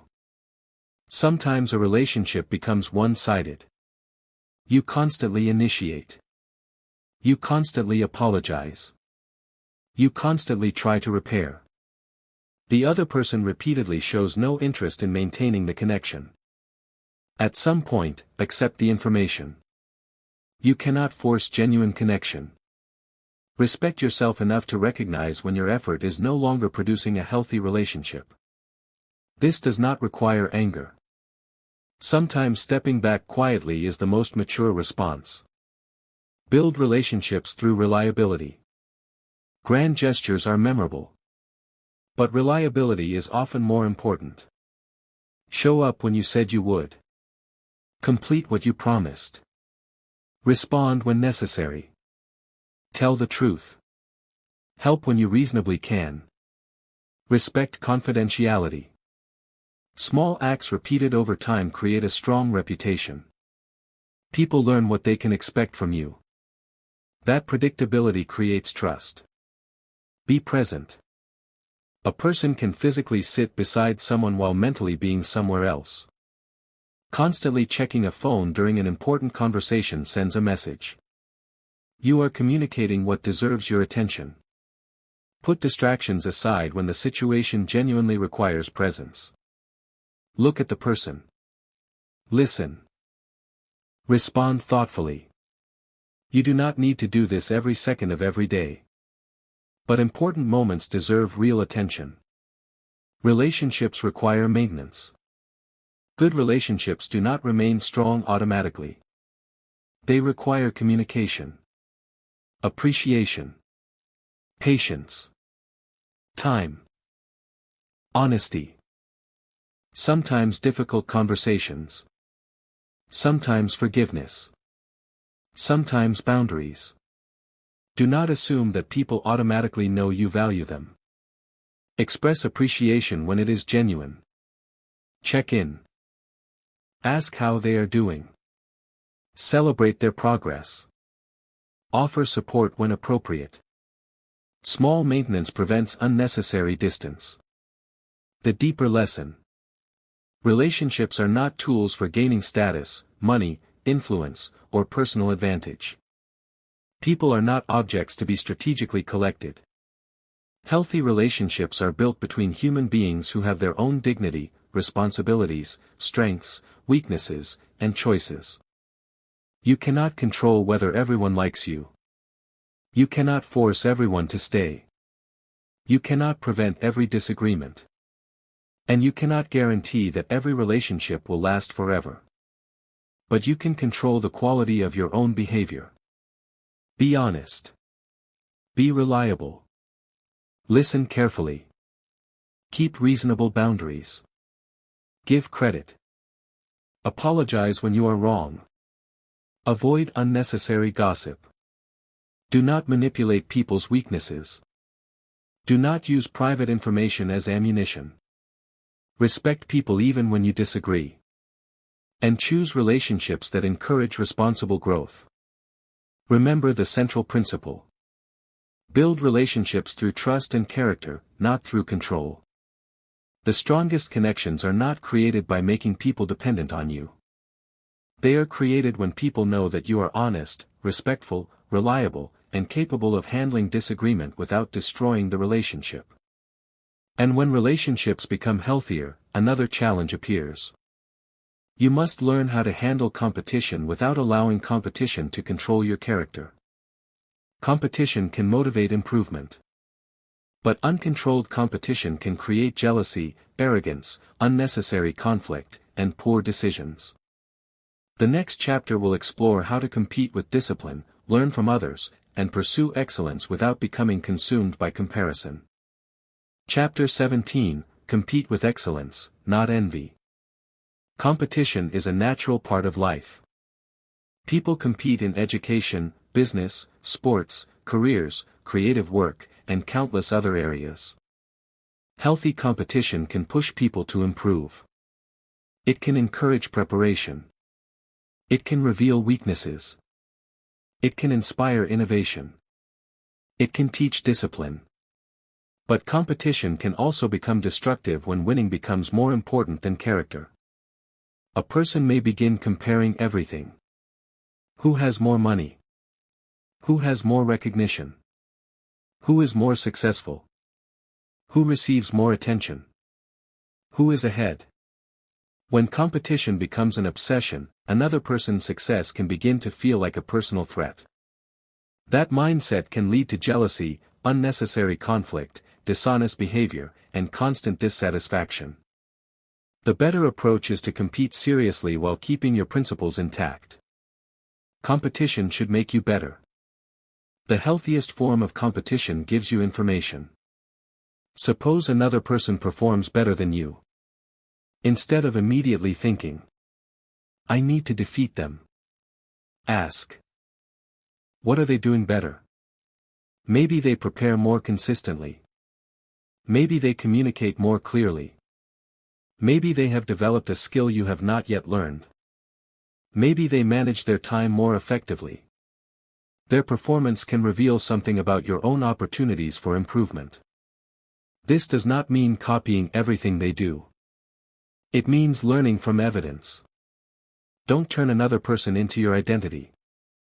When competition becomes too personal, your attention shifts away from your own development. You stop asking, "How can I improve?" and start asking, "How can I become better than that person?" Those questions may look similar. They are not. The first is internally focused. The second depends on another person's performance. If they improve, you feel behind. If they fail, you feel successful. That creates emotional dependence on someone else's life. A stronger standard is your own progress. Use comparison carefully. Comparison can be useful when it provides information. If another person is achieving better results, studying their methods can reveal possibilities. But comparison becomes harmful when it becomes a judgment of personal worth. Someone else's achievement does not prove that you are a failure. You may have different circumstances, different resources, different experience, different responsibilities, different goals. Compare specific skills and results when useful. Avoid turning those comparisons into conclusions about human worth. Learn from people ahead of you.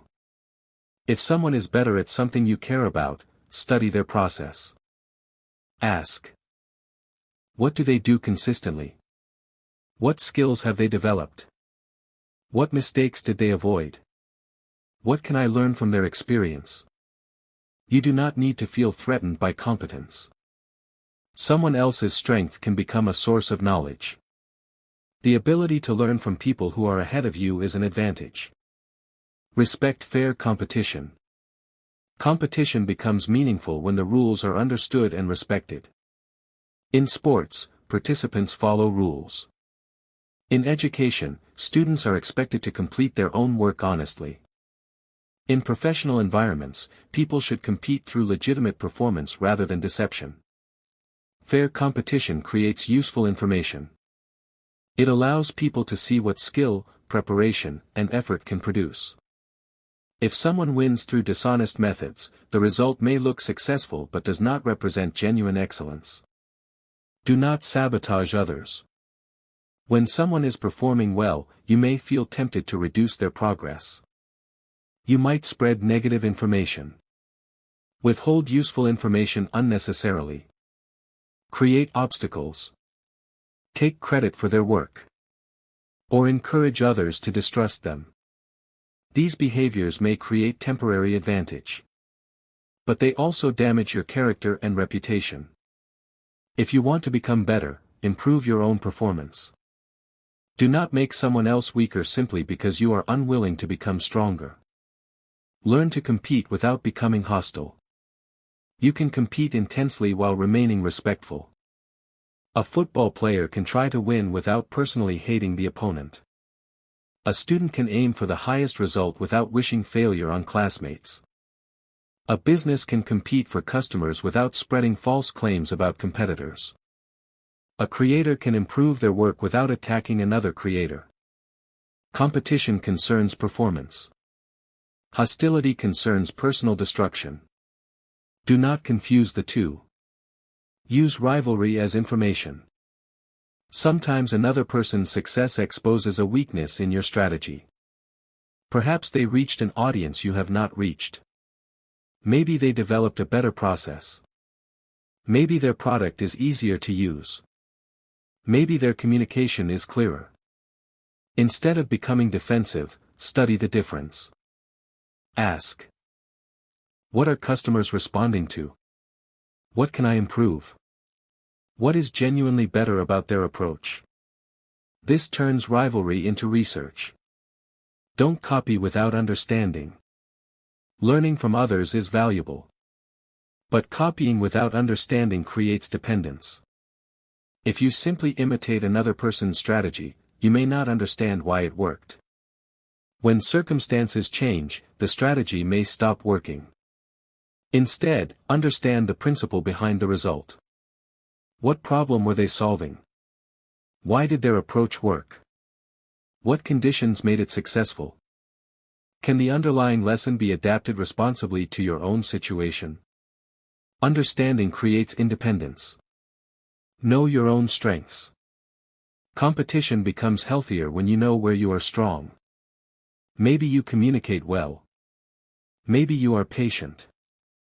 Maybe you learn quickly. Maybe you are organized. Maybe you are creative. Maybe you are reliable. Maybe you have strong technical knowledge. Knowing your strengths does not require arrogance. It simply helps you allocate effort intelligently. At the same time, recognize where you need improvement. Self-awareness allows you to compete realistically. Don't pretend weakness is strength. Sometimes people hide weaknesses because they fear judgment. But pretending a weakness does not exist prevents improvement. If you struggle with public speaking, practice it. If you have difficulty organizing work, create a system. If your technical knowledge is limited, study. If you react emotionally to criticism, develop better emotional discipline. The goal is not to appear perfect. The goal is to become more capable. Turn defeat into data. Losing can hurt. Failure can be disappointing. But after the emotion settles, examine what happened. Ask. What caused the result? What part was under my control? What did I underestimate? What should I change? What should I continue? A loss becomes more valuable when it produces useful information. Do not automatically interpret failure as proof that you cannot succeed. Interpret it as evidence about the current approach. Then decide what to change. Avoid excuses. When people lose, they sometimes immediately explain why the result does not count. Maybe the judge was unfair. Maybe the timing was wrong. Maybe other people had advantages. Sometimes these factors genuinely matter. But even when external factors contributed, ask. What can I control next time? This question prevents excuses from becoming a permanent habit. You may not control the entire environment. But you can usually identify something that can improve. Don't become obsessed with winning. Winning feels good. There is nothing wrong with wanting to succeed. But if winning becomes the only acceptable outcome, you may begin making poor decisions. You may take unnecessary risks. You may become dishonest. You may disrespect people. You may sacrifice long-term goals for short-term victory. A better definition of success includes the process. Did you prepare well? Did you compete fairly? Did you improve? Did you maintain your principles? Did you learn something? Did you treat people appropriately? A result matters. But how you achieved it also matters. Build internal standards. External rankings can be useful. But they should not become your only measurement. Create standards you can control. For example, I will prepare thoroughly. I will practice consistently. I will communicate honestly. I will review my mistakes. I will improve one important skill each month. These standards allow you to measure progress even when external results are uncertain. Don't let praise make you careless. After success, people may praise you. That feels good. But success can create a new danger, complacency. You may begin believing that previous performance guarantees future performance. It does not. Skills need maintenance. Markets change. Competitors improve. Circumstances change. Therefore, after success, ask: what should I continue doing? What should I improve? What new weakness is appearing? Success should create confidence without ending curiosity. Don't let failure make you desperate. The opposite danger occurs after repeated failure. A person may become desperate to prove themselves. They take larger risks. Make rushed decisions. Accept poor opportunities. Ignore warning signs. The desire to recover quickly can make the situation worse. When results are disappointing, return to fundamentals. Review. Learn. Adjust. Continue. Do not allow desperation to become your strategy. Choose the right competition. Not every competition deserves your participation. Sometimes the smartest move is to walk away. If the environment rewards dishonesty, constant conflict, or behavior that violates your principles, winning may not be worth the cost. Ask: is this competition worth entering? Does winning require me to compromise something important? Will this move me toward a meaningful goal? Would I respect myself afterward? These questions protect you from pursuing victories that create larger losses. Compete against problems, not people. One of the healthiest changes in mindset is to define the real opponent correctly. Instead of, I need to defeat that person. Think, I need to solve this problem better. Instead of, I need to destroy their advantage. Think, I need to improve my own capability. This shifts attention from personal conflict toward constructive performance. You can compete strongly without turning another human being into an enemy. Celebrate others without abandoning your ambition. Someone else's success can be acknowledged without giving up your own goals. You can say, they did excellent work. And still think, I want to improve my own work. These ideas are not contradictory. Recognition of another person's achievement does not require surrendering your ambition. In fact, appreciating excellence can help you understand what high-quality performance looks like. Don't let envy choose your goals. Sometimes people pursue goals simply because someone else has them. A friend starts a business. You want a business. Someone buys an expensive car. You want the same car. Someone becomes popular online. You want their audience.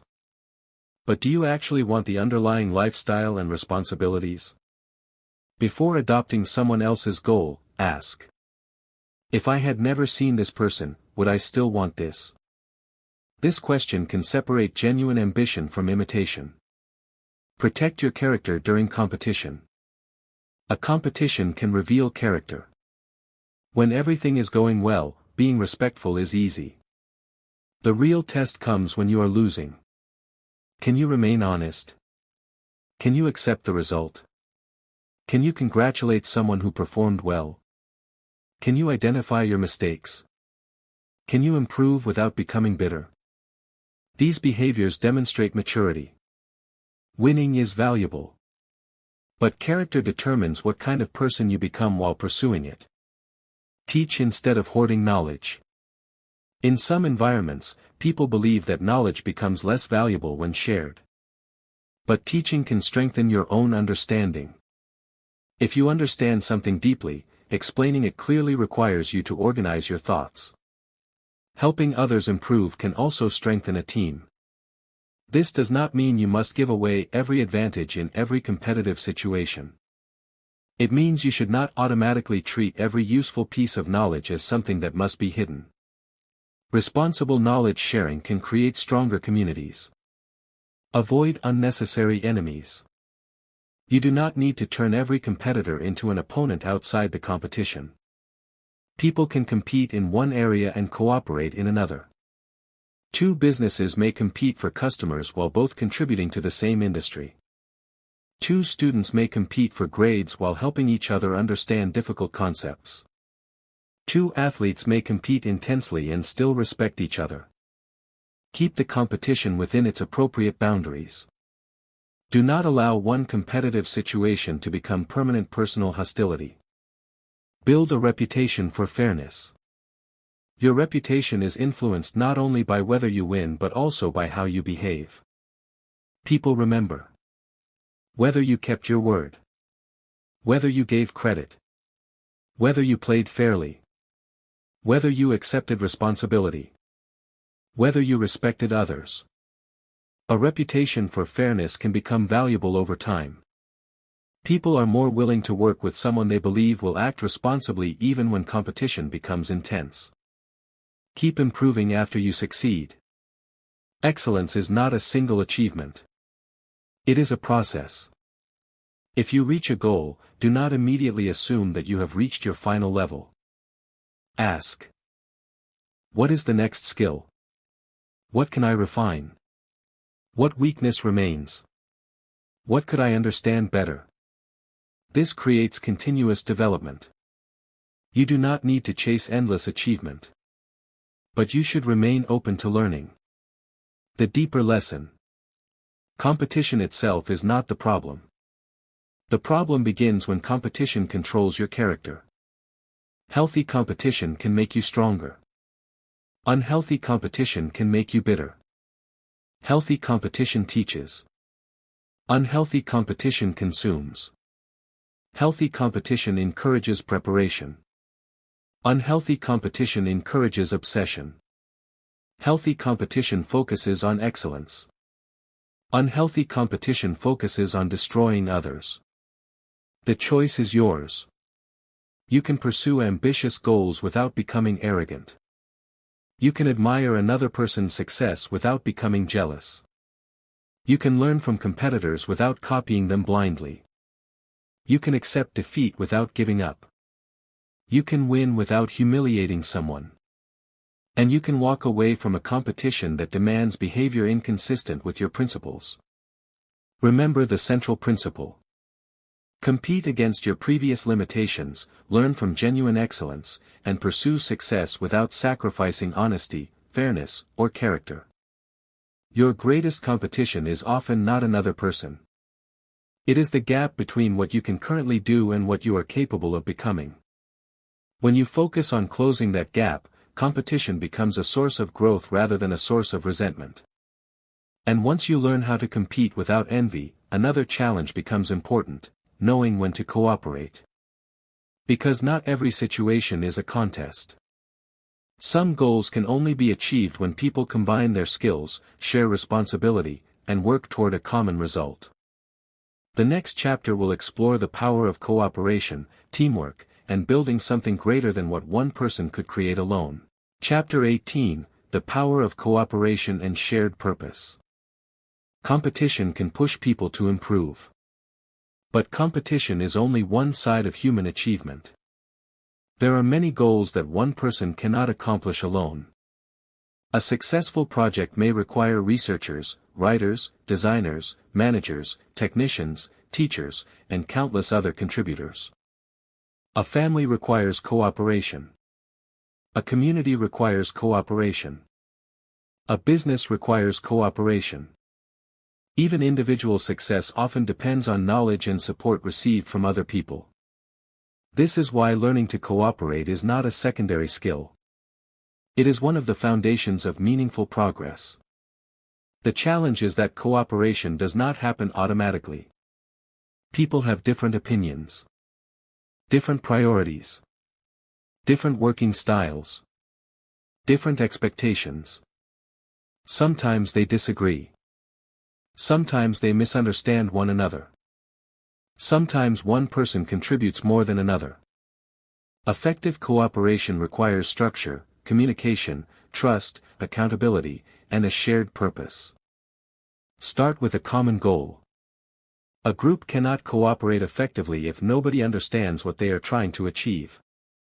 Before beginning a project, define the objective. What are we trying to accomplish? Why does it matter? What does success look like? What is the deadline? Who is responsible for what? These questions may appear simple, but unclear objectives create confusion. One person may think the goal is speed. Another may prioritize quality. Someone else may focus on reducing cost. If the group does not establish priorities, people can work hard while moving in different directions. Shared purpose creates direction. A shared purpose gives people a reason to coordinate their efforts. Imagine a team building something important. If everyone understands the final objective, individual tasks become easier to connect. The researcher understands why accurate information matters. The designer understands why clarity matters. The manager understands why deadlines matter. The reviewer understands why quality control matters. Each person sees how their contribution fits into the larger result. That understanding can improve cooperation. Define responsibilities clearly. Teamwork does not mean everyone does everything. When responsibilities are unclear, important tasks may be neglected because each person assumes someone else will handle them. Define ownership. Who is responsible for research? Who makes the final decision? Who checks quality? Who communicates updates? Who handles problems? Clear responsibility reduces confusion. It also makes accountability fairer. Cooperation requires trust. Trust does not mean assuming everyone will always perform perfectly. It means having reasonable confidence that people will communicate honestly and take responsibility for their commitments. If someone cannot meet a deadline, they should communicate early. If they make a mistake, they should report it. If they need help, they should ask. If a plan changes, the relevant people should know. This type of communication allows teams to respond before small problems become large ones. Trust is built through reliability. Promises alone do not create trust. Repeated behavior does. If someone consistently delivers what they promised, communicates clearly, and takes responsibility, trust increases. If someone repeatedly disappears, hides problems, or shifts blame, trust decreases. This does not mean permanently judging someone after one mistake. Everyone makes mistakes. The important question is whether the person learns and improves. Don't hide problems from the team. People sometimes hide problems because they fear criticism. But hiding a small problem can allow it to become a large one. Suppose a team member discovers an error early. If they report it, the group may be able to fix it quickly. If they hide it for several weeks, correcting it may become much harder. A healthy team should encourage early communication. The goal is not to punish every mistake. The goal is to identify problems while they are still manageable. Communicate before assumptions grow. Many conflicts begin with assumptions. Someone does not respond to a message. You assume they are ignoring you. Someone changes a plan. You assume they do not respect your opinion. Someone makes a mistake. You assume they are careless. But you may not know the full situation. Before forming a strong conclusion, ask. What happened? Did I understand this correctly? Is there something I am missing? A simple question can prevent a large misunderstanding. Listen to different perspectives. A team becomes stronger when people can contribute different perspectives. One person may see an opportunity. Another may notice a risk. Another may identify a practical problem. Another may suggest a more efficient approach. If the leader always assumes they have the best answer, useful information may be ignored. Listening does not mean every idea must be accepted. It means relevant ideas should be considered. Disagreement can improve decisions. Disagreement is not necessarily a sign that teamwork has failed. Respectful disagreement can reveal weaknesses in a plan.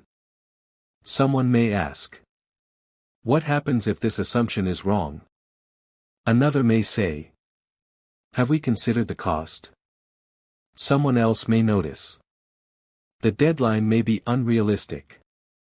These questions can improve the final decision. The goal is not to eliminate disagreement. The goal is to handle disagreement productively. Attack problems, not people. When a disagreement becomes personal, cooperation becomes difficult. Instead of, "You always make bad decisions," say, "I think this decision creates a problem because of these specific factors."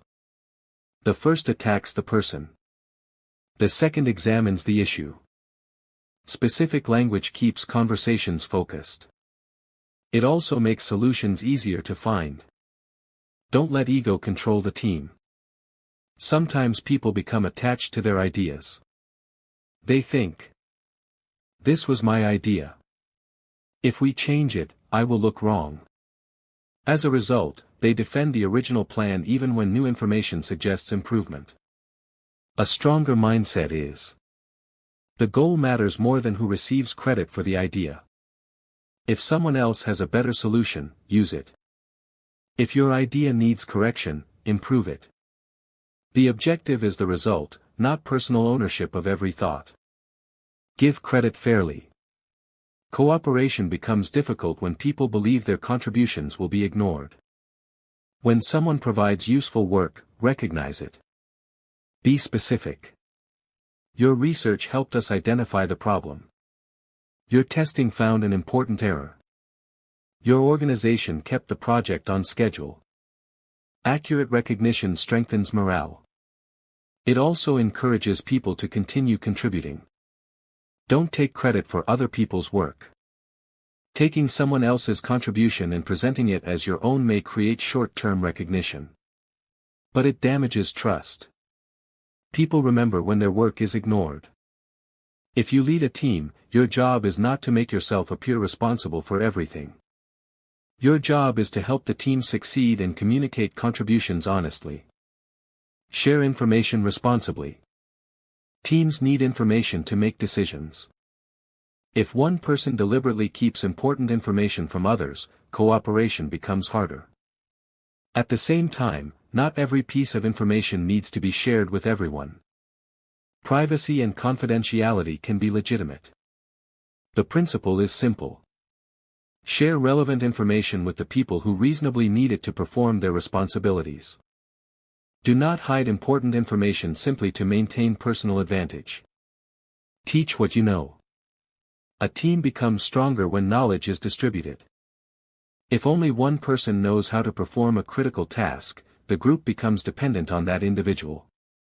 Teaching others creates resilience. Explain processes. Document important steps. Answer questions. Allow others to practice. This may initially take more time. But over the long term, it can make the entire group more capable. Ask for help when necessary. Some people believe asking for help makes them look weak. In reality, refusing necessary help can create greater problems. If you do not understand something, ask. If the workload is too large, communicate it. If you lack a skill, seek guidance. A team exists partly because different people have different strengths. Use those strengths wisely. Don't exploit generous people. In every group, some people naturally help more than others. That generosity should not become an excuse to give them unlimited responsibility. If the same person constantly solves every problem, the team may become dependent on them. Distribute responsibilities fairly. Appreciate contribution. Develop other people. Cooperation should not mean one person carries everyone else indefinitely. Handle unequal contribution honestly. Sometimes people genuinely contribute different amounts. This can happen because responsibilities differ. It can also happen because someone is not meeting expectations. Do not ignore the issue simply to avoid discomfort. First, determine the reason. Maybe the person lacks training. Maybe expectations were unclear. Maybe circumstances changed. Maybe the workload is uneven. Then address the actual problem. Fairness requires understanding before judgment. Build systems, not just personal dependence. A strong team should not depend entirely on one person's memory. Use shared documents. Clear procedures. Checklists. Schedules. Regular updates. Defined responsibilities. These systems reduce unnecessary confusion.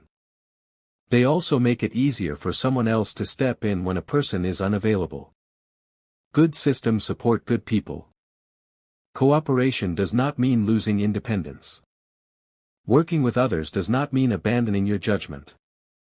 You can cooperate while maintaining your principles. You can listen while thinking independently. You can accept guidance while asking questions. You can participate in a team without becoming dependent on every opinion within that team.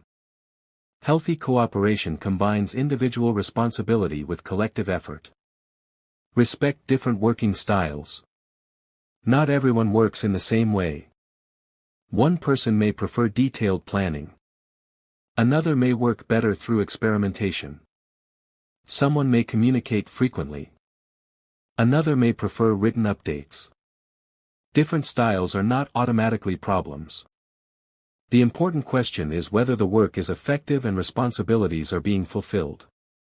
Where possible, create shared standards while allowing reasonable flexibility in how people reach them. Set clear communication rules. Teams often benefit from simple communication expectations. For example, important changes should be communicated promptly. Deadlines should be updated if they change. Questions should be raised early. Decisions should be documented when necessary. Critical information should not remain hidden in private conversations. These rules reduce confusion. They also make collaboration more predictable. Meetings should have a purpose. Not every problem requires a meeting. Meetings can consume large amounts of time. Before organizing one, ask: what needs to be accomplished? Who actually needs to participate? What decision needs to be made? What information should people review beforehand? A useful meeting ends with clarity. Who will do what? By when? What happens next? Without those answers, a meeting may simply create more discussion. Solve conflict before it becomes personal. When a problem appears, address it early. If two people disagree about responsibilities, clarify them. If communication is failing, discuss the communication process. If deadlines are unrealistic, adjust them. Ignoring a small issue because it feels uncomfortable can allow resentment to grow. Early communication is usually easier than repairing a large conflict later. Know when to compromise. Compromise can be useful when two reasonable interests conflict. But compromise does not mean abandoning every principle. If the issue is a preference, flexibility may be appropriate. If the issue concerns a core ethical boundary, compromise may not be appropriate. Ask: what is essential? What is flexible? What outcome would be fair? This distinction prevents unnecessary rigidity while protecting important principles. Don't sacrifice quality for harmony. Sometimes people avoid raising legitimate concerns because they do not want to create disagreement. But silence can create bigger problems. If you notice an important error, respectfully communicate it. If a plan has a serious weakness, explain it. If a deadline creates unacceptable quality problems, raise the concern. Real cooperation requires honesty. Agreeing with everything is not teamwork. Contributing useful information is teamwork. Celebrate shared success. When the group achieves something meaningful, recognize the collective effort. Success should not always become an opportunity for one person to receive all attention. Acknowledge the people who contributed. Celebrate responsibly. Then ask, what did we learn? How can we improve the next project? Success should strengthen the team's confidence without creating complacency. Learn from collective failure. When a team fails, avoid turning the review into a blame session. Instead, conduct an honest analysis. What happened? Which assumptions were wrong? Where did communication fail? Which process needs improvement? What should be repeated? What should be changed? The objective is learning. If every failure becomes a search for a person to blame, people may begin hiding information. If every failure becomes an opportunity to improve the system, the team becomes more resilient. Build a culture of responsibility. A strong team culture does not mean everyone is constantly motivated. People will have difficult days. Mistakes will happen. Energy will change. The goal is to create expectations that remain clear even when circumstances are difficult. People should know their work matters.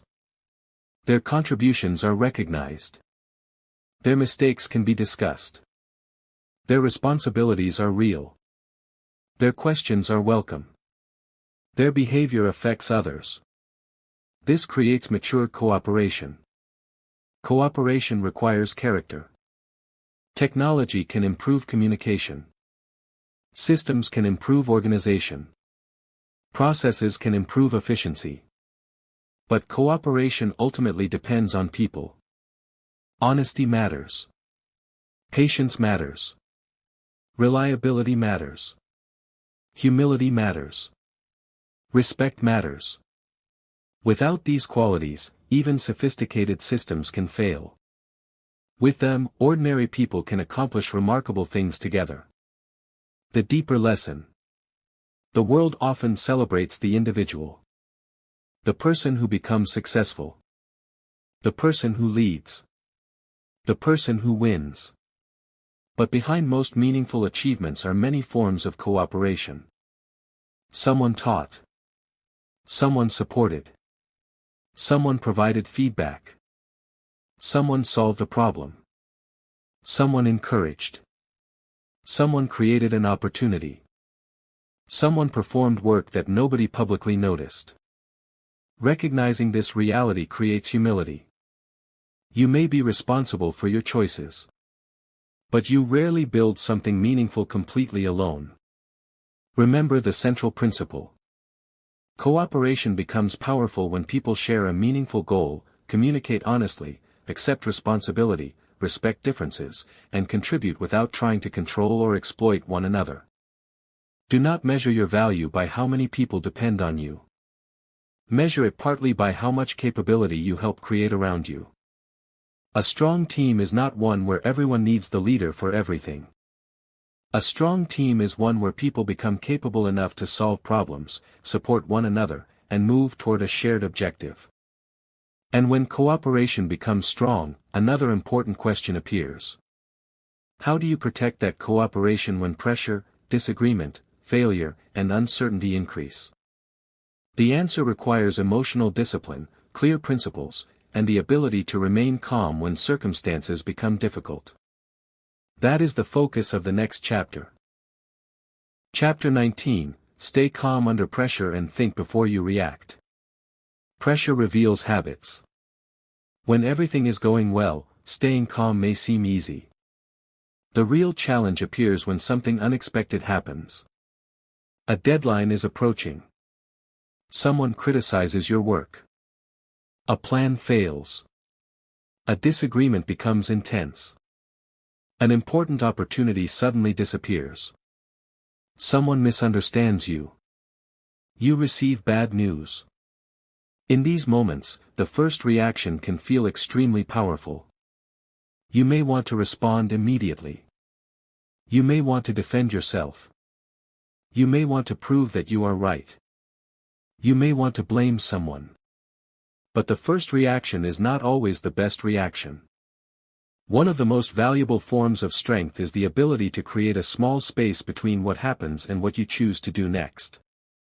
That space gives you the opportunity to think. Reaction is automatic, response is deliberate. You cannot control every event that happens around you. You can control how you respond to many of those events. Someone says something rude. The automatic reaction may be anger. But you can pause. Breathe. Understand what happened.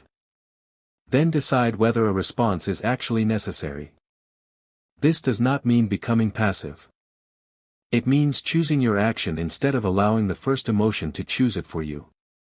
Strong emotions can distort judgment. Anger can make a small problem appear enormous. Fear can make manageable risks appear impossible.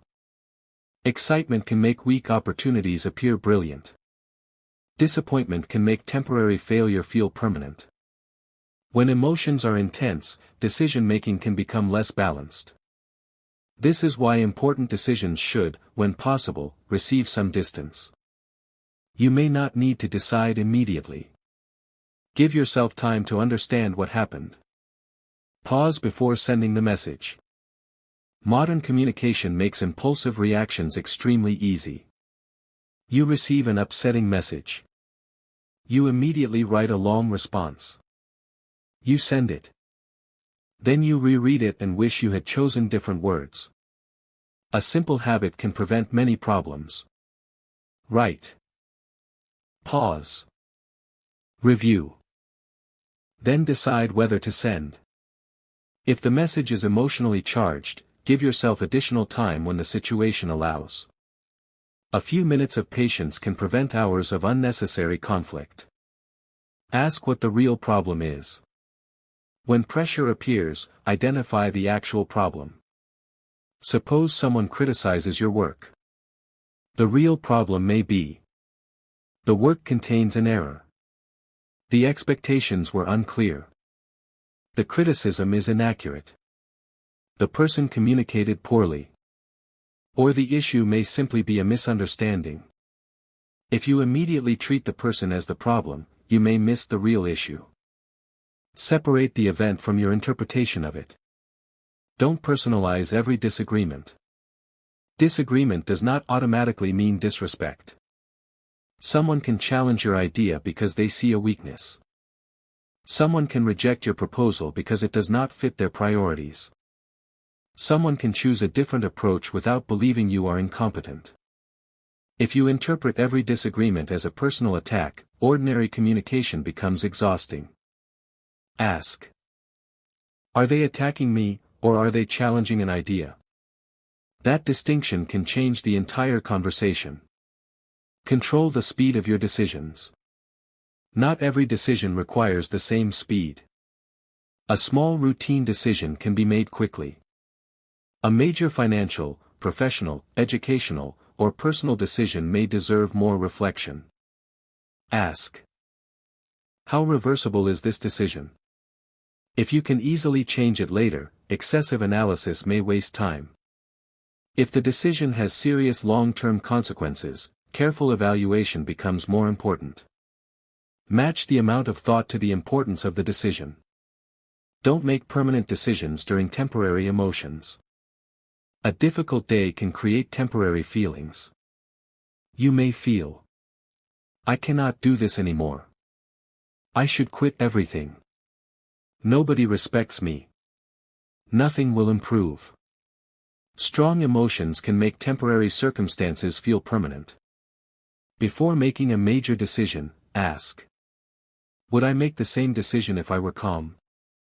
If the answer is uncertain, wait when possible. Calmness can reveal options that emotion hides. Learn your personal triggers. Everyone has situations that create stronger reactions. Maybe criticism affects you strongly. Maybe being ignored makes you angry.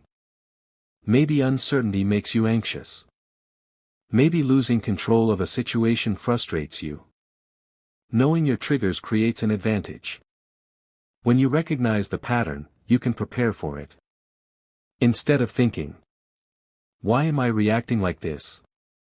you can think, "This situation usually triggers me. I need to slow down." Self-awareness creates space for better choices. Don't let pride make decisions. Pride can be useful when it motivates responsibility and excellence. But uncontrolled pride can make correction difficult.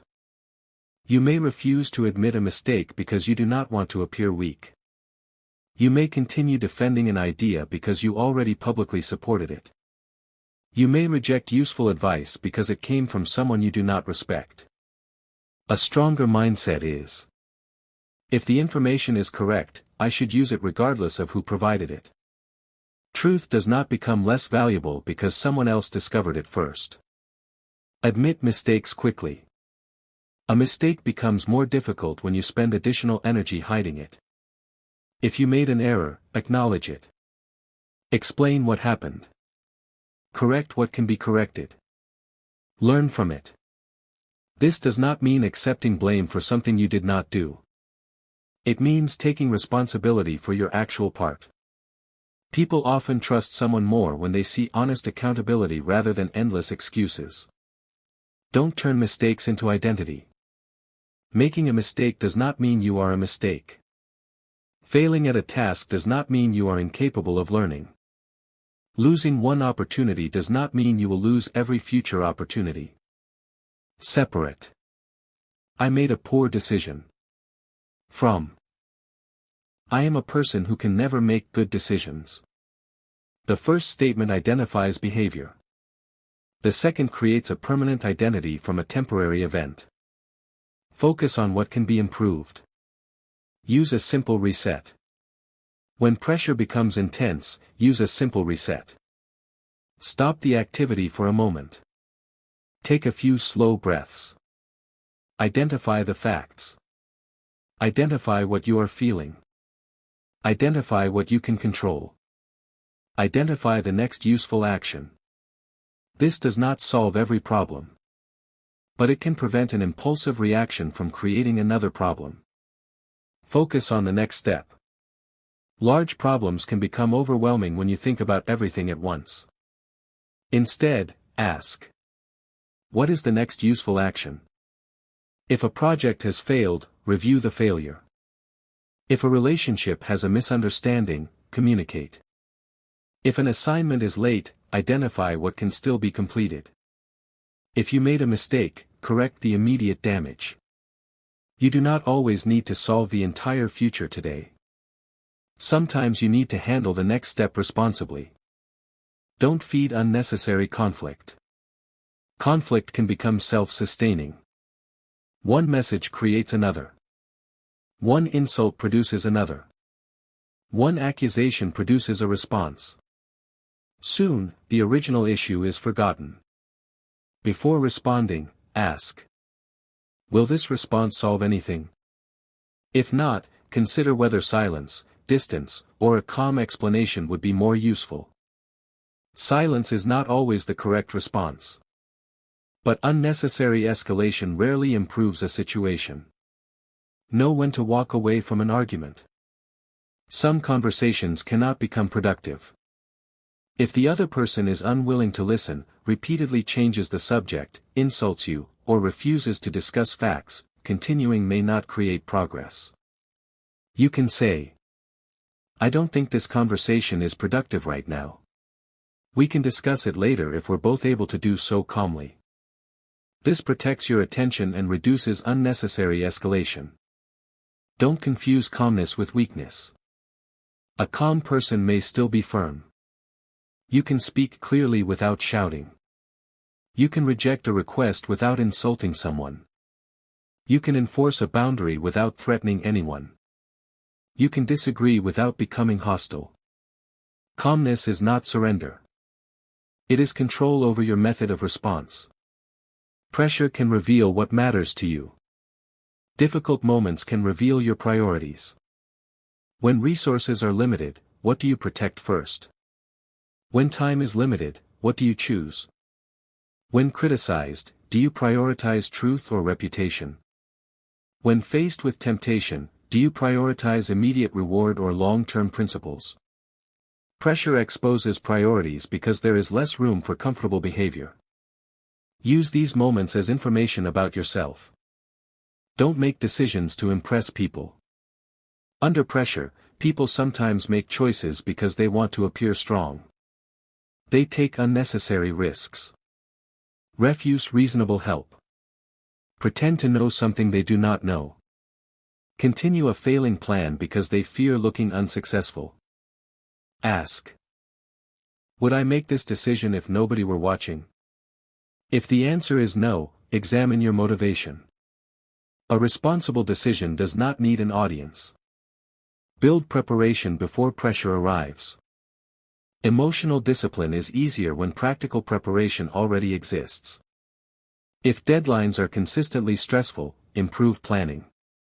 If public speaking creates pressure, practice beforehand.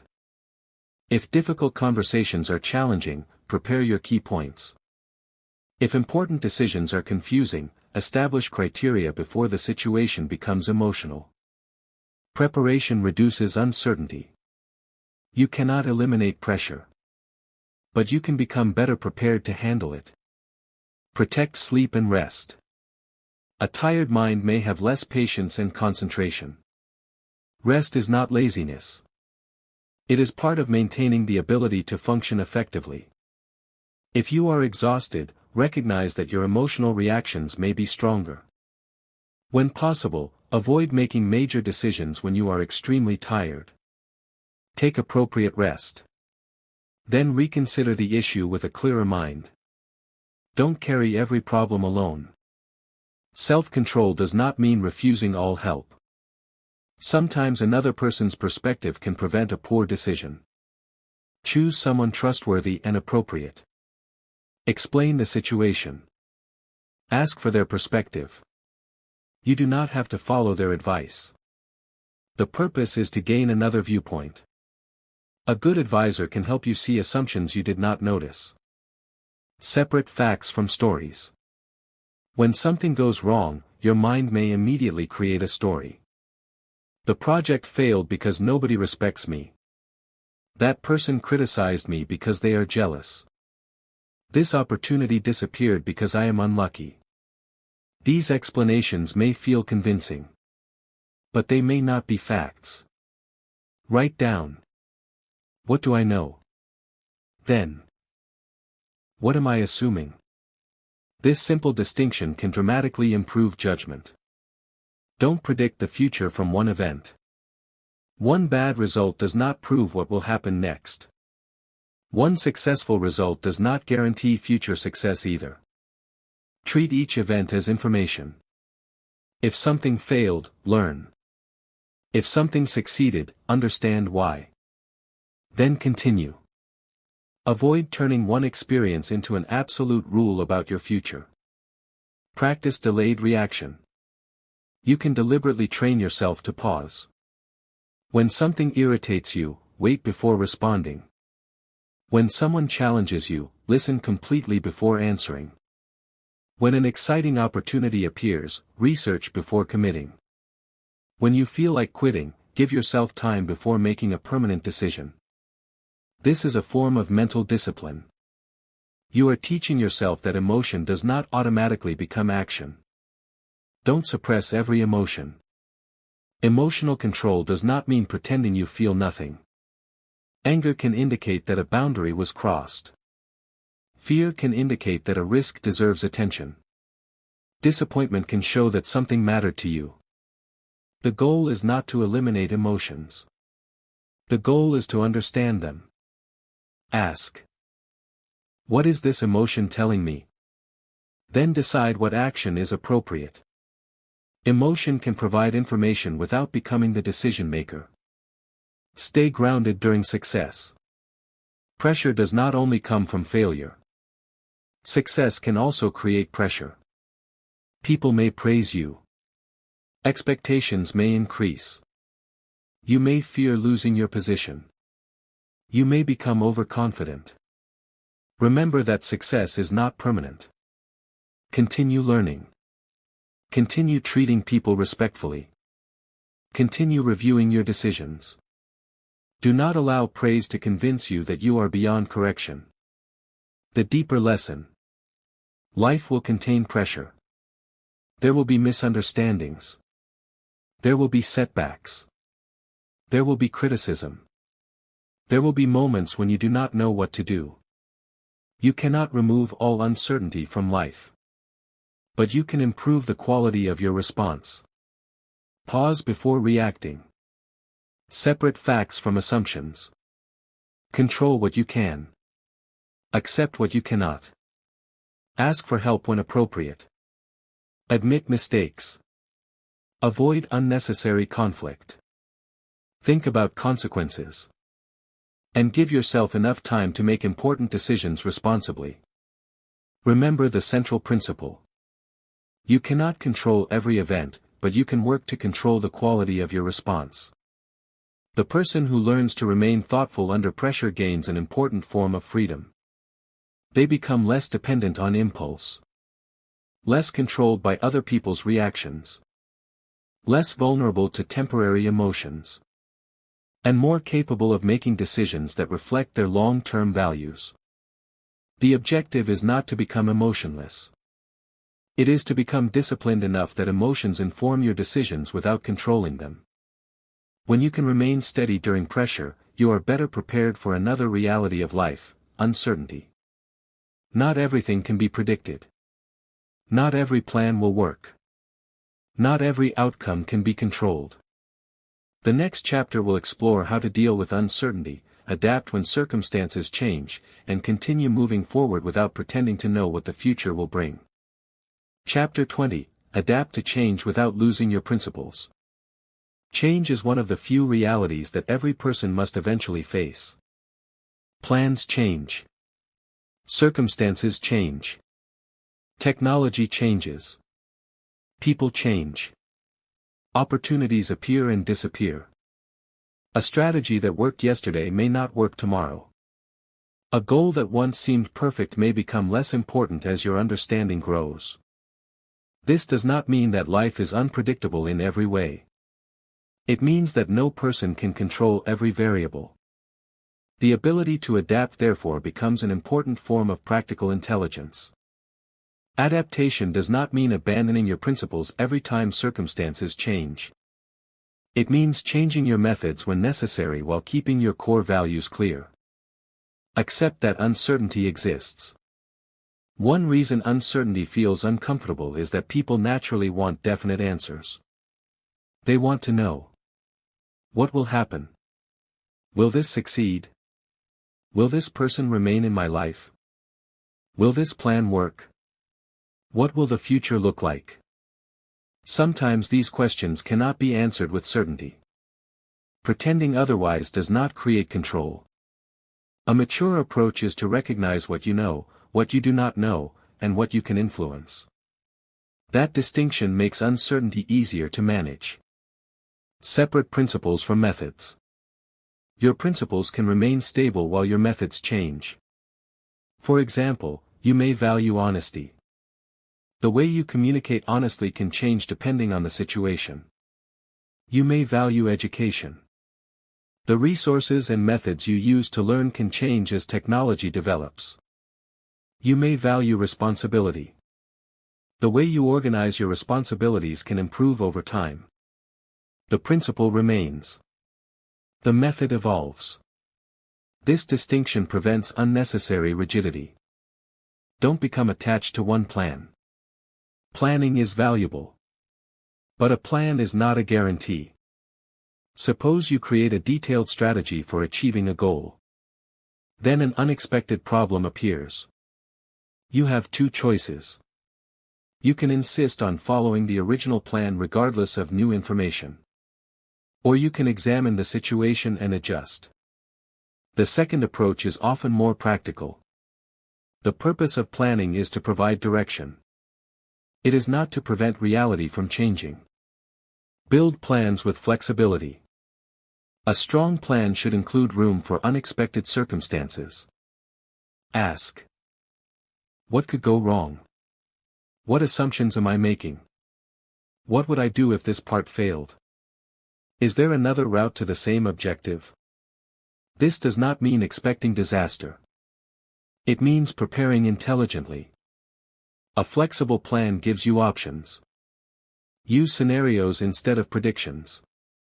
Instead of pretending to know exactly what will happen, consider several possibilities. For example, if things go better than expected, what will I do? If results are average, what will I change?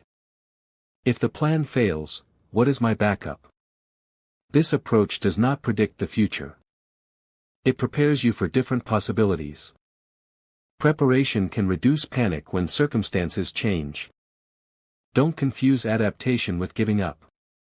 Changing direction is not automatically quitting. Suppose a strategy clearly is not working. You review the evidence and choose another method. The goal remains. The route changes. That is adaptation. Giving up would mean abandoning the goal without examining whether another reasonable approach exists. Sometimes the goal itself should change. But that decision should come from reflection, not simply temporary frustration. Learn from reality. Reality provides feedback. If a strategy repeatedly produces poor results, that information matters. If people consistently respond negatively to a particular approach, examine why.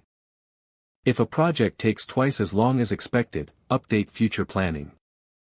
If a skill is more difficult than expected, adjust your learning schedule. Do not argue with evidence simply because it contradicts your original expectations. Use evidence to improve your understanding. Review your assumptions. Every plan contains assumptions. You may assume that people will respond positively. You may assume that a deadline is realistic. You may assume that a particular skill will be enough. You may assume that circumstances will remain stable. Some assumptions will be correct. Others will not. When a plan begins producing unexpected results, ask: which assumption might be wrong? This question can reveal the real reason a strategy needs to change. Avoid the sunk cost trap. People sometimes continue with a failing plan because they have already invested heavily in it. They think, I have already spent too much time. I have already invested too much money. I have already told everyone about this. But past investment cannot always be recovered. The relevant question is, given what I know today, is continuing still the best choice? This does not mean abandoning projects at the first difficulty. It means distinguishing between temporary difficulty and evidence that the underlying direction needs reconsideration. Patience is part of adaptation. Not every problem requires an immediate change. Some results take time. A new skill may require months of practice. A new project may need time before meaningful results appear. A relationship may need time to rebuild trust. If you change direction every time you experience temporary discomfort, you may never stay with anything long enough to see the benefits. Before changing course, ask: is this actually failing, or is it simply taking time? This distinction requires patience. Don't be stubborn for the sake of consistency. Consistency is valuable. But consistency should serve a purpose. Imagine someone follows a strategy that is clearly producing poor results simply because they announced publicly that they would never change it. That is not strength. It is unnecessary rigidity. New information should be allowed to influence decisions. Changing your mind because you learned something important can demonstrate maturity. Keep learning. Adaptability requires learning. If you stop learning, your understanding can become outdated. Read. Practice. Observe. Ask questions. Listen to people with relevant experience. Review results. You do not need to follow every new trend. But you should remain open to useful information. Learning keeps your decisions connected to reality. Don't follow every trend. Adaptation does not mean changing whenever something new becomes popular. A trend can be useful. It can also be temporary. Before changing your approach, ask: is there evidence that this matters? Does it solve a real problem? Does it fit my circumstances?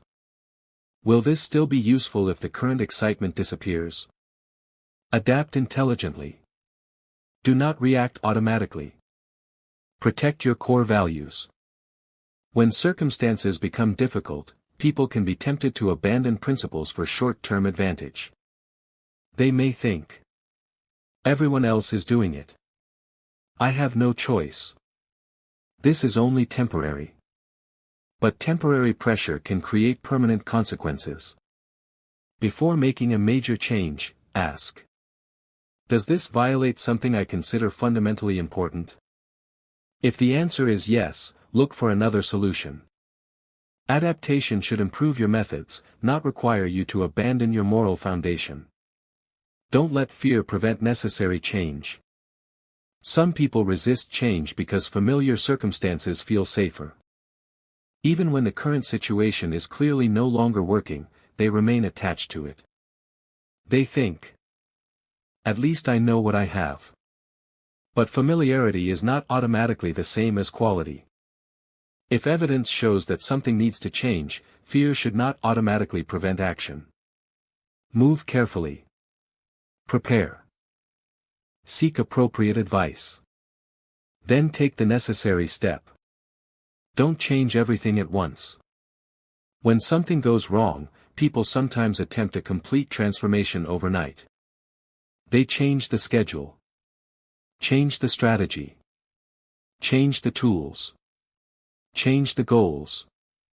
Change the environment. Then they cannot determine what actually improved the situation. A better approach can be gradual experimentation. Change one major variable. Observe the result. Learn. Then make the next adjustment. This creates clearer feedback. Use small experiments. If you are uncertain about a new approach, test it when possible. Suppose you want to change your study method. Try the new method for a reasonable period. Measure whether understanding improves. If it works, continue or expand. If it does not, identify what needs modification. This is more reliable than deciding whether something works based only on first impressions. Build multiple skills. Adaptability becomes easier when you are not dependent on one narrow ability. Develop communication. Problem solving. Learning ability. Organization. Technical competence. Critical thinking. Emotional discipline. The more transferable skills you possess, the more options you have when circumstances change. A person with multiple useful abilities may find alternative paths more easily than someone whose identity depends entirely on one skill. Don't tie your identity to one outcome. You can strongly pursue a goal without believing that the outcome defines your entire worth. If a project fails, you can learn. If an opportunity disappears, you can search for another. If a plan changes, you can adapt. Your identity is larger than one result. This mindset makes recovery easier because failure becomes information rather than a final judgment. Prepare for success too. Adaptation is not only about surviving problems.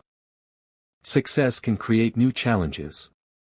If a project suddenly grows, responsibilities increase. If your audience expands, communication becomes more demanding.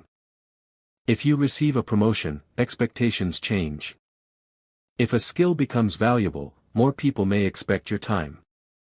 Success requires adaptation too. Ask. What new responsibilities come with this result? Preparation should continue after success. Use feedback without becoming dependent on it. Feedback can be extremely useful.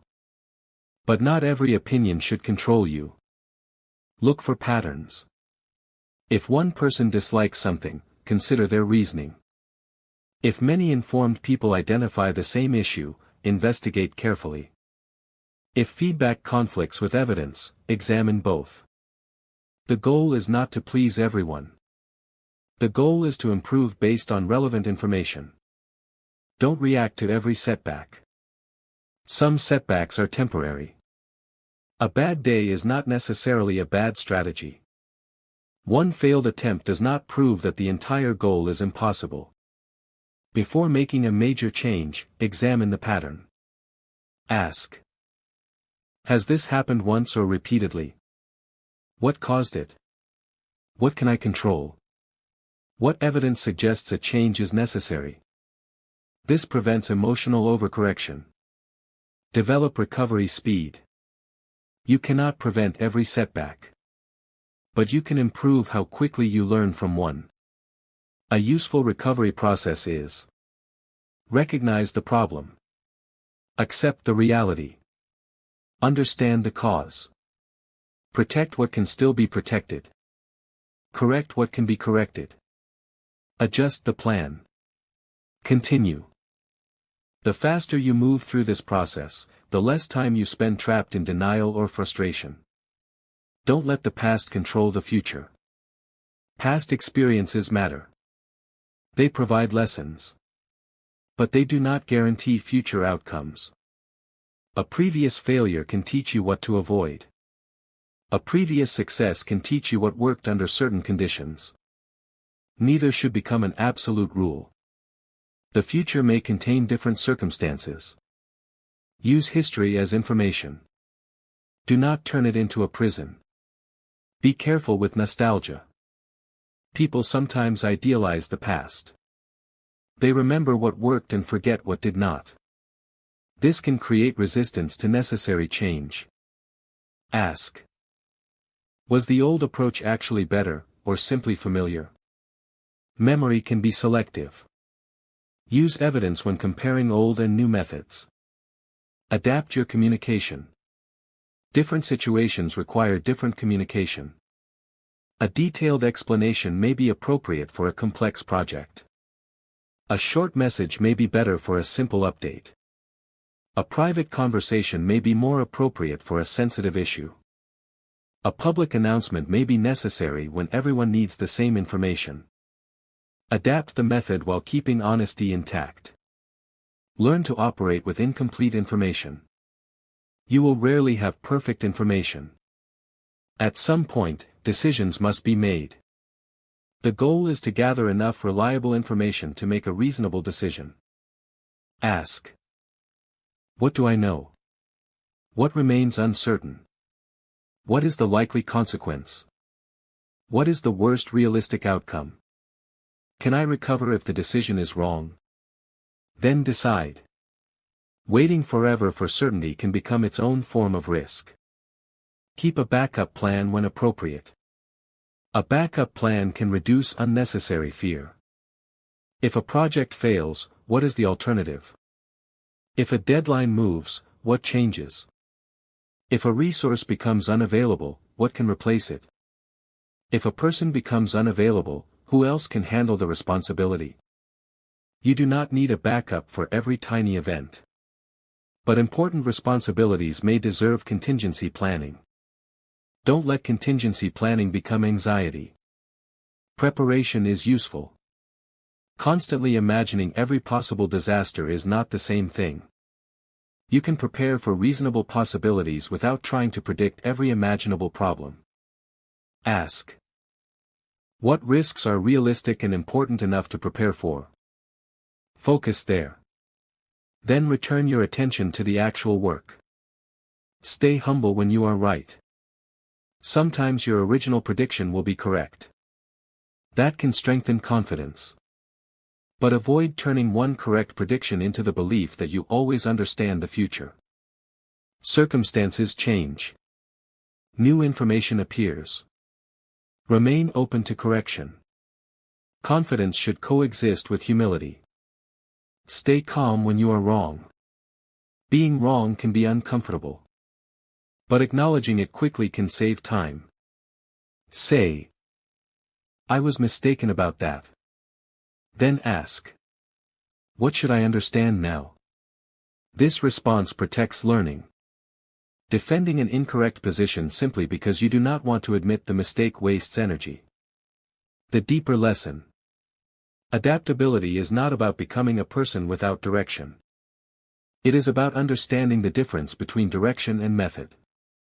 Your direction can remain clear. Your method can change. Your principles can remain stable. Your strategy can evolve. Your goals can be reviewed. Your knowledge can expand. Your decisions can improve. The person who refuses all change eventually becomes controlled by circumstances. The person who changes everything constantly becomes controlled by trends.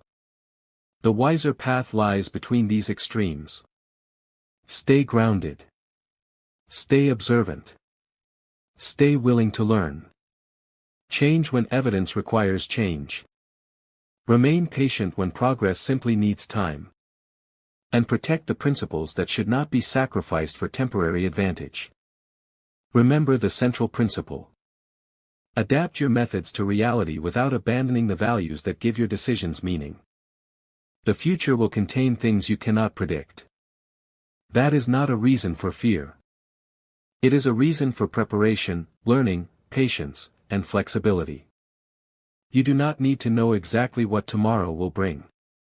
You need to become capable enough to respond when tomorrow arrives. And perhaps that is one of the most important lessons of personal development. The goal is not to control everything around you. The goal is to become disciplined enough to make responsible choices within whatever circumstances you encounter. When circumstances change, observe.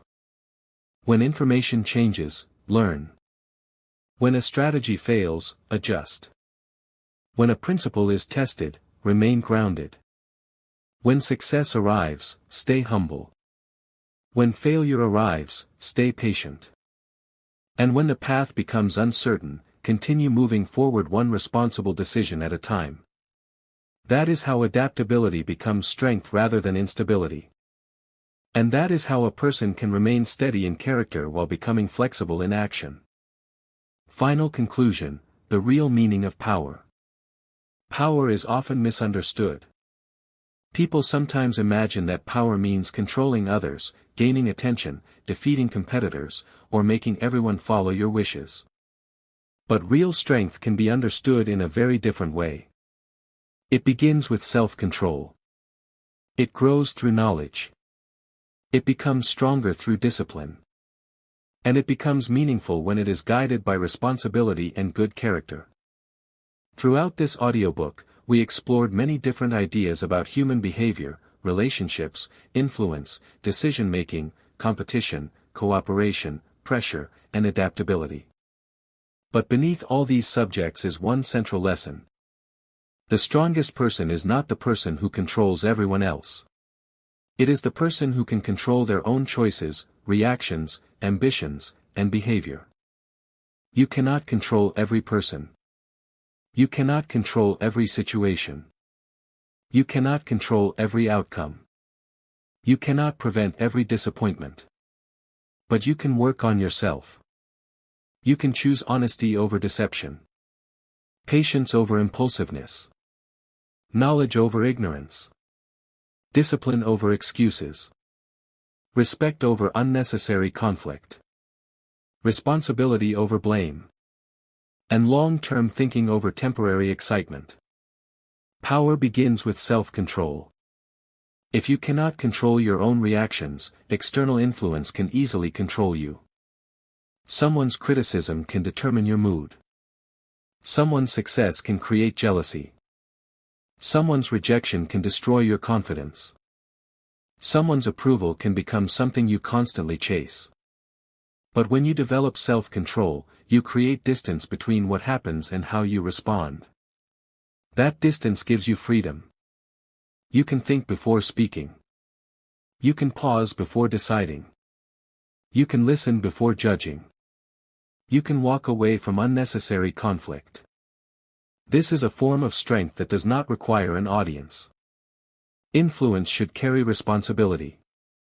Influence itself is not automatically good or bad.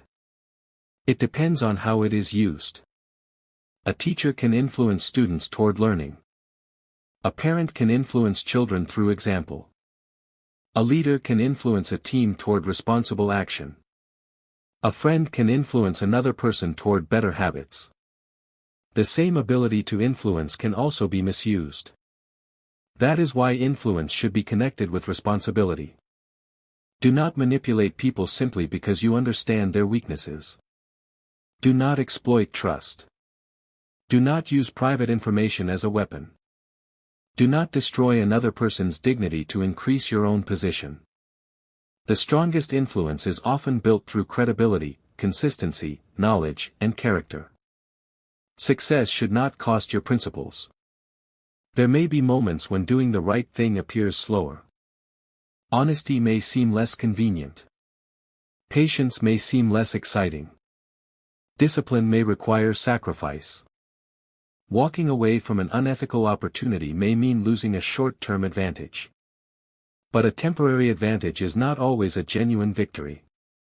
Ask yourself, what kind of person am I becoming through the decisions I make? That question can be more important than, did I win? Because achievements can change. Positions can change. Money can come and go. Recognition can disappear. But the habits and character you develop through repeated choices can shape the person you become. Learn from people without becoming their copy. Every person you encounter can teach you something. You may learn from someone's discipline. Someone else's mistake may teach you what to avoid. Another person's success may reveal a useful strategy. Another person's failure may show you the consequences of poor decisions.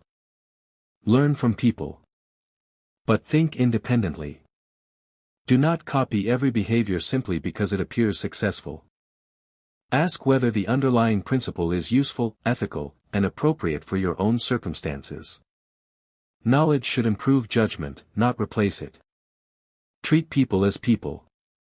One of the most important lessons is simple. Other people are not merely tools for achieving your goals. They have their own responsibilities. Their own struggles. Their own ambitions. Their own dignity. Healthy relationships are built through mutual respect. Build trust. Keep your word. Listen. Give credit. Apologize when you are wrong. Maintain reasonable boundaries. Help when you genuinely can. And do not confuse kindness with weakness. You can be kind while remaining firm. You can be respectful while saying no. You can forgive while maintaining boundaries. You can disagree without becoming hostile. Don't let competition consume you. Competition can be useful. It can motivate improvement. But someone else's success does not make your own progress meaningless. You do not need to spend your life trying to prove that you are better than everyone else. Instead, become better than the version of yourself that existed yesterday. Develop your skills. Improve your habits. Learn from strong performers. Compete fairly. Accept defeat with maturity. Accept success with humility. And remember that another person's achievement is not automatically your failure. Stay calm when circumstances change. Life will not always follow your plans. There will be unexpected events. There will be setbacks. There will be opportunities you cannot predict. There will be moments when your original strategy no longer works. Do not panic. Observe. Think. Learn. Adapt. Changing your method does not mean abandoning your values. A flexible strategy and stable principles can exist together. This is one of the most useful forms of practical intelligence. The final lesson. Perhaps the deepest lesson of all is that power should begin from within. If you cannot manage your own emotions, external success will not necessarily create peace. If you cannot control your impulses, greater opportunities may simply create greater problems. If you do not understand your own weaknesses, understanding the weaknesses of others will not automatically make you wiser. And if you achieve success while losing your character, the achievement may not be worth the price. So pursue knowledge. Develop discipline. Improve your communication. Build trustworthy relationships. Think carefully. Learn from mistakes. Compete fairly. Cooperate when cooperation is better. Adapt when circumstances change. And remain responsible for your own choices. The purpose of learning about human behavior should not be to become someone who controls everyone around them. It should be to become someone who understands people better, understands themselves better, and makes wiser decisions. Real strength is not the ability to dominate others. Real strength is the ability to govern yourself. When you understand that, power becomes less about control and more about responsibility. Less about appearance and more about character. Less about defeating others and more about mastering yourself. And that is where meaningful personal growth begins. Thank you for listening to this complete original educational audiobook summary. Take the ideas that are useful, think about them carefully, apply them responsibly, and always use knowledge in a way that protects your character and respects the dignity of others. The greatest victory is not controlling the world around you.